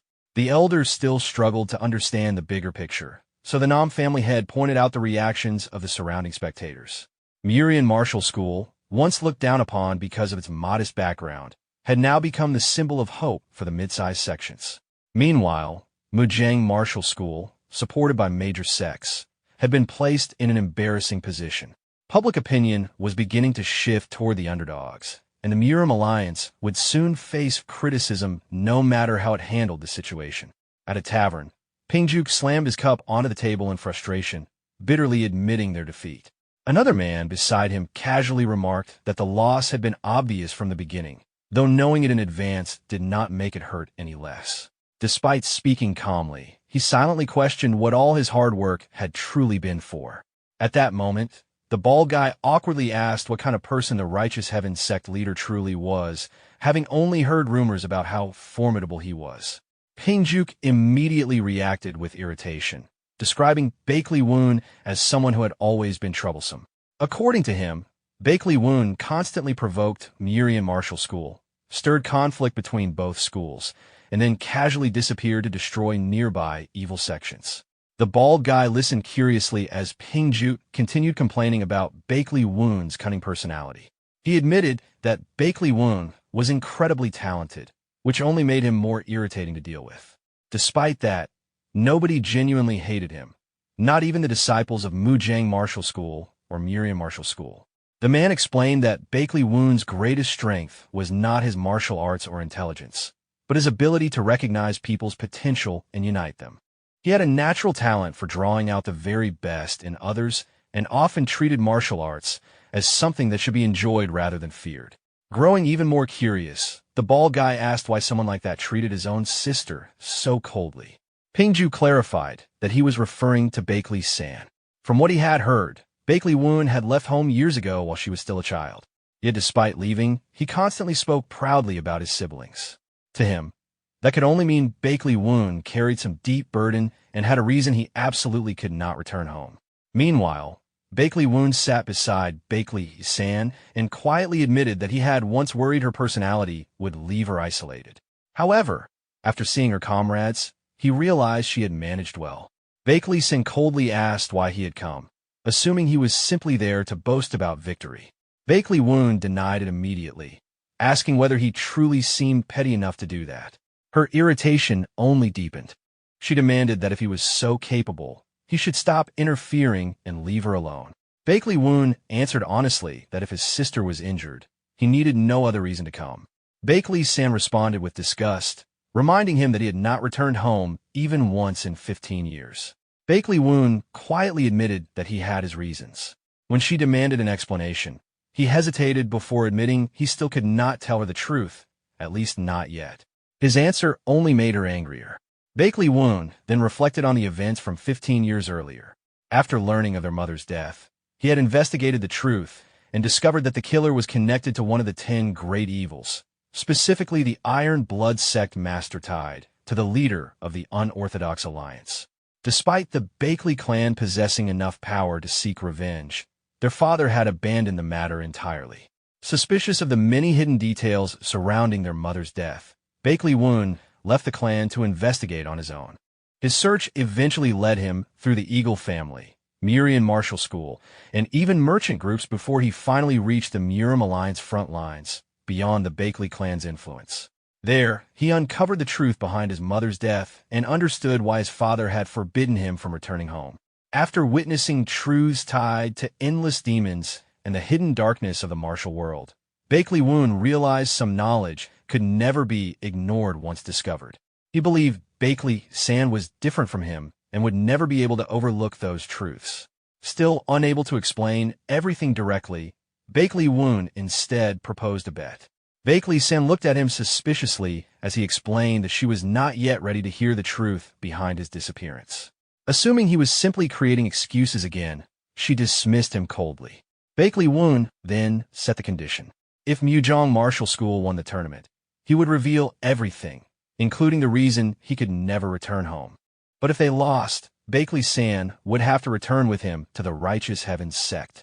Elsewhere at the tavern, Dan Ryan celebrated enthusiastically after their victory and loudly ordered another jar of alcohol.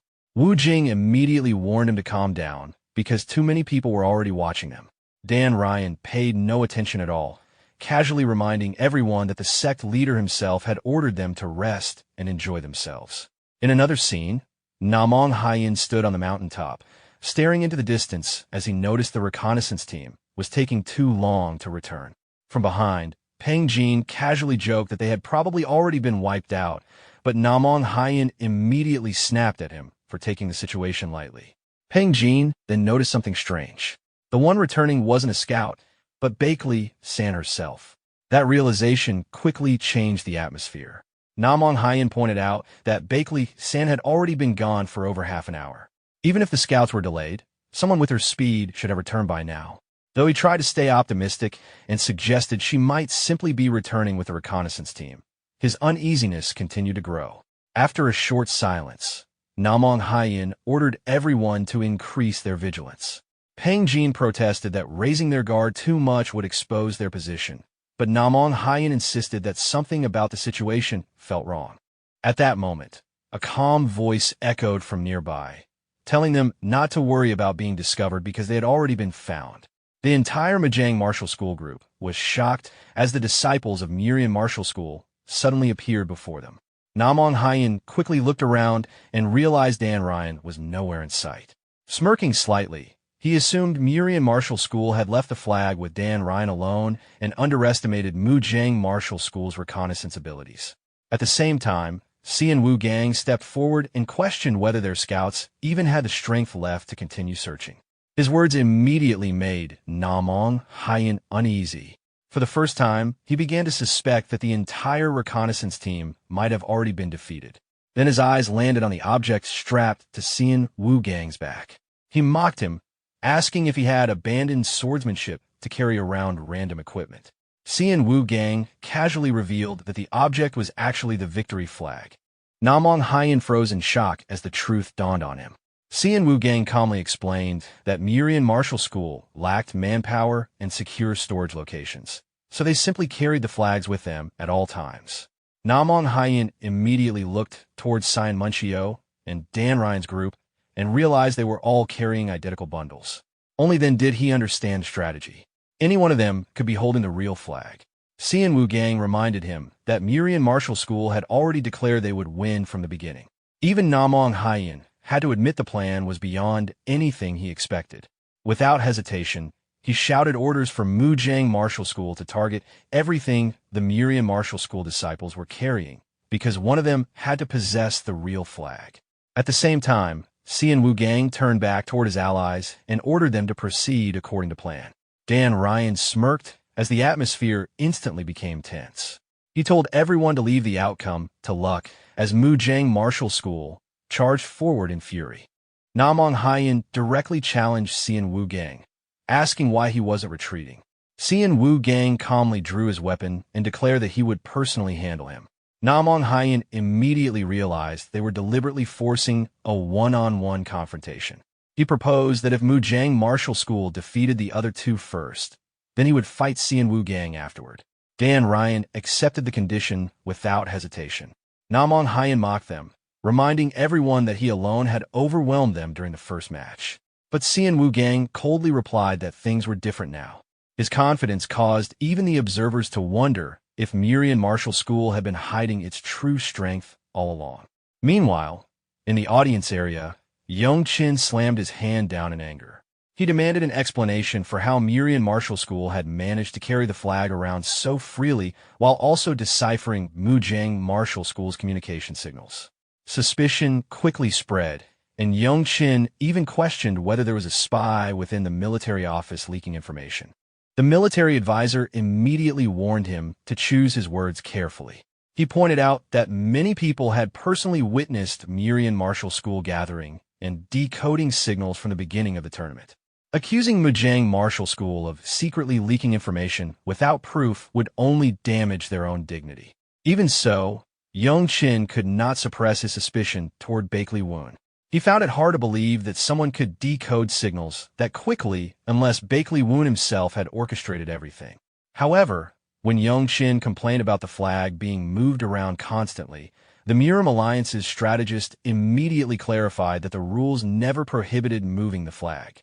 At that moment, the Great Disaster Sword finally understood the entire strategy and turned toward Bakley Woon with narrowed eyes. Meanwhile, Bakley Woon simply smiled calmly as if everything was still unfolding exactly according to his plan. Meanwhile, Xian Wu Gang swung his sword lightly and forced back the surrounding opponents. Seeing this, Namong Hyen immediately rushed forward himself. Even he was shocked that Xian Wu Gang was boldly taking on 3 people at once without hesitation. Before Namong Hyen could fully react, Xian Wu Gang suddenly struck again. The impact instantly knocked Namong Hyen's weapon from his hand. His eyes widened in disbelief as he realized something was clearly different. Xian Wu Gang had become far stronger than before, and it was not merely because of sword energy. Xian Wu Gang stepped forward calmly, his gaze unwavering as he declared that Miriam Martial School would win this battle today. Elsewhere, the unorthodox alliance leader quietly muttered that Xian Wu Gang had truly changed, and that the opponents standing before them now was no longer the same person as before. Below the arena, Jiang Bang looked upward in disbelief before excitedly declaring that his disciple was winning. Overcome with emotion, he grabbed Bakley Cian tightly while praising Dan Ryan as the backbone of Murian Martial School. Bakley Cian laughed and told him to calm down before he accidentally suffocated him. Embarrassed, Jiang Bang quickly apologized and released him. Bakley Cian then calmly explained that the strength of a group was never determined by martial skill alone. Victory also depended on strategy and on maximizing the abilities of each individual. Dan Ryan's observation skills, the disciples' martial abilities, and the unity of Murian Martial School had all been combined properly to create the current result. However, Bakley Cian then warned Jiang Bang that the truly important matter was what would happen after the battle ended. Jiang Bang immediately felt uneasy. If Murian Martial School won, would they not be branded traitors once again if the wager between the alliances collapsed because of this outcome? Bakley Cian only smiled faintly and avoided giving a direct answer. Instead, he told Jiang Bang to simply continue watching how Dan Ryan fought. At the same time, Bakley Cian continued chasing Dan Ryan through the forest at full speed. Frustrated by the constant evasions, she shouted angrily, asking how much longer Dan Ryan intended to keep running after deliberately waiting for her there. Hearing that, Dan Ryan finally slowed down and quietly turned around to face her. At the stadium, Bakley Woon watched the battle calmly and gave a faint smile. He explained that Bakley Cian had exhausted herself scouting in every direction throughout the battlefield, so her stamina had already dropped significantly. Because of that, she was growing increasingly impatient. Beside him, Sayo curiously asked whether he actually knew who was carrying the real flag. Bakley Woon casually admitted that he had left the detailed strategy entirely to Dan Ryan. However, he believed there was a high chance the real flag was with her because her speed made her the safest option. He added that protecting the flag was even more important than capturing one. As long as Dan Ryan could keep Bakley Cian occupied, the entire strategy would already be a success because Bakley Cian represented the majority of Mujang Martial School's combat strength. Meanwhile, Bakley Cian continued chasing Dan Ryan through the forest and angrily questioned how long she intended to keep running. Dan Ryan kept retreating desperately until she suddenly stopped near the edge of a cliff. Seeing this, even Bakley Woon's expression changed slightly while Jiang Bang anxiously called out Dan Ryan's name in worry. Bakley Cian looked at her calmly and mocked her for finally stopping. She questioned whether Dan Ryan had finally decided to fight seriously or whether she was simply too exhausted to continue running. Dan Ryan slowly tightened her grip around her sword hilt. She realized Bakley Cian was right. Endless retreat would never lead to victory. Cold determination appeared in her eyes as she raised her sword and declared that instead of continuing to run, she would finish the battle right there. Elsewhere, Peng Jin and Oh Ryong were locked in a fierce confrontation. In the middle of the clash, Oh Ryong suddenly released the flag and threw it toward him, calmly saying that if he wanted it so badly, he could have it. Peng Jin immediately rushed toward the flag with excitement, convinced he had succeeded. But Oh Ryong only laughed quietly to himself, thinking that Peng Jin's greed had made him fall straight into the trap. In the next instant, Peng Jin's body was violently pulled away. On another battlefield, Cyan Munchio relentlessly drove his spear toward the remaining enemies. Before they could properly react, the spear tip had already pierced through their formation. After forcing them back, Cyan Munchio calmly observed the battlefield and concluded that even if Murian Martial School lost all of the fake flags, the battle was essentially over already. His only remaining concern was whether Dan Ryan had safely escaped from Bakley Cian. Meanwhile, Dan Ryan lowered her body and struggled to catch her breath. Even while exhausted, she raised her head and stared directly at Bakley Cian, admitting to herself just how powerful her opponent truly was. Bakley Cian looked down at her indifferently and questioned whether that was truly the limit of her strength. Dan Ryan's hands trembled slightly, but her resolve only strengthened. She realized that if she continued running forever and never confronted Bakley Cian directly, she would never forgive herself. With that decision made, Dan Ryan deliberately threw the flag onto the ground behind her. Then she lowered her stance, tightly gripping her sword with both hands. She resolved to move forward not only for Bakley Woon, but also for herself. Seeing that determination, San let out a quiet laugh and finally acknowledged her seriously. She raised her own sword and admitted that Dan Ryan now looked worthy of a real fight. Elsewhere, Namong Hyen stared at Xian Wu Gang in disbelief after witnessing him handle multiple opponents alone. He realized that if the flag Xian Wu Gang carried was actually the real one, then his confidence was terrifying. Namong Hyen gritted his teeth in frustration. Ever since the first match, he had constantly been second-guessing himself. If only he could confirm whether Xian Wu Gang truly carried the real flag, the entire battle might have unfolded differently. At that very moment, a loud shout echoed across the battlefield. Xian Wu Gang immediately turned toward the source of the voice. Cyan Munchio arrived and calmly reported that they had already dealt with the remaining opponents. He also confirmed that all the fake flags on their side had been eliminated as planned. Hearing this, Namong Hyun was left stunned. He could hardly believe that Mujang Martial School's entire side had already been overwhelmed. His mind raced rapidly as he analyzed the situation. If every fake flag had already been destroyed, then the only possible real flags remaining belonged to Xian Wu Gang and Dan Ryan. However, Dan Ryan's location was still completely unknown. At that moment, Namong Hyun regretted sending San away to investigate the reconnaissance team. If she had remained there, the situation might never have spiraled out of control. Just then, another group suddenly arrived. Namong Hyun immediately recognized them as surviving members of the reconnaissance team and rushed forward. The disciples hurriedly explained that they had returned after San warned them their communication signals had been exposed. Hearing that, Namong Hyun instantly understood why the reconnaissance units had disappeared one after another without being able to report back. Miriam Martial School had deciphered their entire signal system. When he asked about San, they explained that she had already gone ahead after identifying Dan Ryan's location. They also confirmed that the only remaining flags should now be the ones carried by Xian Wu Gang and Dan Ryan. Namong Hyun's expression immediately hardened. If Miriam Martial School truly carried the real flags on their bodies the entire time, then the battle had been manipulated from the beginning. Without hesitation, he ordered everyone to leave Dan Ryan to San and focus entirely on taking Xian Wu Gang's flag. Namong Hyen stepped forward calmly, battle intent rising in his eyes. Looking into the distance, he remarked that if any Mujang Martial School disciples were still alive nearby, they would probably return once they saw the signal.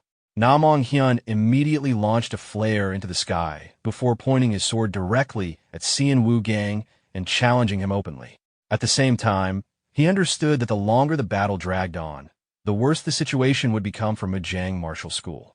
There was no longer any room for hesitation. Their only objective now was seizing Xian Wu Gang's flag. Without wasting another second, Namong Hyun charged forward aggressively. Xian Wu Gang skillfully avoided the incoming attacks while calmly admitting that Namong Hyun was far stronger than most opponents he had faced. Namong Hyun suddenly unleashed another fierce strike and warned him that running would accomplish nothing. His eyes remained locked onto Xian Wu Gang's movements as he delivered a powerful finishing blow. Watching the exchange, one of the Mujang Martial School disciples believed victory was finally within reach. But in the next instant, Cyan Munchio suddenly appeared from behind and drove his spear directly through Namong Hyun's defense. Cyan Munchio coldly pointed out that Namong Hyun had let his guard down. As the attack landed, despair filled Namong Hyun's mind. In his final thoughts, he could only place all his hopes on San. Meanwhile, San and Dan Ryan's battle had grown increasingly intense. San swung her sword downward with overwhelming force, splitting the ground apart instantly. Even so, she remained calm and confidently declared that while Dan Ryan might be fast, she still lacked the strength to seriously threaten her. Then suddenly, San sensed something behind her and instinctively turned around in shock. Dan Ryan had already slipped behind her unnoticed. Seizing the opportunity, she immediately launched a slash toward San. The strike connected. Pain flashed across San's face as her body was violently thrown backward. For the first time, Dan Ryan realized her attack had actually worked. San suddenly noticed a signal ordering all Mujang Martial School disciples to return immediately. Realizing the main group might already be under attack, She hesitated for only a moment before deciding that the enemy standing before her was the greater priority. Turning back toward Dan Rion, Bakley San attacked fiercely and warned her to stop trying tricks. She declared that if necessary, she would cut down both Dan Rion and the flag together. Her blade narrowly grazed Dan Rion's throat as the pressure intensified. Elsewhere, the Great Disaster Sword calmly thought that Murion Martial School appeared to have already secured victory. The unorthodox leader let out a faint laugh and admitted the battle had dragged on long enough. Both sides were exhausted, and it was time to bring everything to an end. He understood that the wager behind this tournament existed to maintain peace without humiliating the Murim alliance too heavily, but the current situation had already pushed things to the limit. After quietly commenting that the outcome was somewhat boring, Wu Gang suddenly grabbed the wooden flag plank and snapped it in half without hesitation. At that exact moment, Bakley San's blade was still pressed against Oryong's neck. The spectators watching from afar were completely bewildered when Oryong suddenly raised the broken flag high into the air. Nobody could understand what had just happened. It looked as though Murion Martial School had personally destroyed its own flag. The arena immediately descended into chaos. For a moment, the unorthodox leader grinned, then he burst into laughter, admitting it had been a long time since he had met someone as bold and interesting as Bakley Woon. Meanwhile, Bakley Woon remained silent, a sly smile forming at the corner of his lips. The entire stadium erupted in shock and disbelief at the unexpected turn of events. Bakley San froze when she saw Orion personally snap the flag in half. For a moment, she couldn't comprehend the absurd scene unfolding before her. From atop the cliff, Xian Wu Gang watched calmly. His expression relaxed as though everything had unfolded exactly as planned. The audience descended into chaos. No one could believe that Murion Martial School would choose such a humiliating method of conceding. Even the referee sighed helplessly, preparing to announce the bizarre result. However, just as he was about to declare Murion Martial School the winner, a commanding voice ordered him to stop.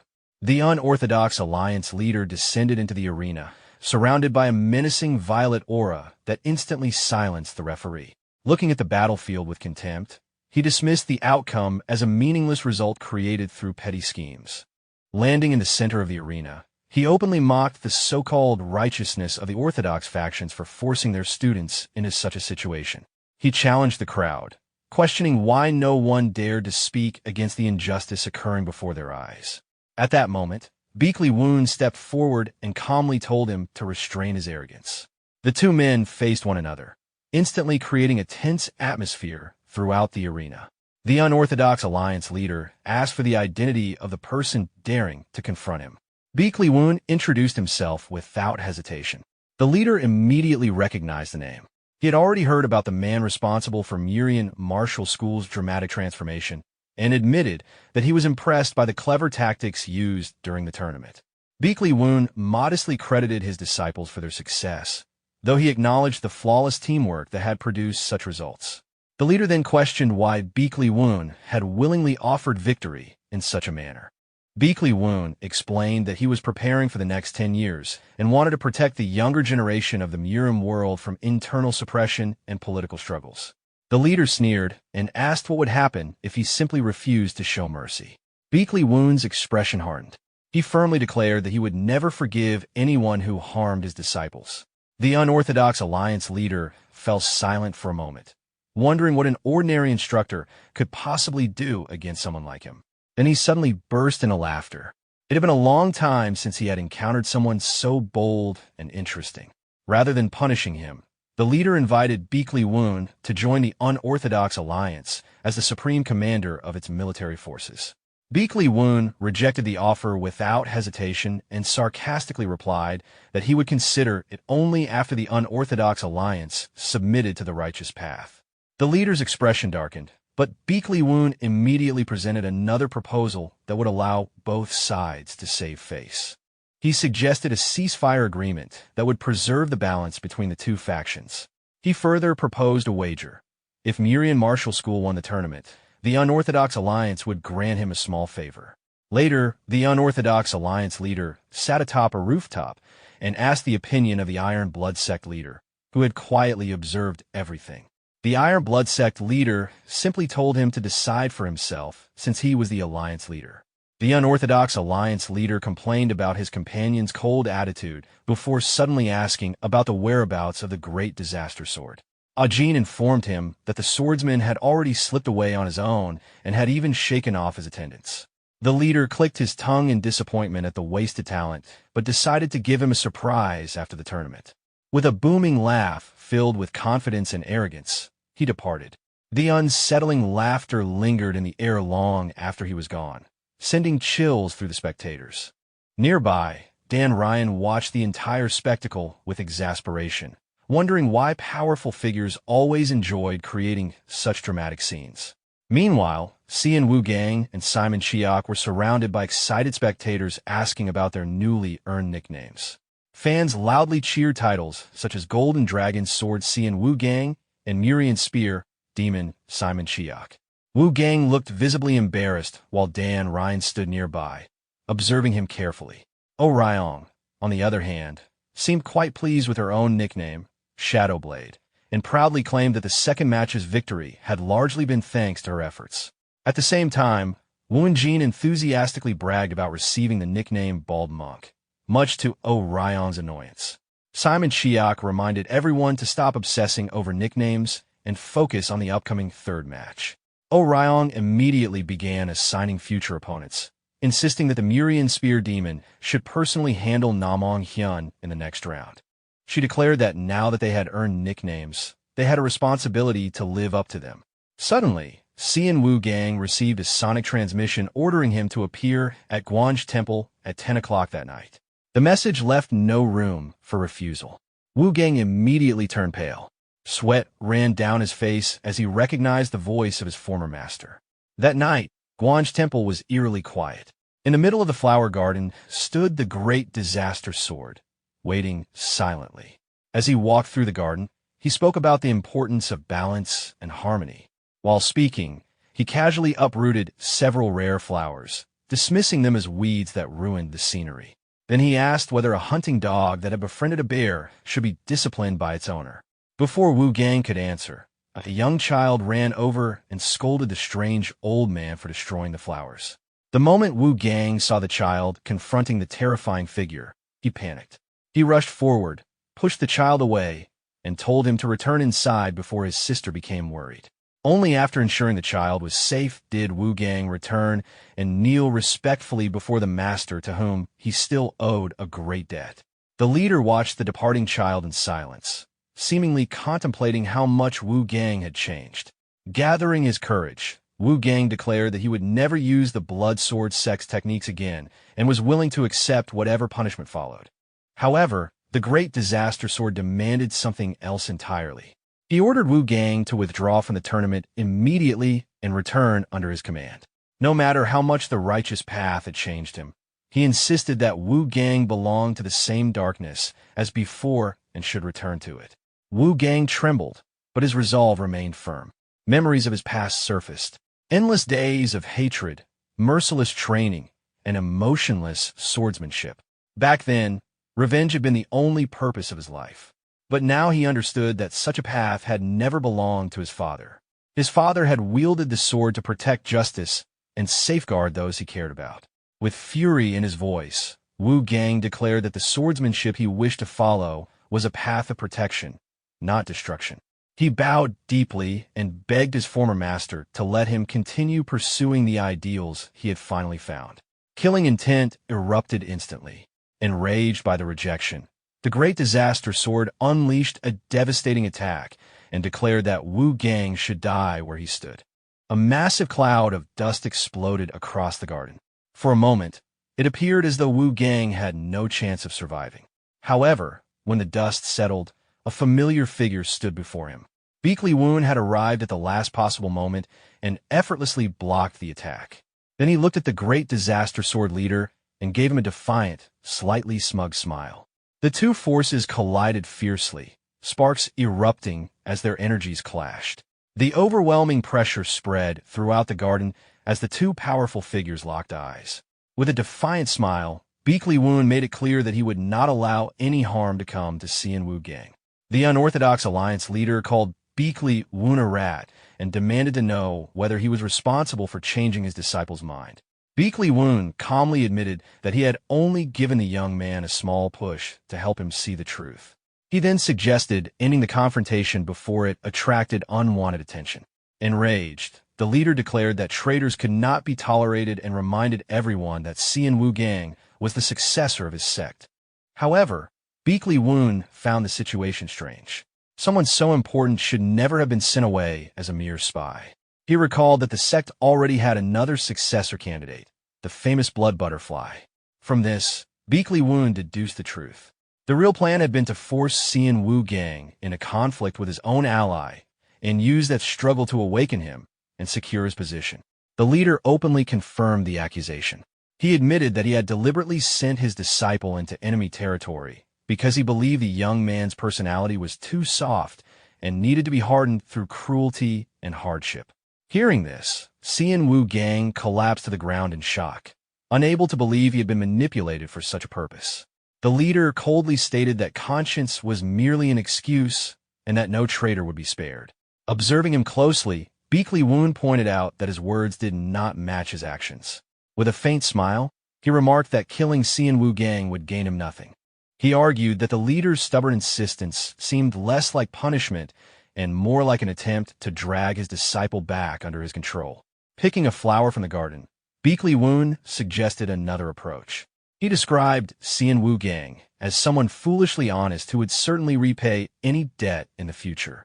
He then presented two choices. The first was to kill Cian Wu Gang for a moment of satisfaction. The second was to create suspicion within the Murim alliance and deepen the cracks in the newly established ceasefire. Beakley Woon added that if the leader insisted on taking his disciple's life, he would personally intervene, even if it cost the leader one of his arms. The leader calmly admitted that the unorthodox alliance leader had judged Beakley Woon correctly. He called him a madman, but also acknowledged his insight and determination. In the end, he accepted the proposal. However, he warned that Cian Wu Gang still needed to prove his worth. Turning to his disciple, he ordered him to demonstrate his abilities during the third round of the tournament. Only after that match, he declared, would he decide Cian Wu Gang's final fate. Later, Cian Wu Gang slowly walked across the courtyard toward the exit, deep in thought about his future. As he reflected on the encounter, he noticed the strange expression on his master's face and realized that the conditions of the agreement had never truly been meant for him. That night, beneath the moonlit sky, Cian Wu Gang spotted one of his companions training alone on a rooftop. Shan Wu Gang says frustration, feeling that he had become a burden to the sect leader and that he needed to defeat Beakley San to prove herself. Wu Gang was shocked to learn that Beakley San had stopped eating and drinking because of her disappointment and sadness.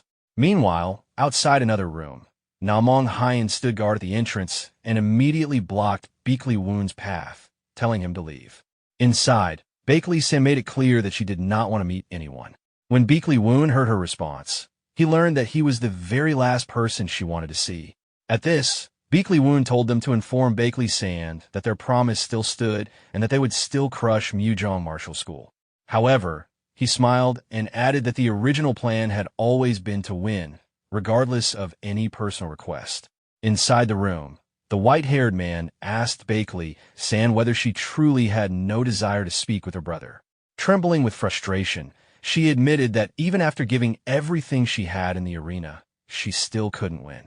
Gripping the bedsheets tightly, Beakley San bitterly declared that the forced victory no longer held any meaning for her. Suddenly, she pulled out a dagger and demanded to know whether everyone had simply been playing around and mocking all of her efforts. Before she could do anything reckless, a firm hand seized the blade and stopped her. The white-haired man calmly asked whether she hated Beakley Woon and whether she truly wanted to land a blow on that infuriating man. The unexpected question left her stunned. He then explained that if she was willing to risk everything she had learned and experienced so far, she might be able to achieve it. With an intense gaze, he promised to help Beakley San break through her current limits and surpass her weaknesses. Soon, the day of the third match arrived. Throughout the arena, people continued discussing Beakley Woon's extraordinary abilities. The unorthodox alliance leader asked the Great Sword whether he had met him personally. The Great Sword replied that the young man's talent reminded him of the former Murim Alliance leader from 20 years ago. Meanwhile, Beakley Woon calmly observed the crowd with a faint smile. The Great Sword continued his analysis, noting that everyone knew Beakley Woon had no intention of letting victory slip away. Even while making enemies throughout the Murim Alliance, he seemed to thrive amid danger and constant recklessness. However, one fact remained undeniable. In the upcoming survival match, Muriel Martial School would be at an overwhelming disadvantage in terms of numbers. The Great Sword couldn't help but wonder how they could possibly win. The survival match had a unique rule. Challengers remained in the arena until they were defeated, meaning there were no easy retreats. Because of that, the opening battles were often used to test the enemy's strength through sacrificial participants. As preparations began, Orang twirled her whip and volunteered to enter first, confident that she could eliminate an opponent immediately. Beakley Woon ignored the suggestion and instead turned toward Siowa, asking who she believed should open the match. After a moment of thought, she touched a finger to her lips and suggested Simon Chiok. Beakley Woon immediately accepted her recommendation and ordered Simon Chiok to enter the battlefield. Simon Chiok turned around in confusion when Beakley Woon suddenly mentioned a limit of only 3 seconds. Holding up 2 fingers with a smile, Beakley Woon casually instructed him to finish everything and return within 3 seconds. At that moment, the atmosphere grew heavy. Unlike the previous rounds, the third match was not conducted inside an illusion. The danger was completely real. As Simon Chiok looked toward his opponent, he reflected on everything that had happened so far. The seemingly certain victory of Mujong Martial School had already been overturned through the first and second matches. More importantly, the survival match was being fought in reality rather than within an illusion formation. That meant every injury would be real. Death itself was also a possibility. Faced with such circumstances, Simon Chiok realized that there was probably only one person who could enter the battlefield without the slightest hesitation. Bakley San. Standing beside Bakley San, Namgung Hyen was visibly surprised when he saw Simon Chiok chosen as Muriel Martial School's vanguard. The decision seemed unusual, especially with so many stronger fighters still available. The moment the signal rang out, the battle began. Simon Chiok immediately launched himself forward without hesitation, treating every exchange as if his life depended on it. His reckless determination paid off, overwhelming his opponent in a single fierce clash and securing another victory for Muriel Martial School. However, his victory only earned criticism from the spectators and even his opponents. Many felt that his fighting style was bordering on madness, as a single mistake could have left him permanently crippled. Yet Simon Chiok didn't care. With 15 opponents still remaining, his goal wasn't merely to win. He intended to reduce Mujong Martial School's numbers as much as possible before Bakley San was forced to step onto the battlefield. One opponent after another fell beneath his spear. The battles became increasingly brutal as exhaustion accumulated in his body. Every strike consumed more stamina than the last, but he refused to stop. Even after defeating 10 opponents in succession, Simon Chiok continued fighting purely through determination. Watching from the sidelines, Xian Wu Gang couldn't help but feel concerned. It was obvious that Simon Chiok was pushing himself beyond his limits to prove his worth. Meanwhile, Mujong Martial School finally decided enough was enough. After a brief discussion among their members, Namgung Hyen volunteered to personally end Simon Chiok's rampage. Chung Ryu approved the decision immediately. As Namgung Hyen stepped into the arena, his thoughts drifted toward Bakley San. Ever since the second round ended, she had undergone mysterious training under Chung Ryu's guidance. Although nobody knew what happened during that training, the strain it placed on her was impossible to ignore. Determined to spare her from fighting if possible, Namgung Hyen resolved to finish the battle himself. Across the arena, Simon Chiok was surprised to see Namgung Hyen appear so early. He hadn't expected one of Mujong Martial School's strongest fighters to enter before the final stages. Namgung Hyen, however, understood the danger of allowing Simon Chiok any more time to recover. The moment the duel began, he pressed forward aggressively, refusing to give his opponent even a second to gather his internal energy. Realizing he couldn't afford a prolonged battle, Shimin Chiok immediately unleashed his strongest spear technique. The terrifying attack surged toward Namgung Hyen with overwhelming force. But Namgung Hyen remained calm. Blue sword energy erupted around him as he activated one of the strongest techniques of the boundless heavenly sword art. The entire arena seemed to tremble beneath the pressure. A brilliant arc of sword energy sliced through the battlefield, tearing apart everything in its path. The instant Shimin Chiok saw the attack, he understood that escape was impossible. A deafening explosion followed. The ground shattered beneath the impact as dust and debris filled the arena. When the smoke finally began to settle, the spectators fell silent. The warrior who had defeated 10 opponents consecutively had been brought down in a single overwhelming strike. As the dust settled, Namgung Hyen looked down at the fallen Shimin Chiok with an indifferent expression. To him, the outcome was nothing special. He simply remarked that he had been in a hurry to end the fight and had failed to properly control his strength. However, Xian Wu Gang immediately realized how close his friend had come to death. The only reason Shimin Chiok was still alive was because he had instinctively used his spear to absorb part of the devastating attack. The sight filled Xian Wu Gang with anger. Nearby, Orion tightened her grip on her whip and prepared to enter the arena herself. Witnessing her teammate's condition had ignited a desire for revenge, and she was ready to confront Namgung Hyen personally. Before she could step forward, however, Bakley Woon calmly turned towards Siowa and asked for her opinion on who should fight next. The unexpected question caught everyone off guard. After a brief moment of thought, Siowa pointed directly at Xian Wu Gang. The answer stunned him. Even Xian Wu Gang himself hadn't expected to be chosen. Across the arena, Namgung Hyen narrowed his eyes. He couldn't understand what Bakley Woon was planning. To him, Xian Wu Gang represented the greatest remaining threat. If he could eliminate him now, the rest of Miriam Martial School could be dealt with afterward. As preparations for the duel continued, Bakley Woon used the opportunity to explain the nature of the Namgung clan's greatest martial art. The boundless heavenly sword art was a technique that utilized overwhelming internal energy with incredible efficiency. To outsiders, it appeared as though its users possessed endless reserves of power. More than a sword style, it was a manifestation of the Namgung clan's pride and belief that they stood above everyone else. Listening to the explanation only made Xian Wu Gang more uneasy. The technique sounded nearly impossible to overcome. Yet Bakley Woon offered no direct solution. Instead, he told his disciple to discover the answer himself and reminded him of the sacrifices Shimin Chiok had just made. The message was clear. Others had already risked everything to create this opportunity. Now it was Xian Wu Gang's turn. Meanwhile, Namgung Hyen had already finished his preparations. Seeing the discussion continue, he impatiently waited for the battle to begin. In his mind, defeating Xian Wu Gang would effectively secure victory for Muzhong Martial School. Despite the pressure weighing on him, Xian Wu Gang stepped onto the battlefield. He knew there was no room left for retreat. More than anything, he wanted to prove that he deserved the trust Bakley Woon had placed in him. Watching from afar, both the unorthodox alliance leader and the great disaster sword remained silent. Their attention was fixed entirely on the upcoming clash. The signal was finally given. Instantly, both fighters collided. Swords flashed through the air as sparks exploded from repeated impacts. Xian Wu Gang attacked aggressively, launching himself forward with everything he had, but Namgung Hyen remained frighteningly composed. Every movement was controlled. Every dodge was efficient.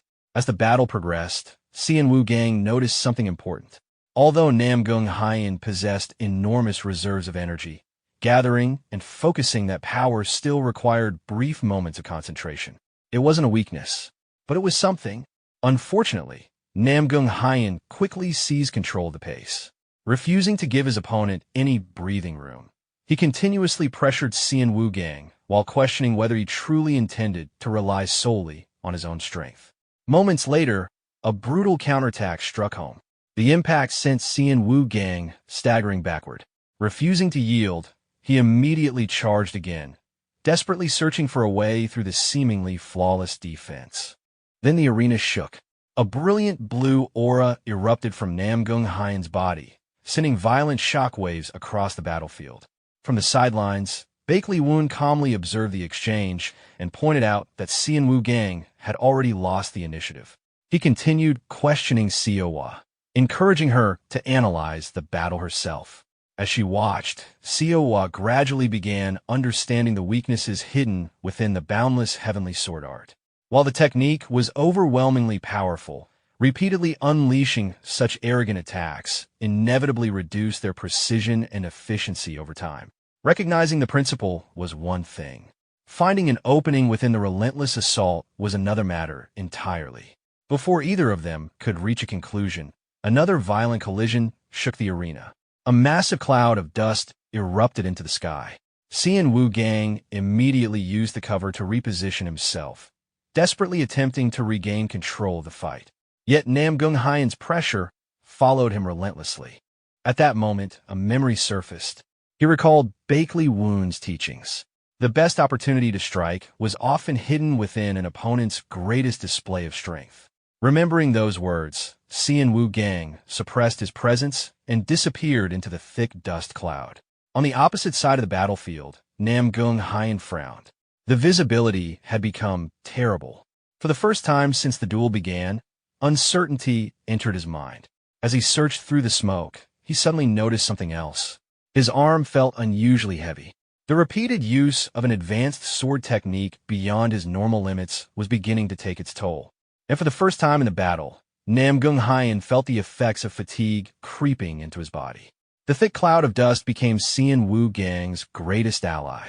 While Nam Gung Hyen's vision remained obstructed, Xian Wu Gang quietly concealed his presence and patiently waited for the opportunity his master had taught him to seek.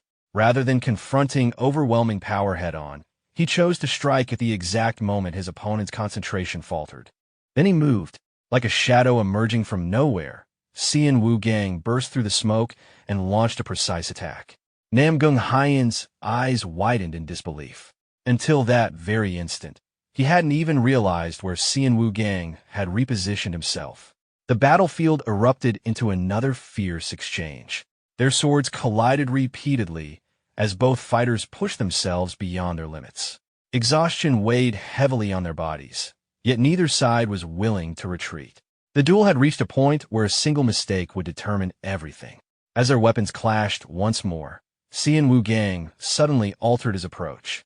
Instead of pursuing a direct attack, he closed the distance and trapped Nam Gung Hyen in close quarters.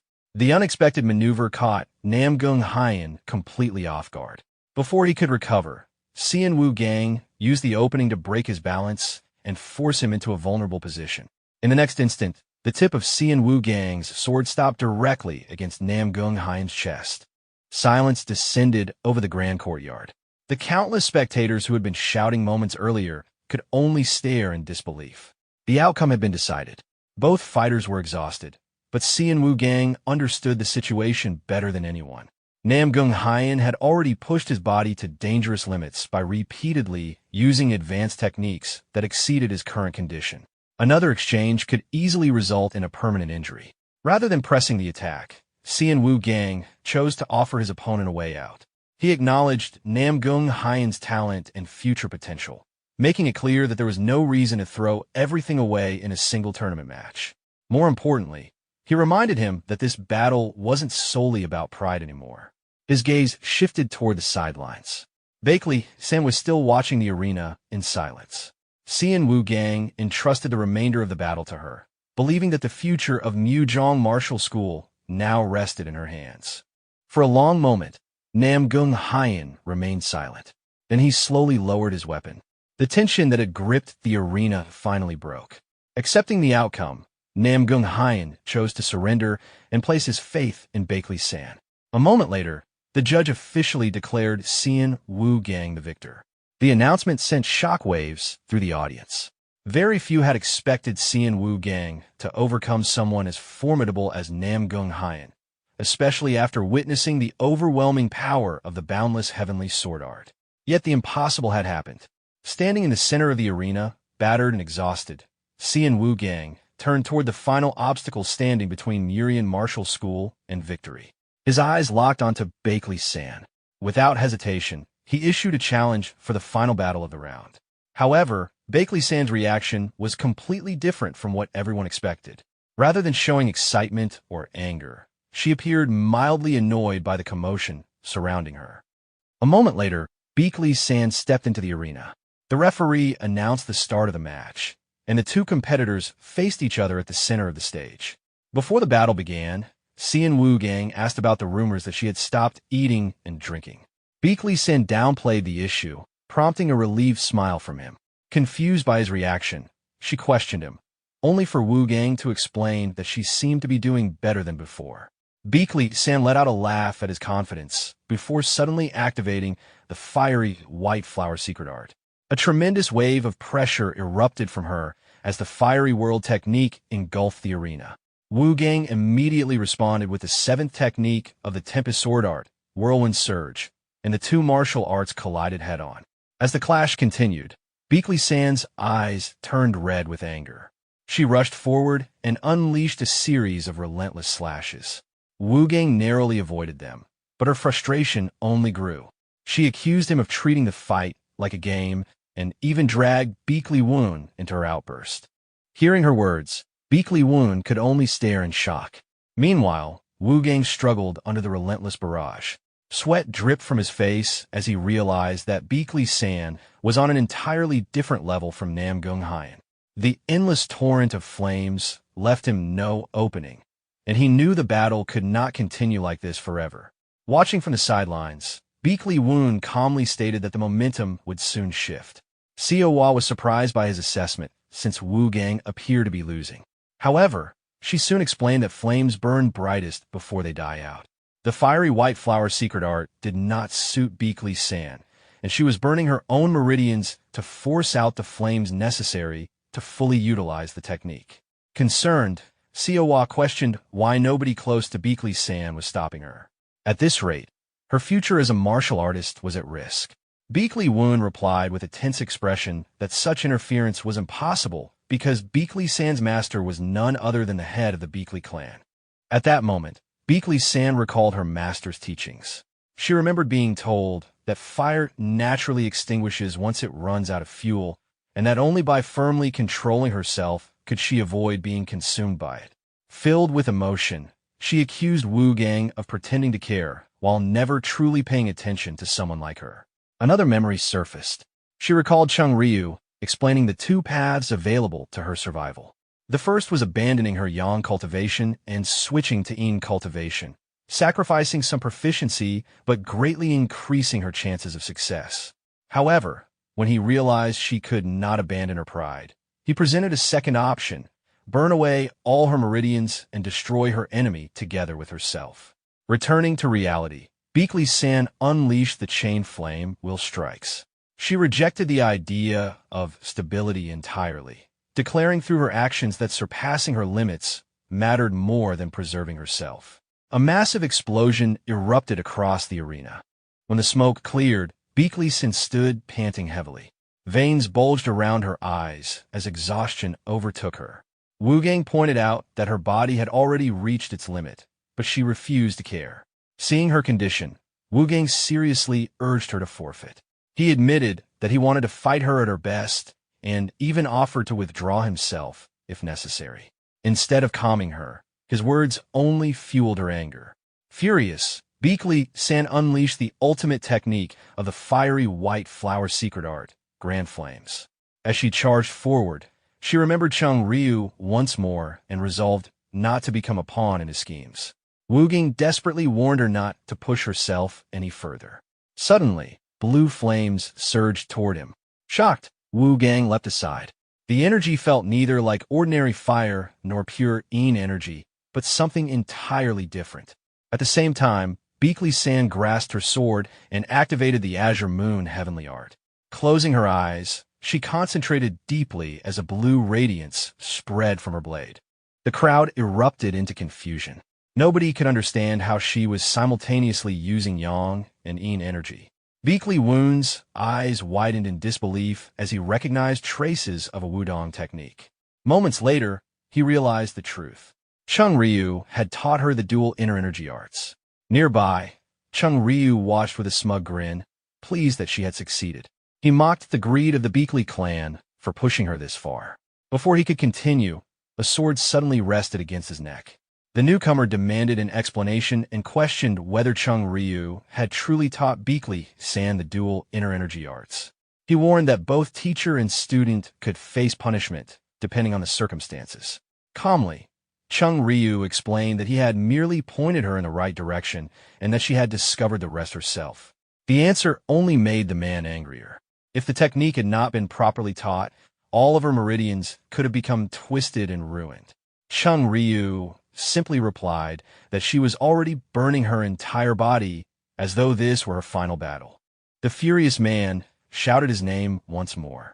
Ignoring the anger, Chung Ryu turned toward Beakley Woon and reminded him of his own belief that a martial artist without ambition could never truly grow.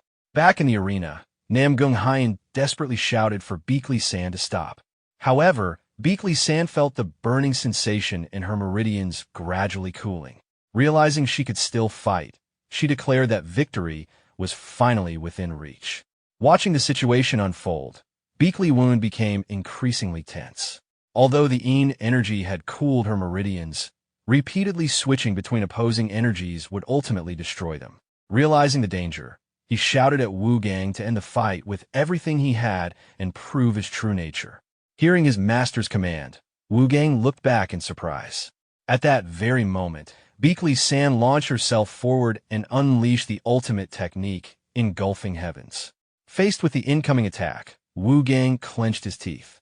He resolved to use everything he possessed and activated the ultimate technique of the Blood Sea Azura sword art, Blood Azura. The Great Disaster sword watched in visible shock. Moments later, the two blades collided. Wu Gang struggled desperately to withstand the overwhelming force. As the clash intensified, he realized that one of them would die if things continued this way. He refused to let Beakley-san be that person. Both fighters moved simultaneously. Then, as though sharing the same thought, they acted at the exact same moment.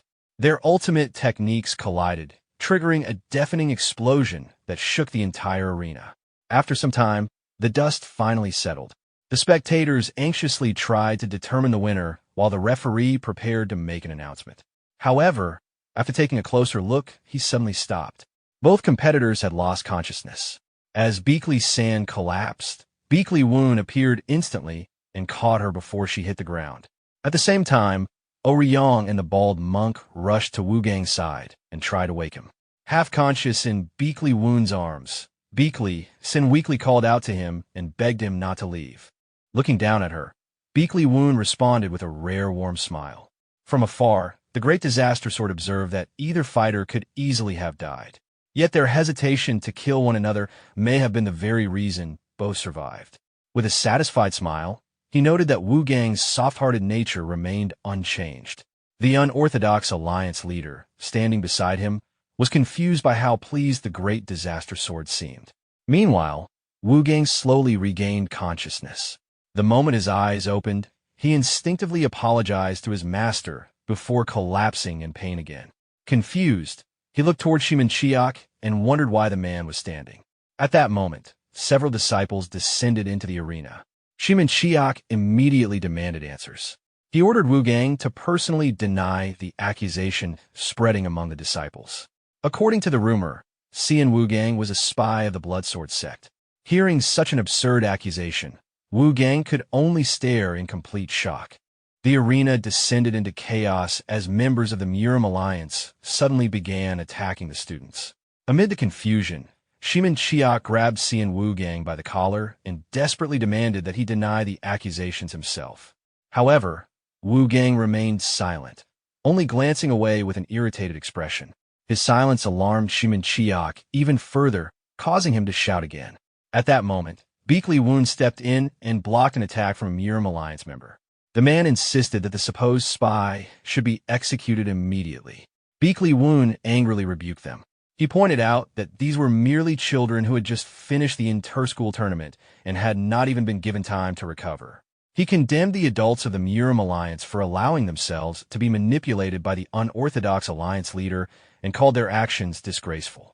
He then declared that the students were innocent and demanded that their treatment be prioritized. If they still refused to trust him, He offered himself for a rest instead. Not long afterward, Beakley Woon found himself sitting inside a prison cell. Holding the bars in frustration, he cursed the elders responsible for the situation.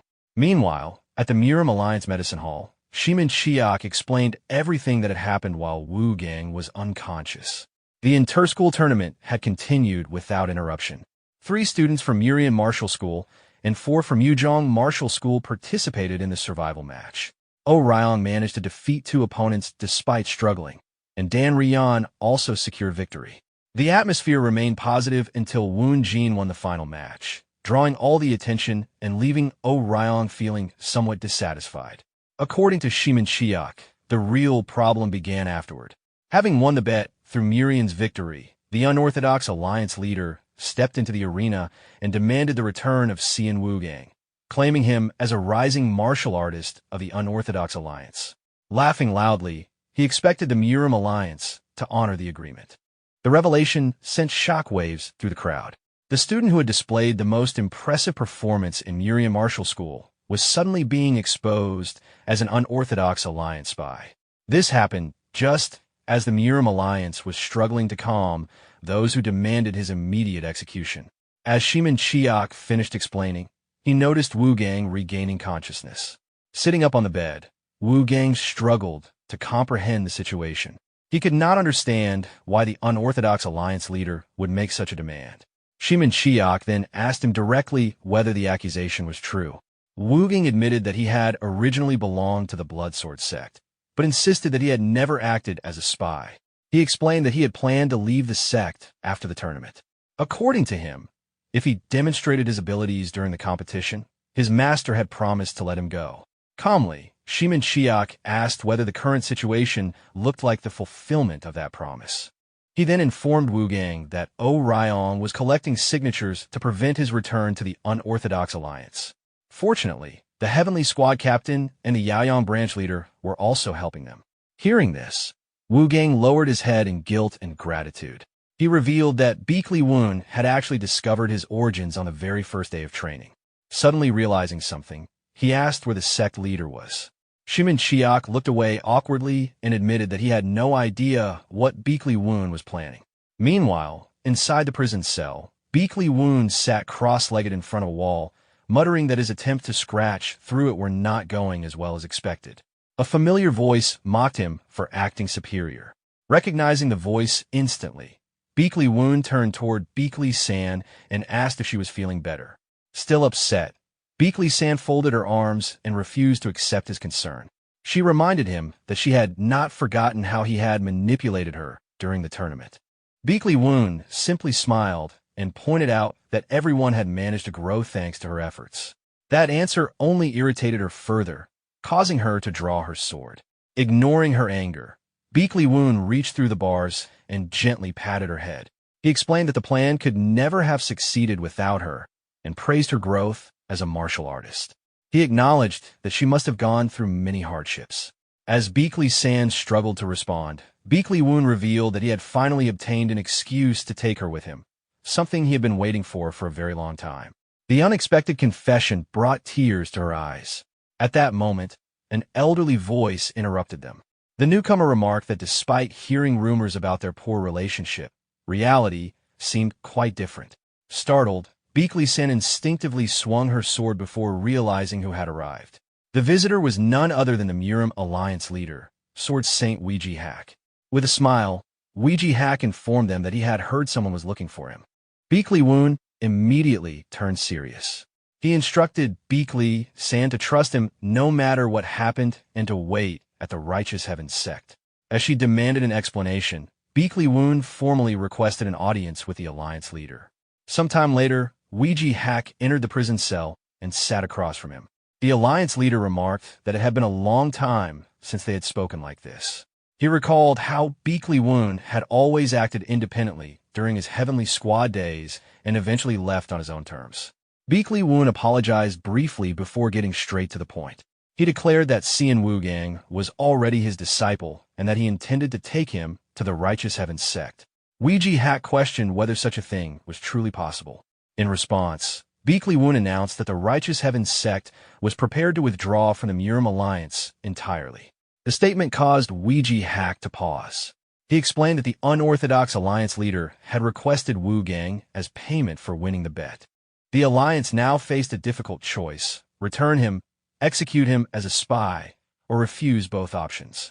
The alliance leader then asked whether Beakley Woon was prepared to bear the consequences of leaving the Murim alliance and making an enemy of the unorthodox alliance. Beakley Woon answered without hesitation. He believed this decision was necessary for the future. Weeji Hack immediately recognized the similarity to the reasoning Beakley Woon had used when founding a new sect. Beakley Woon confirmed it and made one final request. He asked that the other Murian Martial School disciples not be punished. They had never known Wu Gang's true background and had only protected a fellow disciple. Their loyalty and potential had already been proven. Weeji Hack agreed to show leniency despite the disciplinary violations. Beakley Woon thanked him sincerely. Before leaving, Weeji Hack asked how he intended to escape from the very center of the Murim alliance. In response, Beakley Woon casually smashed part of the prison wall and promised to leave quietly as long as the alliance leader honored his word. Weeji Hack burst into laughter, realizing that Beakley Woon had intentionally allowed himself to be captured just to secure this conversation. With that, Beakley Woon departed. Watching him leave, Weeji Hack reflected on how much the boy who once arrived at the Murim alliance consumed by vengeance had matured. Back at the medicine hall, a new commotion erupted. Several people demanded that treatment for Wu Gang stop immediately and called for his execution. Some even suggested delivering his head to the unorthodox alliance. The escalating hostility shocked Wu Gang. Then, without warning, one of the troublemakers was sent flying by a powerful kick. Everyone turned in surprise. Beakley Woon had arrived. Ignoring the crowd, he calmly announced that he had come to retrieve Cian Wu Gang. Wu Gang hesitated, blaming himself for all the trouble he had caused. Beakley Woon dismissed the concern and extended his hand. He boldly declared that nobody had the right to stop him from taking his own disciple back to the Righteous Heaven sect. Hearing those words, Wu Gang was stunned. Nearby, Shiman Chiok silently gave him a thumbs up. Finally making his decision, Wu Gang accepted Beakley Woon's hand and agreed to leave with him. Afterward, the two walked through the halls of the Murim alliance. Looking around at the chaos, Wu Gang questioned whether this was truly acceptable. Beakley Woon simply stepped over the unconscious troublemakers and urged him to hurry. Soon, more people rushed toward them. Among them, Siowa greeted them cheerfully. Others immediately demanded that they stop. Beakley Woon laughed and made his position clear. From that moment onward, Cian Wu Gang belonged to the Righteous Heaven sect. Any attack against him would be treated as a declaration of war against the sect itself. Stepping forward, he spread his arms and openly challenged anyone with objections to visit the Righteous Heaven sect personally. From atop a nearby building, the unorthodox alliance leader watched the scene unfold. Amused, he remarked that the outcome had made the bet far more entertaining than expected. He then asked the Great Disaster Sword whether he was truly willing to let his disciple leave. The Great Disaster Sword smiled and answered that as long as the child was happy, nothing else mattered. The response caused the unorthodox alliance leader to burst into laughter. Nearby, Wu Gang could not hide the bright smile on his own face. At that moment, Weeji Hack appeared before everyone. Speaking as the Murim alliance leader, he announced that although the Righteous Heaven sect had withdrawn from the alliance, everyone still owed them a debt for helping secure the war truce. Therefore, in his authority as alliance leader, he officially absolved both the Righteous Heaven sect and Cian Wu Gang of all guilt. As the declaration echoed across the area, a system notification appeared before Beakley Woon. The system informed him that the future direction of the sect had been decided. The chosen path was multiple successors. Meanwhile, elsewhere that night, an unknown man desperately shouted that everyone was being deceived. Another person stared in horror and claimed that the individual they were discussing was no longer a human being.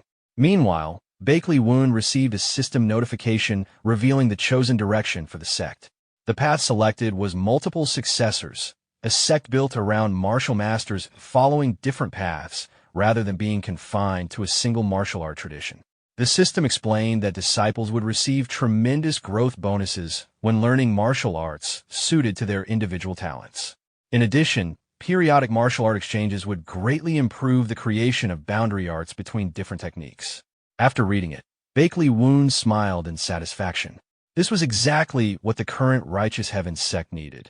His own martial art demanded mastery of both yin and yang before one could even begin because it originated from lightning energy. He had been concerned about how to raise disciples with completely different talents and inclinations, but this system direction solved that problem. While leading the disciples, he quietly reflected that allowing everyone to cultivate techniques matching their own characteristics would let them reach their full potential. The realization pleased him enough to laugh. Siowa asked what amused him, but Bakley Woon brushed the question aside and announced that they had arrived. As promised, they would commission her named weapon. They stood before a blacksmith shop.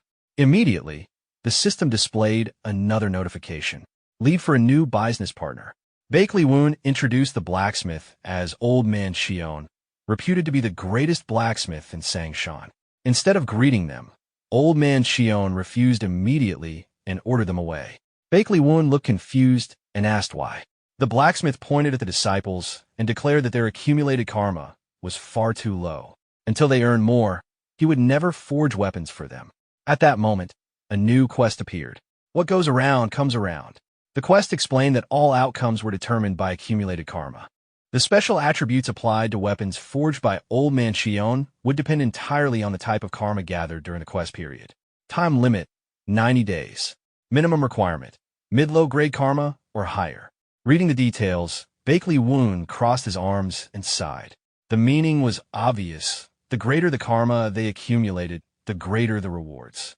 Then a familiar voice mocked him for enjoying declaring war against the Murim Alliance. Turning around, Bakley Woon recognized Bakley San. She said she had returned because she had made a promise, but warned him not to misunderstand. She still had not forgiven him for disappearing without explanation and intended to uncover everything he was hiding before deciding whether to forgive him. Instead of arguing, Bakley Woon suddenly hugged her. Caught off guard, she froze. He quietly welcomed her back and promised that he would never leave without saying anything again. He asked her to stay by his side.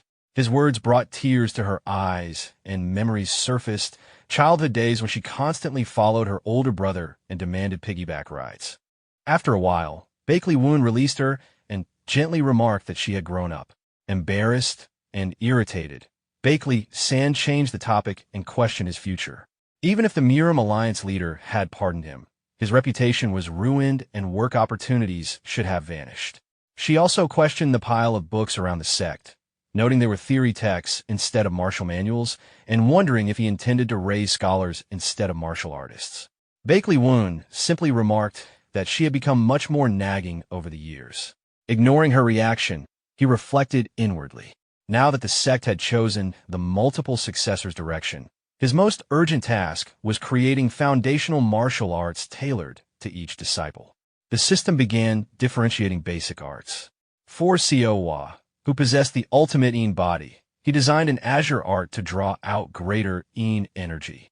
For Xian Wugang, whose long experience with blood energy made certain methods natural, he created a crimson art.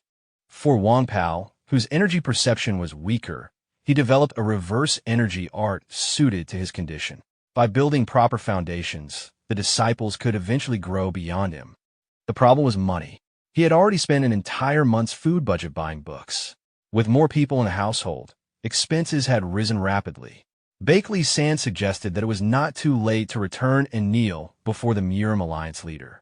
Bakley Woon grinned and proposed something entirely different, blackmailing Yuriang. Shocked, she could only stare. At the Hawun merchant group, Yuriang welcomed him with amusement. He had already heard about Bakley Woon declaring war in the Murim Alliance and even taking the Bloodsword sect's young leader as a disciple. Bakley Woon laughed and explained he had come looking for work. Yuriang asked how he expected to receive work after turning the entire Murim world against himself. Bakley Woon clarified that he wanted requests from the Hao faction. Yuriang fell silent. The Hao faction consisted mainly of lower-class networks, beggars, thieves, and swindlers. Though lacking elite martial artists, they controlled information and underground trade. Yiriang questioned whether Bakley Woon could truly handle such work. Then, smiling calmly over tea, he reminded him that investments always required returns. Bakley Woon answered immediately. The reward would be the position of Hao faction leader. Yiriang smiled. Bakley Woon explained that Yiriang's massive support before the sect was even founded had already revealed his ambition. Since the Hao faction constantly lacked martial masters, investing in him had always been strategic. Yiriang laughed and admitted they understood each other well. He revealed that several requests had already arrived. Bakley Woon was surprised by the number. Yiriang explained that because of recent events, his relationship with Bakley Woon had become public knowledge. He handed over an envelope and suggested choosing something safe. But Bakley Woon rejected that instantly and grabbed him by the collar.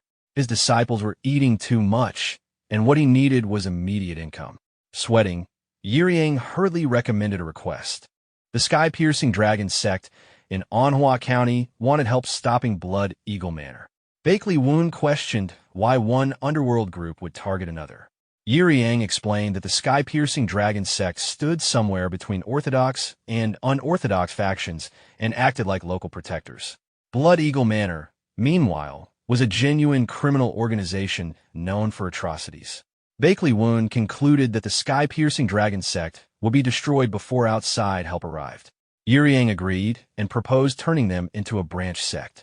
The Righteous Heavens sect lacked stable income, and branch sect management fees could provide long-term support while expanding influence.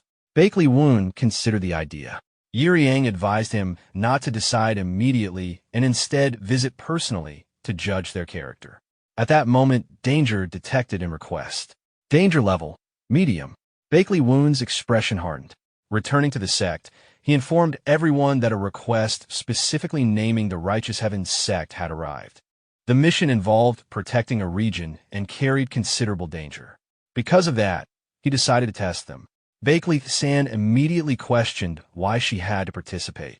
Balancing casually atop a stick, Bakley Woon announced the challenge. The four of them had 1 week.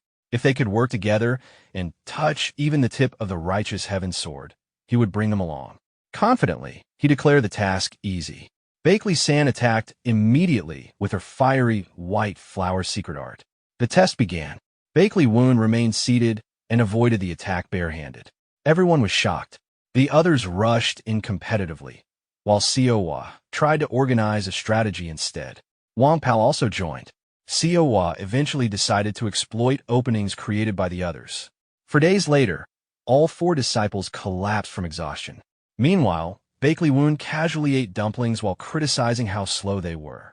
Siowa admitted their approach was failing.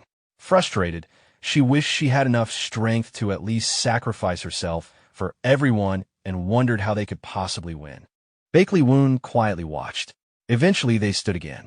Bakley San reasoned that the test could not be impossible. If there was a key variable, it had to be Siowa. Confused, Siowa pointed at herself. Bakley San explained that among them, Siowa understood Bakley Woon best.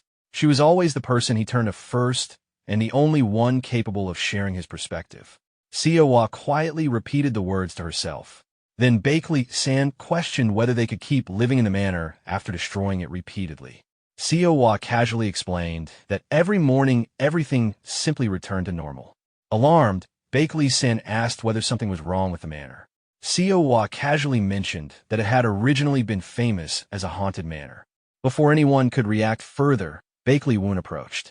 He announced that the Righteous Heavens sword had been stolen by bandits. Everyone stared. He then changed the rules. They now had only 2 days. If they failed to retrieve the sect's sacred treasure, the Righteous Heavens sword would disappear forever. Bakley San was stunned. Then the system appeared and informed that the test is begin. The scene shifted to a bridge over the river in Anhua County, Hunan. A man settled his debt by saying that this would repay the advice he had received. Sitting at the edge of the bridge, Bakley San asked whether he would truly be all right. The Blood Eagle Manor had been pressuring him to increase collections. Jin Wung explained that he had submitted a request to the Hao faction exactly as advised and admitted surprise that his situation had been predicted so accurately. Curious, he asked who Bakley San really was. Bakley San only smiled and introduced himself as a wandering fortune teller. He told Jin Woong that he had done well. The cost would be far lower than dealing with Blood Eagle Manor directly. Then his gaze shifted elsewhere as he remarked that dark clouds were gathering and preparations were necessary. Confused, Jin Woong looked up at the clear sky. Bakley Cian quietly clarified that the darkness was not above them, but buried deep underground. His expression turned unreadable as he spoke of something created by human hands and destined to be destroyed by human hands, a massive accumulation of karma. Internally, however, he thought about the martial master who would soon arrive in Anhua County and the choice waiting ahead. Would that person choose hypocrisy for the greater good, or self-righteousness for the sake of one? Rising from the bridge, Bakley Cian smiled and said they should look forward to the martial master sent by the Hao faction and see whether he could truly disperse those dark clouds. Elsewhere, the disciples gathered around a campfire in the forest. Bakley Cian explained their target. The Red King Fortress was a mountain stronghold on Mount Mufu with roughly 200 members. Though not particularly large, it served under one of the 72 strongholds of the Green Forest and regularly delivered offerings to them. The next offering shipment would depart in 2 days. She suggested that the Righteous Heaven Sword would likely be included. A direct confrontation would be difficult, so they needed either to reduce enemy numbers or avoid fighting altogether. Siowa proposed attacking indirectly and escaping before being caught. Bakley Cian rejected the idea. Bandits specialized in fighting stronger opponents and surviving through underhanded methods. They would not be easy to deal with. Cian Wugang complained that they needed every available person and questioned why Wang Pao had been excluded from the test. Bakley Cian assumed Bakley Woon either believed Wang Pao was not ready yet, or that there was no need for him to participate. Back at the Righteous Heavens Sect Manor, Wang Pao trained alone with a wooden log. Bakley Woon approached and instructed him not to go to Red King Fortress. Instead, he handed over several books and assigned him a separate task. This would help him understand the reverse energy art. Wang Pao looked confused. Bakley Woon explained that although Wang Pao's energy detection could not yet perceive elemental energy, these texts would become useful foundations. Holding the books, Wang Pao silently resolved to work harder than anyone else. Back in the forest, Bakley Cian proposed waiting until the offering transport began. Since the bandits would not want attention, they would likely move in a smaller elite group. Siowa agreed and asked for everyone's thoughts. When questioned directly, she hesitated before agreeing. Bakley Cian reminded her that Bakley Woon entrusted this test to her because he believed in her. As the eldest disciple, if she did not want to become a burden, she had to act. She assured Siowa that everyone would support whatever decision she made.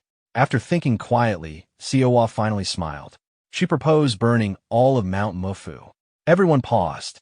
Cian Wugang pointed out that such a plan required resources.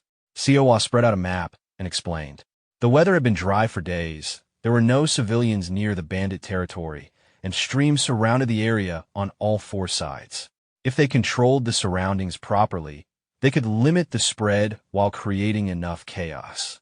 Bakley Cian accepted the idea, but she added that retrieving the sword remained the real issue. She argued that moving during the offering transfer would still be better. Siowa looked at her and pointed out something else. If offerings were being delivered, then Green Forest must regularly inspect and maintain authority over the Red King Fortress. Bakley Cian understood immediately. If that timing overlapped, there was a risk that Green Forest martial masters would appear. Then Siowa asked the key question. Could they actually defeat them? Bakley Cian admitted that regardless of strategy, they still had to locate the sword. Siowa rolled up the map and smiled. There was no need to search. They simply had to force the enemy to bring the sword to them. Elsewhere, Yiriang followed behind Bakley Woon. He reported that the disciples had visited and only gathered minimal information about Red King Fortress. Then he finally asked the obvious question. Why had Bakley Woon personally handed the Righteous Heaven Sword over to them? Bakley Woon explained. During the previous test, the disciples had failed to form a proper strategy because they worried too much about each other and lacked coordination. They needed real pressure. Yiriang pointed out that Red King Fortress was too dangerous for them alone and that they would probably lose most of the time. Bakley Woon agreed, but what they needed was not guaranteed victory. What mattered was finding the one path to win. Even if they failed 99 times out of 100, They needed the ability to discover an answer instead of depending on luck. This was not only a test for the Righteous Heavens sect, it was also a test for the future of the Hao faction. He asked Yiriang to watch over them as well. Reaching a mountain overlook, Yiriang sighed and pointed out that Bakley Woon had probably chosen a scale he could personally handle if things went wrong. Then he casually reported that Green Forest would arrive either today or tomorrow. At the main gate of Red King Fortress, preparations continued. Inside, Jin Woong questioned whether the morning's business had been suspicious. The bald leader dismissed the concern. The sword had been too valuable for its previous owner, and the fact that it was handed over so easily made him assume it had been stolen. He laughed and bragged that the owner must have been intimidated by Red King Fortress. Since the sword appeared to belong to an orthodox faction, he reasoned that once it reached Green Forest, no one would be able to reclaim it. When Jin Woong kept worrying, the leader snapped and ordered him to stop thinking and focus on welcoming Green Forest. Then he angrily ordered salt to be scattered at the gate to ward off bad luck. Jin Woong muttered that they barely had enough food already. As he stepped outside, he noticed smoke. Moments later, panic erupted. A forest fire was spreading. The bandits rushed to carry water. The leader shouted orders and demanded they extinguish it before the road became unusable. Then, arrows suddenly flew in. Every water container shattered. The bandits froze. Furious, the leader demanded to know who was responsible. The answer appeared immediately. The three disciples stood above. Siawa calmly told them that if they wanted to put out the fire, they should return their sect leader's sword immediately. The leader froze before realizing what they meant. Trying to buy time, he agreed to discuss things after extinguishing the flames. An explosion landed beside him. Panicked, he challenged them to come fight directly and mocked them for refusing. Privately, however, he only wanted to capture one hostage. Siawa looked at him calmly. He was just a bandit. There was no reason for them to fight on his terms. If he wanted to save the mountain, he should bring the sword. The leader grew desperate.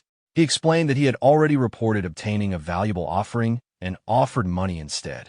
Bakley-san attacked casually and dismissed his excuses. Their circumstances were irrelevant. Jin Woong panicked. Realizing they had no choice, the leader ordered the sword brought out immediately. Jin Woong hurried away and returned carrying it, but before he reached the front, a punch struck him across the face. A scar man appeared. Holding the sword, he examined it with interest and laughed. He introduced himself as Demon Swallow, captain of the Wind Forest Inspection Squad under the 72 strongholds of Green Forest. Looking toward the disciples, he smiled and remarked that the sword seemed to be the offering he had come to receive. Seeing him appear, Siawa's expression turned serious. At that moment, the fire spread throughout the bandits' stronghold. Bandits ran in panic as flames consumed the area. Watching from a distance, Bakley Woon commented with satisfaction that Siawa was performing as impressively as ever and seemed to be handling the situation well. Yiriang looked at him in disbelief. From his perspective, she had started a forest fire, threatened the bandits, and prevented them from putting it out. Bakley Woon simply grinned. Since this was bandit territory with no civilians nearby, only the bandits would suffer losses. Although the method differed from what he originally expected, he admitted it was an excellent strategy. Yiriang laughed and asked how he would have solved the situation himself. Bakley Woon answered casually. If it had been him, he would have walked straight through the front gate, introduced himself as a member of the Righteous Heavens sect, and explained that the sect leader was a former Miurim Alliance combat squad captain. Since combat squads frequently subjugated bandits, they likely would have returned the sword immediately rather than invite trouble. Then he explained further. Anyone with enough experience in Jianghu would think that way. What impressed him was not Siawa's martial ability, but her willingness to choose an unconventional solution. To him, the qualities of a first disciple were not overwhelming talent or unmatched intelligence. A first disciple had to lead when no path existed, voice opinions others would hesitate to say, and still continue questioning themselves. Considering all of that, Siawa was perfectly suited for the position. Yiriang observed the battlefield through binoculars and nodded. Then he suddenly pointed something out. If the sword already had Righteous Heavens engraved on it, shouldn't the bandits have realized where it came from? Smiling, he concluded that the sect's reputation clearly had not spread that far yet. Bakley Woon instantly became offended and declared that he should personally go deal with those ignorant bandits. Yang hurriedly stopped him. Then his expression shifted. Someone was approaching.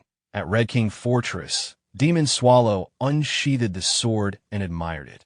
It was a fine weapon, and a name engraved on it felt strangely familiar. Then he looked up at the disciples with a mocking smile and invited them to come down, or suggested he could go up instead. The disciples descended from the cliff. Siowa immediately realized her mistake. She had relaxed too much after everything followed her calculations and failed to account for Demon Swallow arriving earlier than expected. The bald leader stared at them in disbelief. They looked even younger than expected.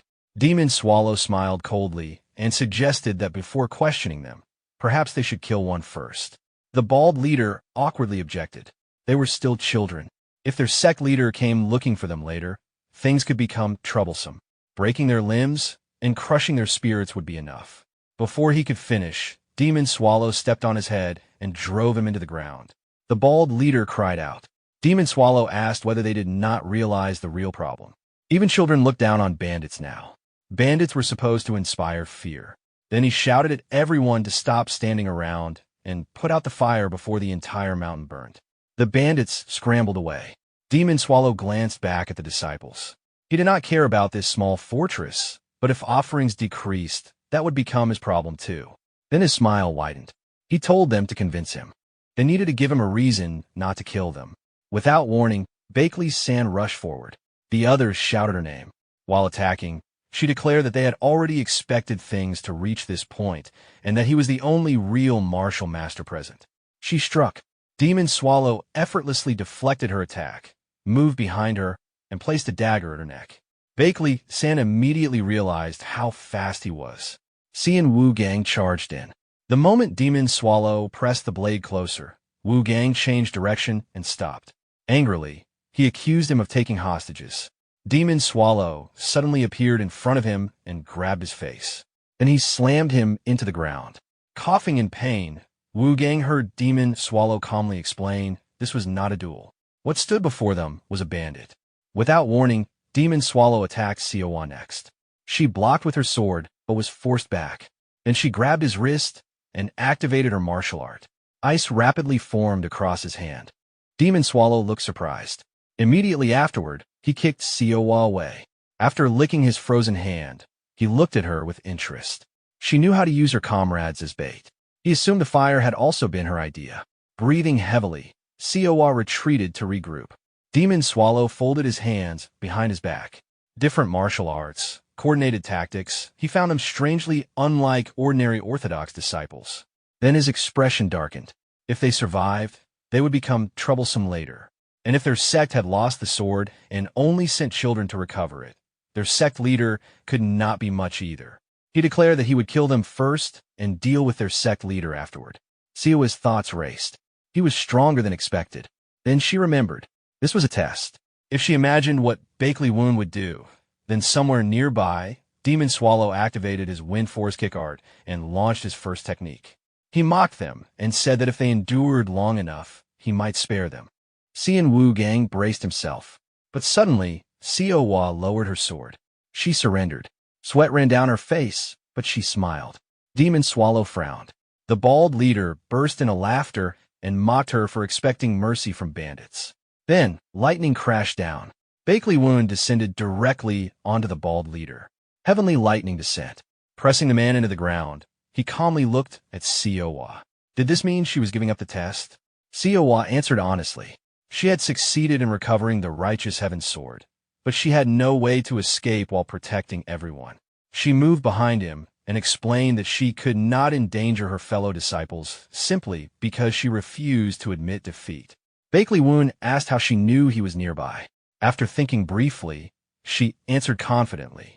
This was a test, but she believed that if he truly gave them this challenge, he would never allow them to be seriously hurt. Bakley Woon smiled. She passed. Siowa blinked in confusion.